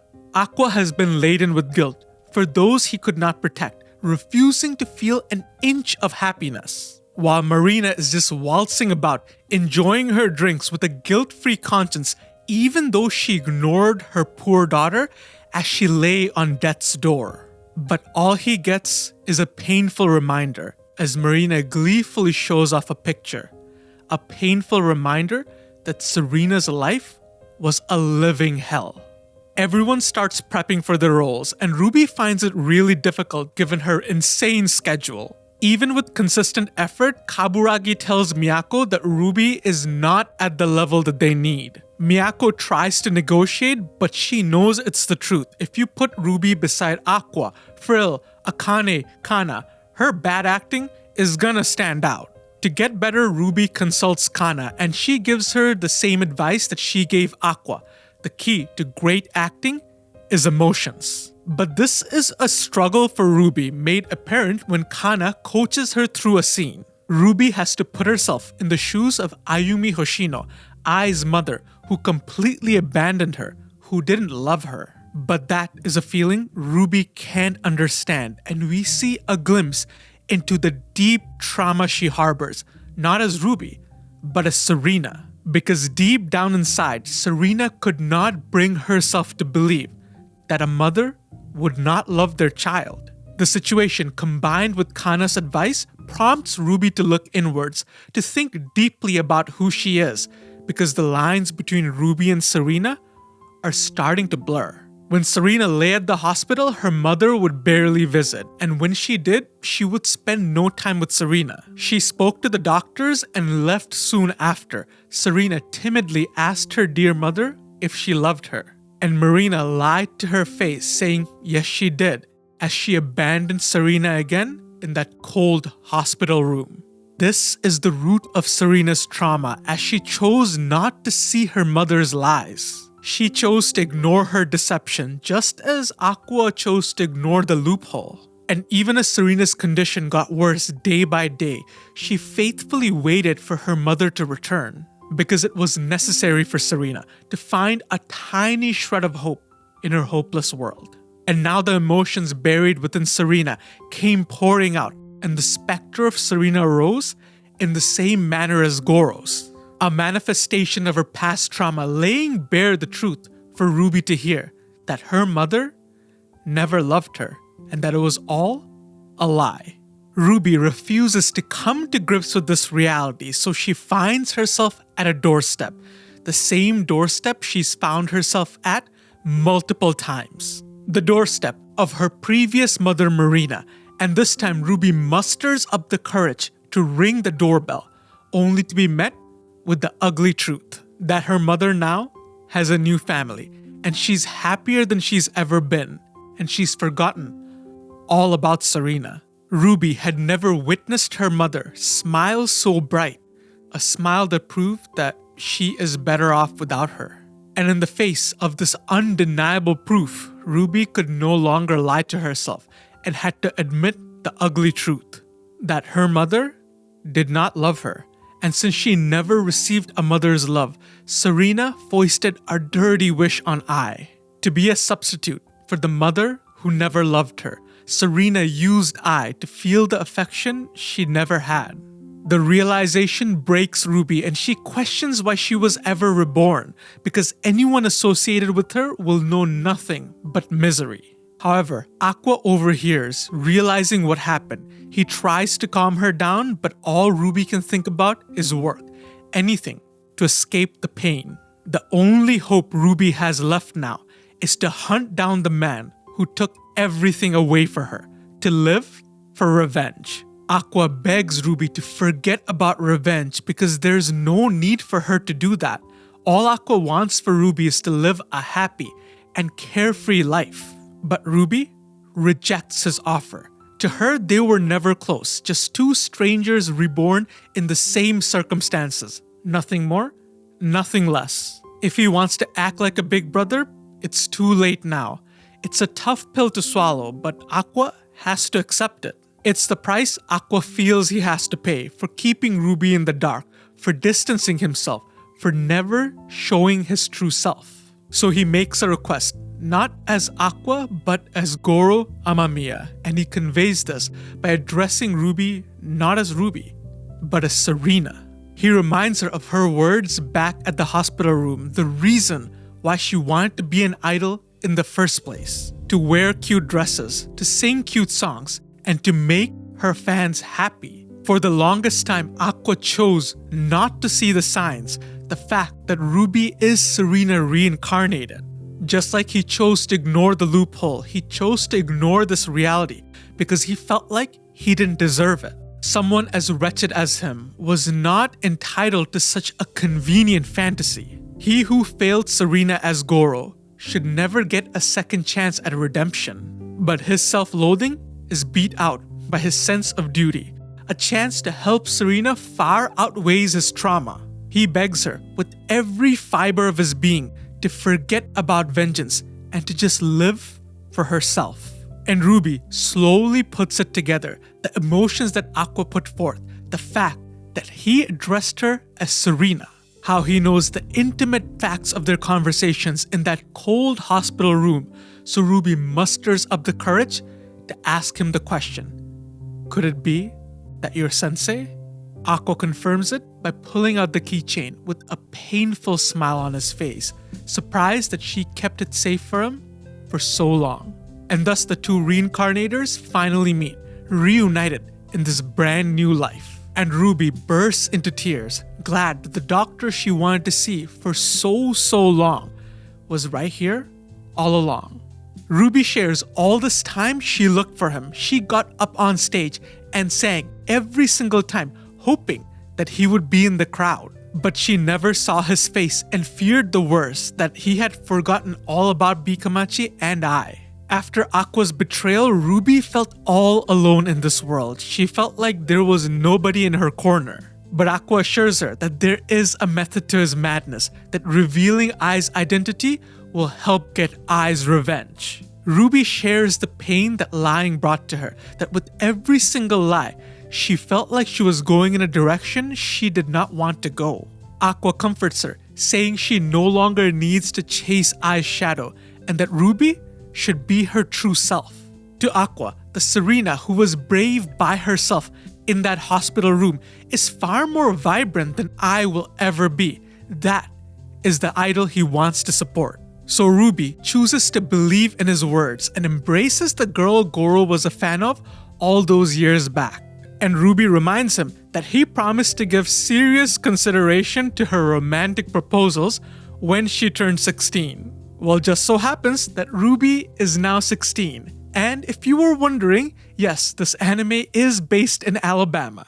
Following this event, Ruby and Aqua are now closer than ever, both mentally and physically, much to Kana's dismay, who found a rival in the most unlikely of places. The two believe that Ruby is relying on Aqua given her tough schedule, which is not accurate in the least, but it is true.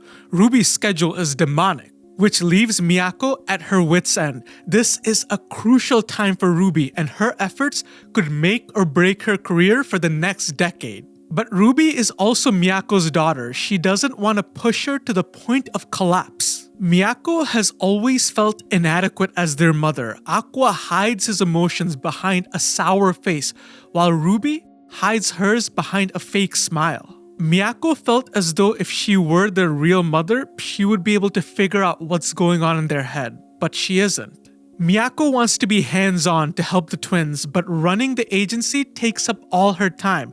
She didn't want to be running an agency in the first place. Miyako came to Tokyo as a small-town girl with big dreams, and the nightlife swallowed her whole, but she didn't hate it. She embraced the lifestyle, working and leveling up her looks. Every single encounter was like a video game. It gave her experience. She climbed up the ranks, from a bar girl to a hostess to a cabaret. But soon, the house of cards began to crumble. Tokyo is full of beautiful women, with more pouring in by the hour.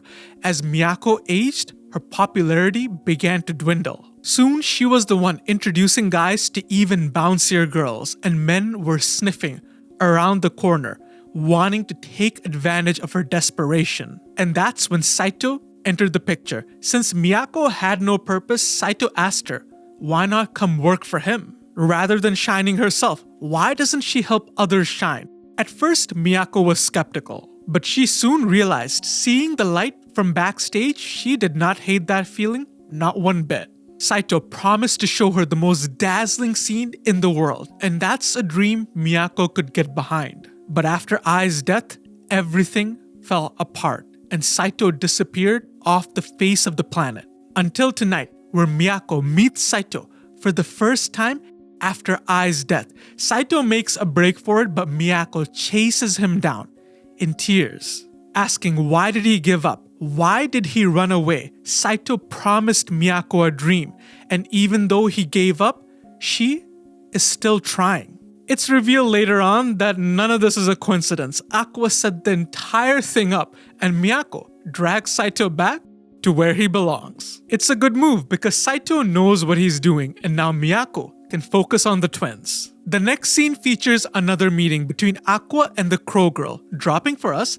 some more lore. It's hinted that the Crow Girl is a divine entity with the power to transfer the memories from the dead to the body of a baby, which means Aqua and Ruby are not reincarnators, but vessels that hold the memories of the dead. However, the conversation goes from ominous to downright hilarious when Aqua asks Crow Girl to act in their movie. And the reaction to asking a supernatural entity to become a child actress is exactly what you would expect.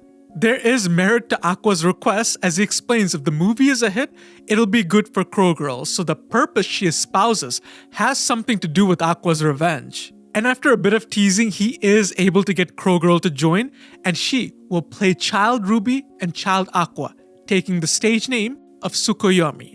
The cast gather around for fun little interactions. For example, Mem being super nervous to meet Frill, only to realize that Frill is a big fan of hers. You have Himekawa and Milk getting along, and Kana and Akane not getting along, showcasing their love-hate relationship. They get into their outfits and just look at Akane's infatuation with Kana. If this isn't the cutest thing ever, I don't know what is.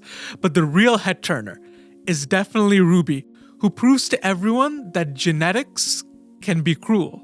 They shoot the first scene, which is a disagreement between the old Bikamachi members, now played by Akane, Kana, and Mem, and the scene goes off without issue. But the same could not be said for Ruby, as the director kindly informs her that she is not capturing Ai's essence. So he has her redo the same scene 13 times over with no end in sight. Ruby, finally fed up, asks for some feedback, and the director delivers. He explains that I was dumber, and Ruby is overthinking the scene, which to Ruby could not be more wrong. I was intelligent and thought things through, but hid herself behind a simple-minded mask. With that insult riling up in Ruby's head, she redoes the scene only to be accepted. The girls finally figure out what the hell is going on, reminded that the director only wants to film the real thing. And there was one crucial emotion that Ruby was missing in that scene. A deep, seething anger. An anger that I hid from the world. So the director deliberately made Ruby do 1,000,000 retakes and insulted her mother to make sure to capture a fraction of the anger that I was feeling. The girls warn each other to be careful because this director is no joke. As the filming sets in, those that have never been in a movie start to feel the pressure, especially Mem, who realizes that movies run on razor-thin timelines and have constraints you're never gonna see in YouTube. As the scenes continue, we dive into Ai's backstory, how she came from a foster home and fled to Tokyo with no backup plan. How Saito scouted her and she agreed to become an idol because she wanted to turn the lies into the truth. We get to see the 4 original members of Bikamachi together. Ai, Nino, Watanabe, and Takamine, the names that make up the password to Ai's phone, 45510. We also see how the lady at the facility was biased towards Ai, given her shady past, so Saito had to bribe the lady with $20,000 just to let Ai work. The girls behind the scenes gossip, wondering just how much of this movie is real. Kana thinks it's 50%, but Akane posits it's 90%. However, we do confirm some of it when Aqua for the first time meets Ai's mother, Ayumi Hoshino. She tells us why she abandoned Ai. It was all because of a man Ayumi planned to marry. However, Ai grew up to be beautiful, frighteningly so, and the man started making eyes at her even though she was just 9 years old. Ai's mother felt uneasy, angry at the man, and jealous of her daughter's looks, and that's why their family fell apart. Ayumi never picked up Ai from the foster home because she believed that she would only hurt her again. Ayumi gives Aqua the go-ahead to make this movie if he wants because it's the least she can do to make amends. As Aqua walks out, Akane ambushes him. He went to the countryside all by himself, so naturally Akane is gonna follow him. And her version of natural kinda scares Aqua. But Akane did research Ayumi and did not find anything strange, just the story of a mother who abandoned her child. As the shoot continues, a spotlight is placed on one of the founding Bikamachi members, Nino, who is played by Kana. As Ai's popularity rose, she cannibalized Nino's fans, which made Nino resentful. The director invited the real-life Bikamachi members on set to help with the process, including Nino. And Kana finds herself in conversation with the person that she is playing. Although Nino is reluctant, Kana wants advice because she refuses to lose to Akane. Nino is jealous of Kana for having a rival because in Bikamachi, that was not possible because nobody could rival Ai. Kana asks Nino if she hated Ai, and ultimately, Nino has to agree. She hated Ai so much that at one point, she told Ai to go to hell. But it didn't matter how many vicious words Nino hurled at Ai. It was all met with a smile of indifference. Ruby overhears the conversation and asks Nino if she regrets it. And Nino starts crying, saying yes, she does regret it. So Ruby, with a smile on her face, forgives Nino for what she said, doing her best Ai imitation. But Ruby is met with a look of disdain from Nino. To Nino, Ruby is nothing like Ai because the real Ai would never even acknowledge her comment. She would just brush it off, pretending to not even hear Nino's words because she knew deep inside those were the words Nino wanted to hear the most. Nino's words could never hurt Ai because she is the invincible idol queen and Ruby is nothing more than a poor imitation. The entire outburst freaks Kana out because that's who she has to play on stage. But as Nino walks out, we see her on the phone with someone. The person she's speaking to is none other than Hikaru Kamiki.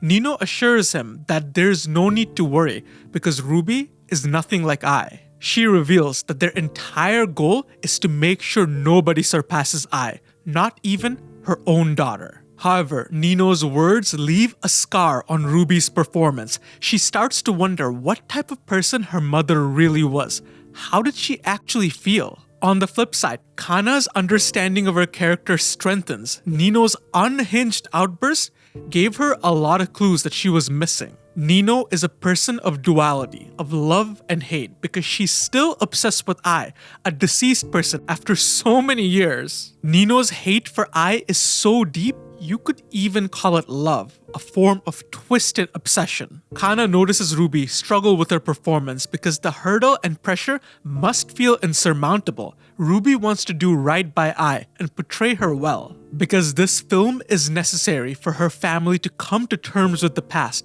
and move forward towards the future. But she also wants the movie to do well because she wants her friends to succeed. Ruby is at her breaking point, crushed by the weight of both desire and expectation. Kana realizes that Ruby is too far a departure from Ai. She's cute and honest to the core, the person Ai would have wanted to be, but not who she really was. There's only one way Kana can give Ruby what she needs, and it's not gonna be pleasant.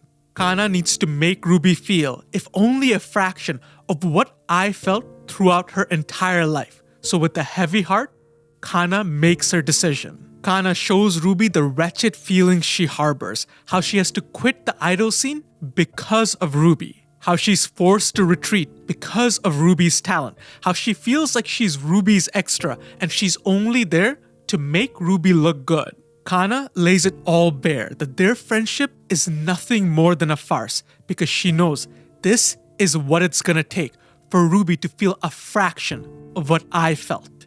The real feelings of envy and resentment on one end, met with loneliness and despair on the other. The shameful feelings that Kana vowed to take to her grave, she let it all out, telling Ruby right to her face that she wishes Ruby would just disappear. As the days go by, it's obvious to everyone that their relationship has soured, and it's not like Kana's confession was a lie. Kana even confirms with Mem that Mem holds similar feelings to Kana, but she wisely chooses to bottle it up or everything is gonna fall apart. By expressing her true feelings, Kana better understood Nino, what that feeling feels like. The feeling of love and hate. And Ruby wonders how I dealt with this. How did she keep a smiling face at such abusive words? Ruby is not stupid. She knows that Kana is trying to help her out, but she also knows that Kana's confession wasn't fake. That's how she really feels. Ruby starts to question every single precious memory she holds with Kana. Was it all a fake? For how long did Kana hate her? And how did I show up every single day knowing that the people she worked with, the people she had fun with, who she called her precious friends, all despised her? How was she not hurt?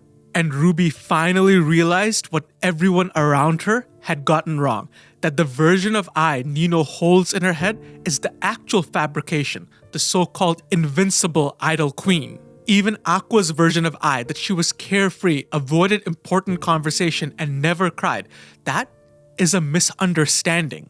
The real Ai Hoshino wasn't invincible. She was just a frail girl hiding from the cruel world behind a mountain of lies. The conflict between Kana and Ruby helped the girls get a deep understanding of their characters. And with that, they're able to bring everything to the stage for the scene that matters. Cut 57. Nino and Ai's farewell. The scene begins with Nino admitting defeat, that she is no match for Ai. Nino was one of the founding members of Bikamachi and the reason for its initial success. But after Ai joined, she gradually ate up Nino's fan base, and Nino resented her like nothing else.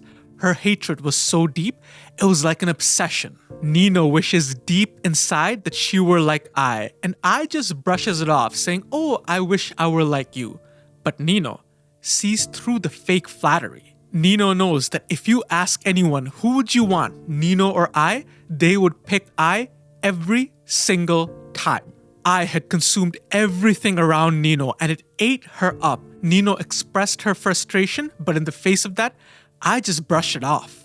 Acting out the scene, Kana delved further into Nino's emotions, the jealousy that stemmed from the balance unfairness. That I was born with things that Nino would never have, looks and talent that are far beyond her reach. It made I different, it made her special, and the deep resentment stemmed from knowing that Nino could never be special. But this jealousy is balanced on the scales of Nino's affection, because before I became the center of Nino's resentment, she was her friend. They had fun together and Nino admired her, the painful feeling of hating someone with whom you share precious memories. Nino's feelings drove her over the edge, where she screams with every fiber of her being that she hopes I would die.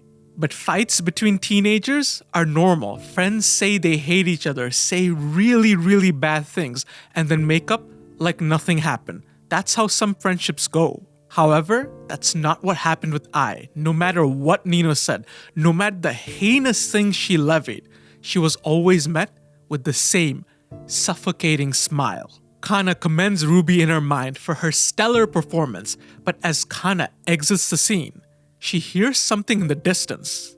A sound that catches everyone, including the director, off guard, but it makes him want to continue filming. It's the sound of Ruby's dessert hitting the door. As the rage boiled up inside Ruby, she exploded, claiming that she hates everyone, telling them to go screw themselves and asking what did she do that was ever so wrong. Ruby added her own improvised scene based on the emotions that welled up inside, her portrayal of what I's character truly is. That I was a frail girl that you could find anywhere. She had trouble trusting people and loving others. She was timid and sensitive and got hurt when her friends said mean things to her. So she lied to protect herself from this harsh world.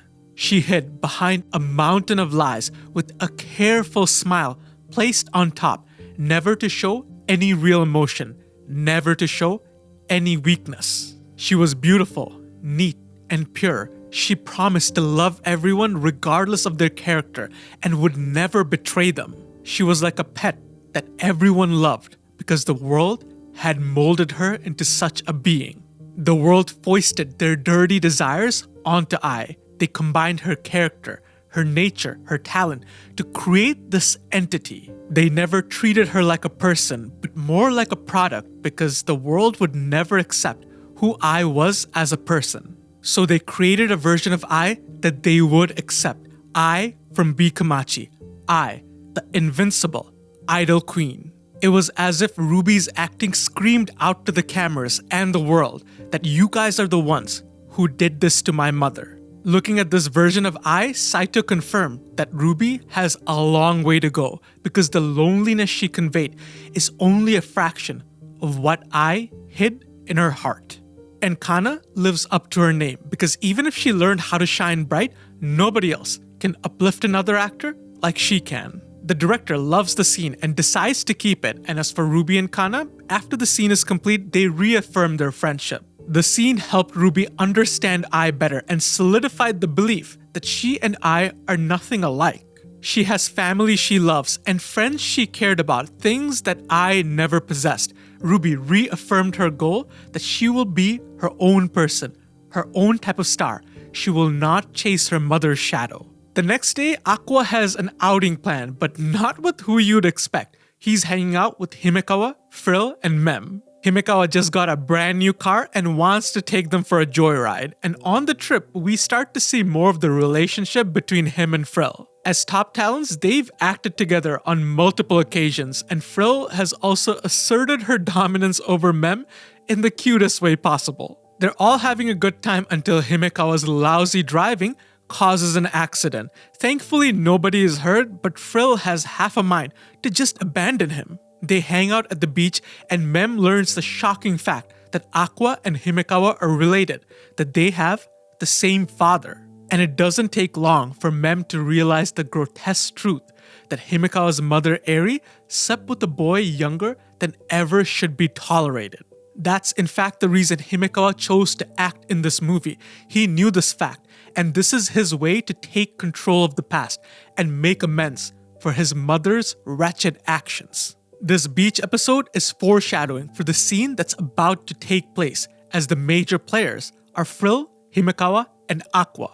Frill will play Himekawa's deceased mother Eri, while Himekawa will play his cheated stepfather Uehara, while Aqua will play Hikaru Kamiki. The first scene showcases Ai's time at Lalai, where she meets the power couple Uehara and Eri.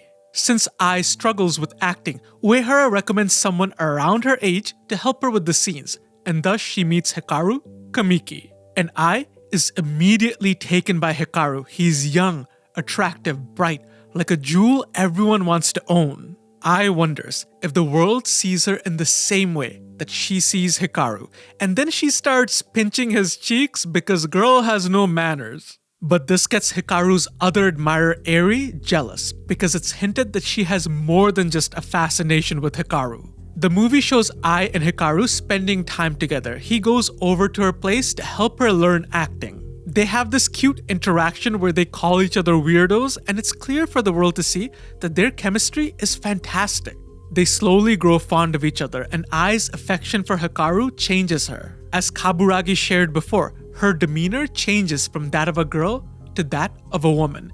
She dresses differently, carries herself with more grace. She even uses her hard-earned money to take Hikaru to a fancy restaurant, and soon learn that these places can be a bit more expensive than they let on. However, what gets Hikaru more than anything else is the fact that Ai genuinely enjoys spending time with them. But every second of his joy with Ai felt like a crushing weight, because Hikaru knew that his relationship with Ai is built on a mountain of lies. It wasn't his first time eating at a fancy restaurant. The truth is, Eri took him to that same restaurant multiple times. He isn't broke either. Eri gives him a hefty allowance. But the biggest lie out of them all is that Hikaru doesn't think Ai is weirder than him. Because deep down inside, Hikaru knows that he is the weird one, and what he tolerates from Eri is very, very wrong. Hikaru wonders every single day if this is the right thing for him to do. Is this what he needs to do in life to get any affection? Hikaru has nothing to his name, nothing worthwhile, so he hides behind the mask of a seemingly normal person. While he endures all the nasty things the world throws his way and acts as if he's completely fine, Hikaru wonders if this is the lie that's okay for him to tell. But so far, it has worked. Nobody has seen through his lies until one day, Ai crashes his entire reality by showcasing she has seen through his deception because they are one and the same. They both have the eyes of a liar, eyes that are good at deceiving people, and Hikaru shares with Ai his deepest, darkest held secret. And Ai confronts Eri without delay, and Eri makes excuses, but it's clear as day that Eri is exploiting Hikaru, a young boy who cannot tell right from wrong. Ai is unrelenting in her criticism, and this causes Eri to break down, revealing the decrepit cycle of abuse. Eri reveals that she shared the same fate. The entertainment industry ate her up and spit her out like she was nothing. So Eri questions, why should she be the only one exploited? When does she get her turn?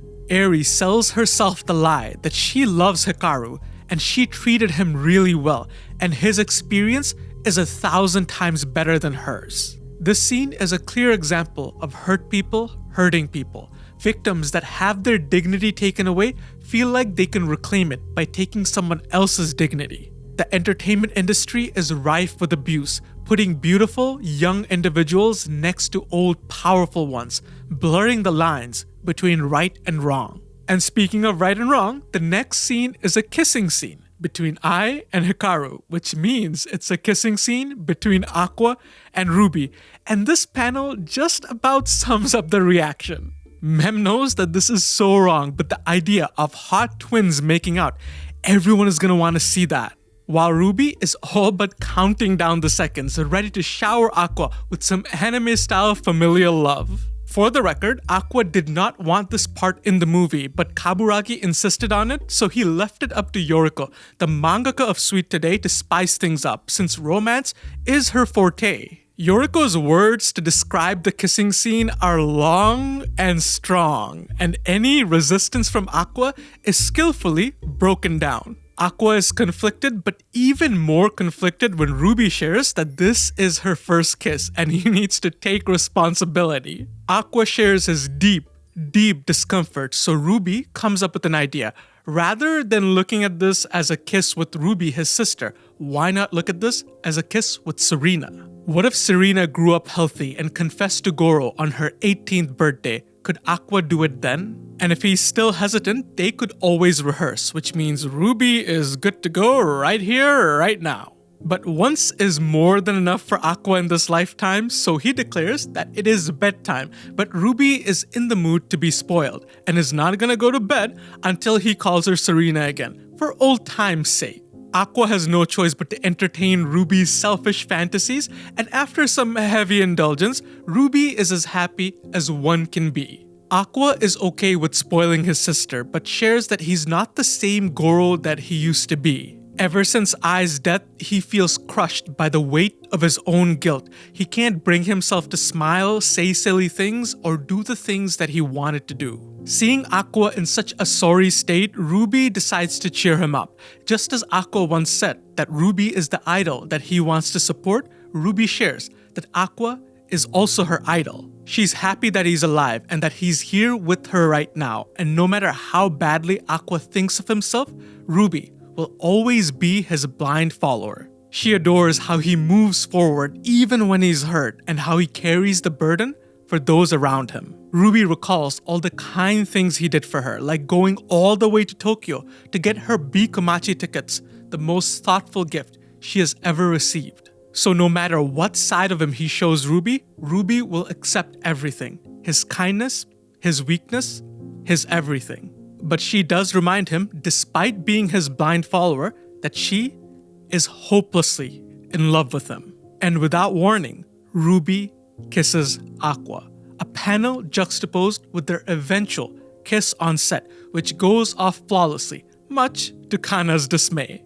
All I'm gonna say is, Aqua might have a crush on Kana, but he made out with her rival and even his damn sister before he made any kind of move on her. The next scene follows Goro, who is played by Melt in the movie, and you can bet Ruby is hypercritical of his acting. She remembers Melt's terrible acting from Sweet Today and isn't a fan of a lousy actor playing the love of her life. She gives Melt flack for his acting even though she's not much better than him, but to her surprise, Melt has thought this through. Melt went out of his way to buy expensive Bikomachi merch because he knew the doctor was a fan and even got special permission to wear it on set. Melt closely studied Goro's character, understanding that even if Goro does things in a very roundabout way, he's a kind individual. Melt has come a long way from Tokyo Blade, now able to understand his character flawlessly. And you can bet Ruby did a complete 180, now excited that Melt is playing the part. And of course, with Goro's introduction, we soon see Child Ruby and Child Aqua take the stage, both played by Tsukuyomi. Just like Melt, Ruby gives Tsukuyomi a hard time, doubting her acting abilities, but Tsukuyomi is not as kind and has a little bit of payback in mind. Tsukuyomi does her utmost best to show off Ruby's childish and immature side, shattering the idealized version of herself Ruby had up in her head. In fact, Tsukuyomi perfectly acts out Child Aqua, giving the director a good laugh and letting Kana and Ruby live out some fond memories. For the twins, it's the least Tsukuyomi can do, given all they've done for her a long time ago. Back when Serena was alive, she rescued a crow. Goro was hesitant, but Serena demanded that they help the poor thing. Goro patches up the crow, and in no time, the crow disappears into the starry sky. But the crow never forgets this favor and watches over the two strangers. The crow does them tiny favors and keeps an eye out for them throughout the seasons, all the way until their very last days. Tsukuyomi is the crow that the two saved all that time ago, and now the crow has come back to return the favor. The next scene shows the fallout between Eri and Hikaru after Ai's heated confrontation. Eri blackmails Hikaru by informing him that the child in her belly is actually his, and that's why he can never leave her. Hikaru will come back crawling to her sooner or later because nobody can love somebody as hopelessly empty as him. At the edge of his rope, Hikaru seeks comfort with Ai, asking her if she truly loves him, hoping that she would dispel Aries' venom. But at this time, Ai did not know what love is, so she answered truthfully, telling him that she doesn't know. Those words confirmed the poison that Aries spewed his way, and in the depths of despair, Hikaru tells Uehara, Aries' husband, about their illicit relationship. The role takes a heavy psychological toll on Aqua, so Kana decides to cheer him up by sharing her favorite snack. A combination of sushi flavoring combined with pizza chips, which on paper sounds absolutely awful, but tastes really good. Aqua shares that whenever he's with Kana, he's always having fun, and you can bet this sends Kana's love sensors into overdrive. Even a tiny bit of brother-sister romancing is not enough to deter Kana. In the next scene, we witness Ruby visit a shrine for prayer, and she comes across a stranger who offers her an umbrella.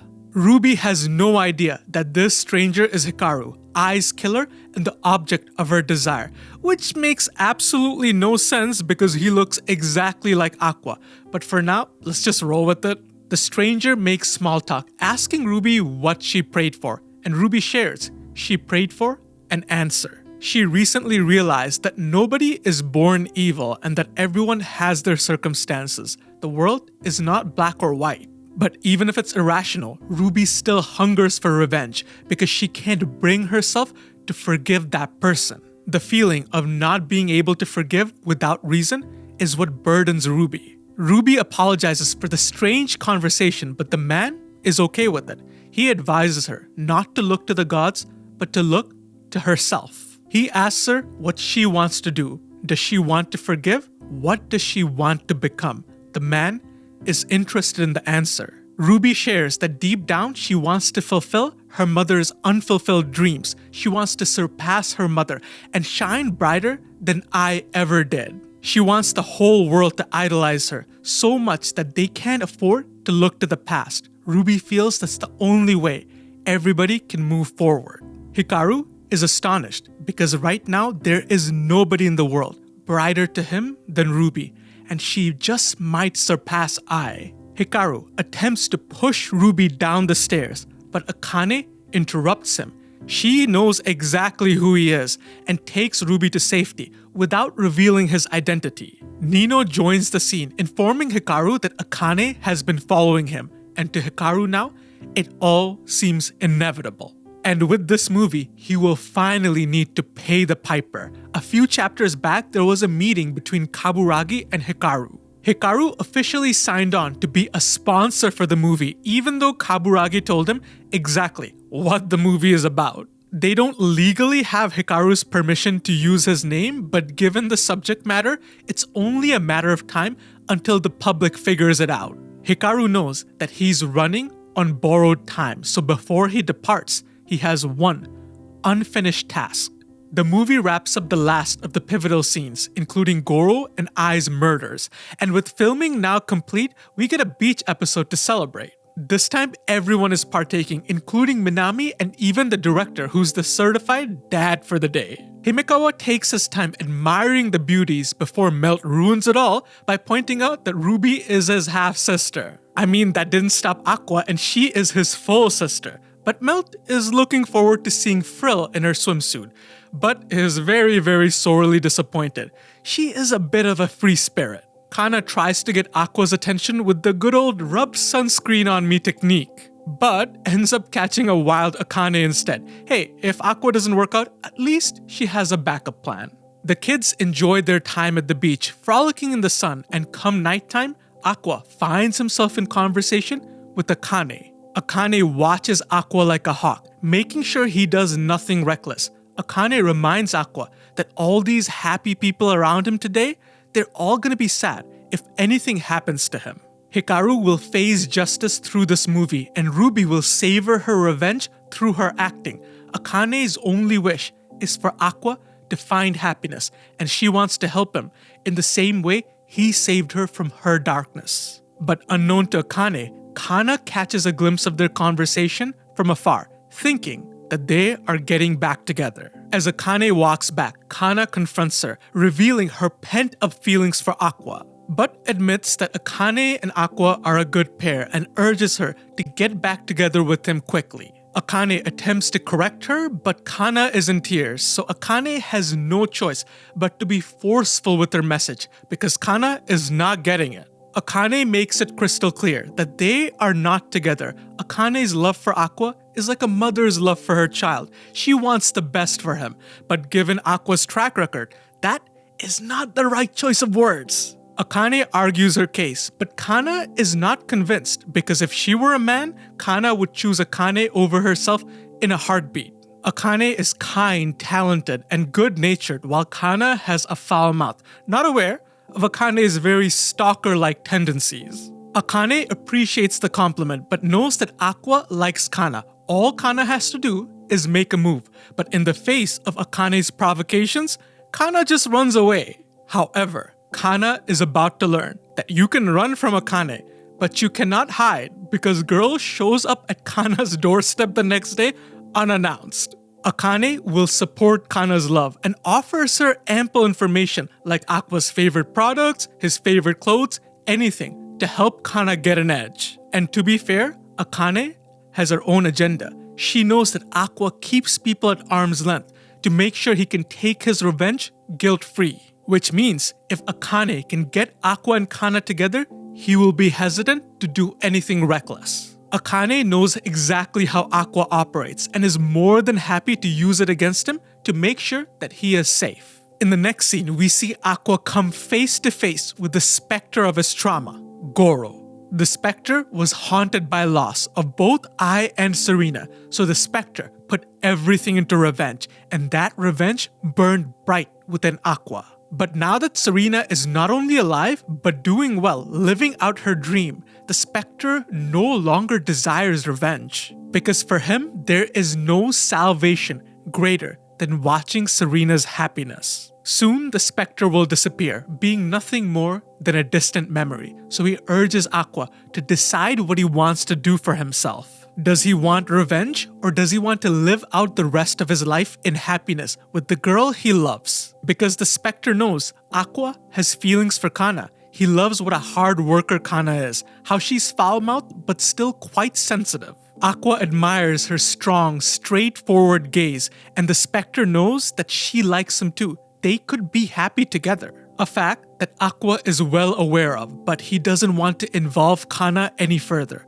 confirming the path Aqua has chosen for himself, one of revenge. And a sharp contrast to Aqua's own monologue is one from Kana herself, where she reminisces on her relationship with Aqua. At first, she hated Aqua's guts, but still found him cute, and she could not forget him. And those feelings reignited when they were reunited.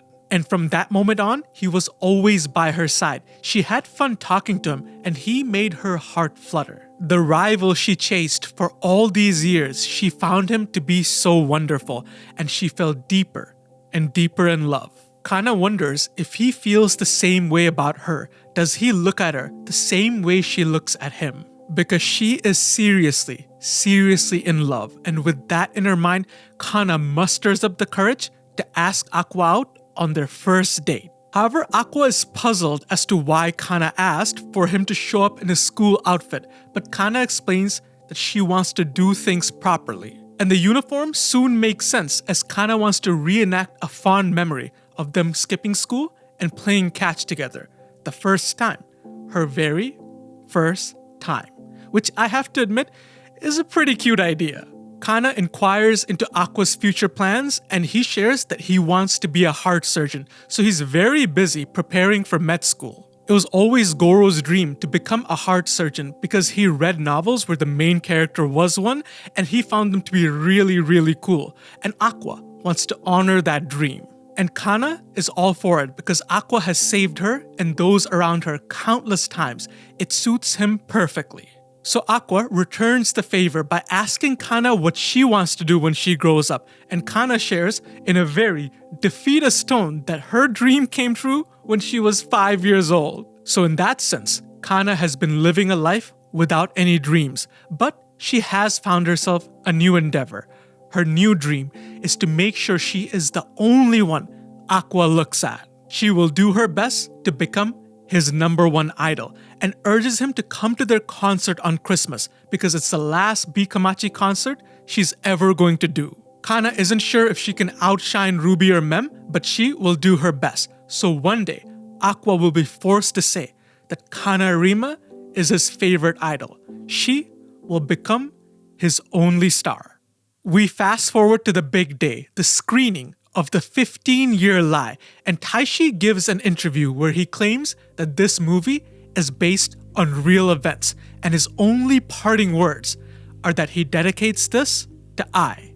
The screening brings the audience to tears, and even Frill couldn't hold back because this movie meant something for every single person that took part. After the premiere, Kaburagi and Taishi share a conversation where Kaburagi asks Taishi if he was able to do what he set out to do. Was he able to capture the real Ai? Taishi is not sure, but he does know one thing. His regrets are now in the past, and he's ready to move forward. But Taishi also knows that this movie served the same purpose for Kaburagi because Kaburagi deep down feels guilty for introducing Ai to Hikaru. So he used everything, all his cards, all his connections built over the years to make sure that this movie happens. It's a monumental risk that could put his financial future in jeopardy, but Kaburagi waves off the sentiment, saying that he's too old for this. But as Kaburagi walks by the poster, he asks Ai, does she hate him? Well, knowing Ai, she would just brush off the question. So he asks her instead, was he of any help, even just a little? Kaburagi and Ai shared a relationship we did not get to see a lot of. And soon we see Aqua take part in an interview where the interviewer asks him, why did he make such a painful movie? Was it for the sake of his deceased mother Ai, or was it for the sake of his sister Ruby? Aqua shares that he's not trying to make people happy with his acting. He acts for his own selfish desire, and what people take away is what they take away. But the interviewer disagrees. It seems Aqua cares deeply for those around him, and they in turn care deeply for him. Aqua makes it clear that he does not love anyone, and if anyone loves him, they will never get anything back. Those who understand that are the only ones that can ever like him. But the interviewer disagrees. That is only a ploy for Aqua to protect himself. He wonders, why does Aqua bottle himself up so? Because to Aqua, acting is his revenge. Revenge on the person standing on the other side of this camera. Hikaru Kamiki, the one who took Aqua's mother away from him. And until he gets his revenge, he cannot move forward. Hikaru is impressed. Aqua really did his research and Hikaru enjoyed watching the film. It was a great story. But to Hikaru, it was nothing more than a story, a fabrication, a work of fiction with everything inconvenient neatly swept under the rug. In the movie, Hikaru and Ai were portrayed as innocent lovers sharing an awkward romance, but reality is not that cute. It was a one-sided relationship where Hikaru was infatuated with Ai, but the real Ai was not that affectionate. She never loved him, not even once. So Hikaru clung miserably to the woman he loved and killed her out of spite. That is all there is to the story. Following Uehara and Eri's death, Hikaru felt crushed by the weight of life. The entertainment industry took a toll on his mind that was beyond reprieve. A never-ending nightmare where he only received love or affection when he offered up his body. But Ai was the only one who offered Hikaru any solace. They were alike, and hanging out with her was fun. Hikaru felt if he had Ai, he would be able to carry this burden. However, one day, out of the blue, Ai decided to break up with him, and Hikaru's entire world came crashing down. Hikaru mustered all of his courage to ask why, and Ai mentioned in a nonchalant tone that she was pregnant. Hikaru offered to marry and live together with Ai, but Ai turned him down. Dating as a normal couple would be fine, but living together forever, that is a bit much. She also knows that Himekawa is Eri and Hikaru's son, so Hikaru is in no spot to be in a relationship right now. So Ai bids him farewell, ensuring that she will take care of their child she breaks up with him and leaves him with the parting words that she cannot love him. Hikaru felt like it was natural for Ai to leave him because she knew what he had done, the sins he had committed. Hikaru admits that he was the one who told the stalker where Ai was, but he never imagined he'd kill her. Hikaru only meant to scare her a little, to give her the taste of the despair he felt for so long. But Aqua questions Hikaru. Did he believe Ai's words? Did he really believe that Ai never loved him? Hikaru wholeheartedly admits that he did, and why she couldn't love him makes perfect sense, because just like the world, Hikaru is as guilty as anyone else. He pushed his selfish desires onto Ai, but Ai was just a normal girl trying to live her life. It made sense that she would run away from terrifying things. She was kind, but also human. It made sense for her to have a cruel and selfish side. Ai was ordinary, like everyone else, and if life taught Hikaru anything, ordinary people could never love him. In fact, no one could ever love him. So Hikaru, without a doubt, believed that Ai never loved him because she was like everybody else. But if that's the case, Aqua questions him. Why did Ai give birth to them, the twins? What was the meaning behind that? Aqua reveals that the movie is incomplete because there is one part they deliberately left out. Aqua plays it on the screen for Hikaru to see as he gets to hear Ai's voice one more time. In the video letter, Ai explains to Aqua why she broke up with Hikaru, because she knew that Hikaru was at his limit. The entertainment world poisoned his mind and he carried a weight that crushed him day by day. I knew that Hikaru was at his limit, that he could break at any second, and at his lowest, I told him that she was pregnant. I was certain that Hikaru could not take it anymore, and she and their child would be nothing more than a burden to him. If anything, they could be the ones that push Hikaru over the edge. So I lied to Hikaru, telling him that she doesn't love him and that she wants to break up with him.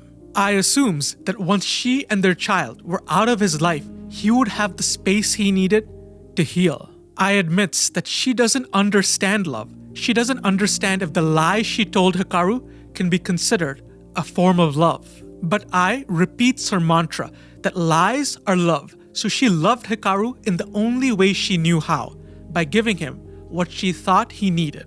In reality, Ai wanted to be with Hikaru forever. She wanted to carry the burden along with him, to raise their children together. He was the first person that she ever wanted to love, disproving Hikaru's belief that Ai did not love him.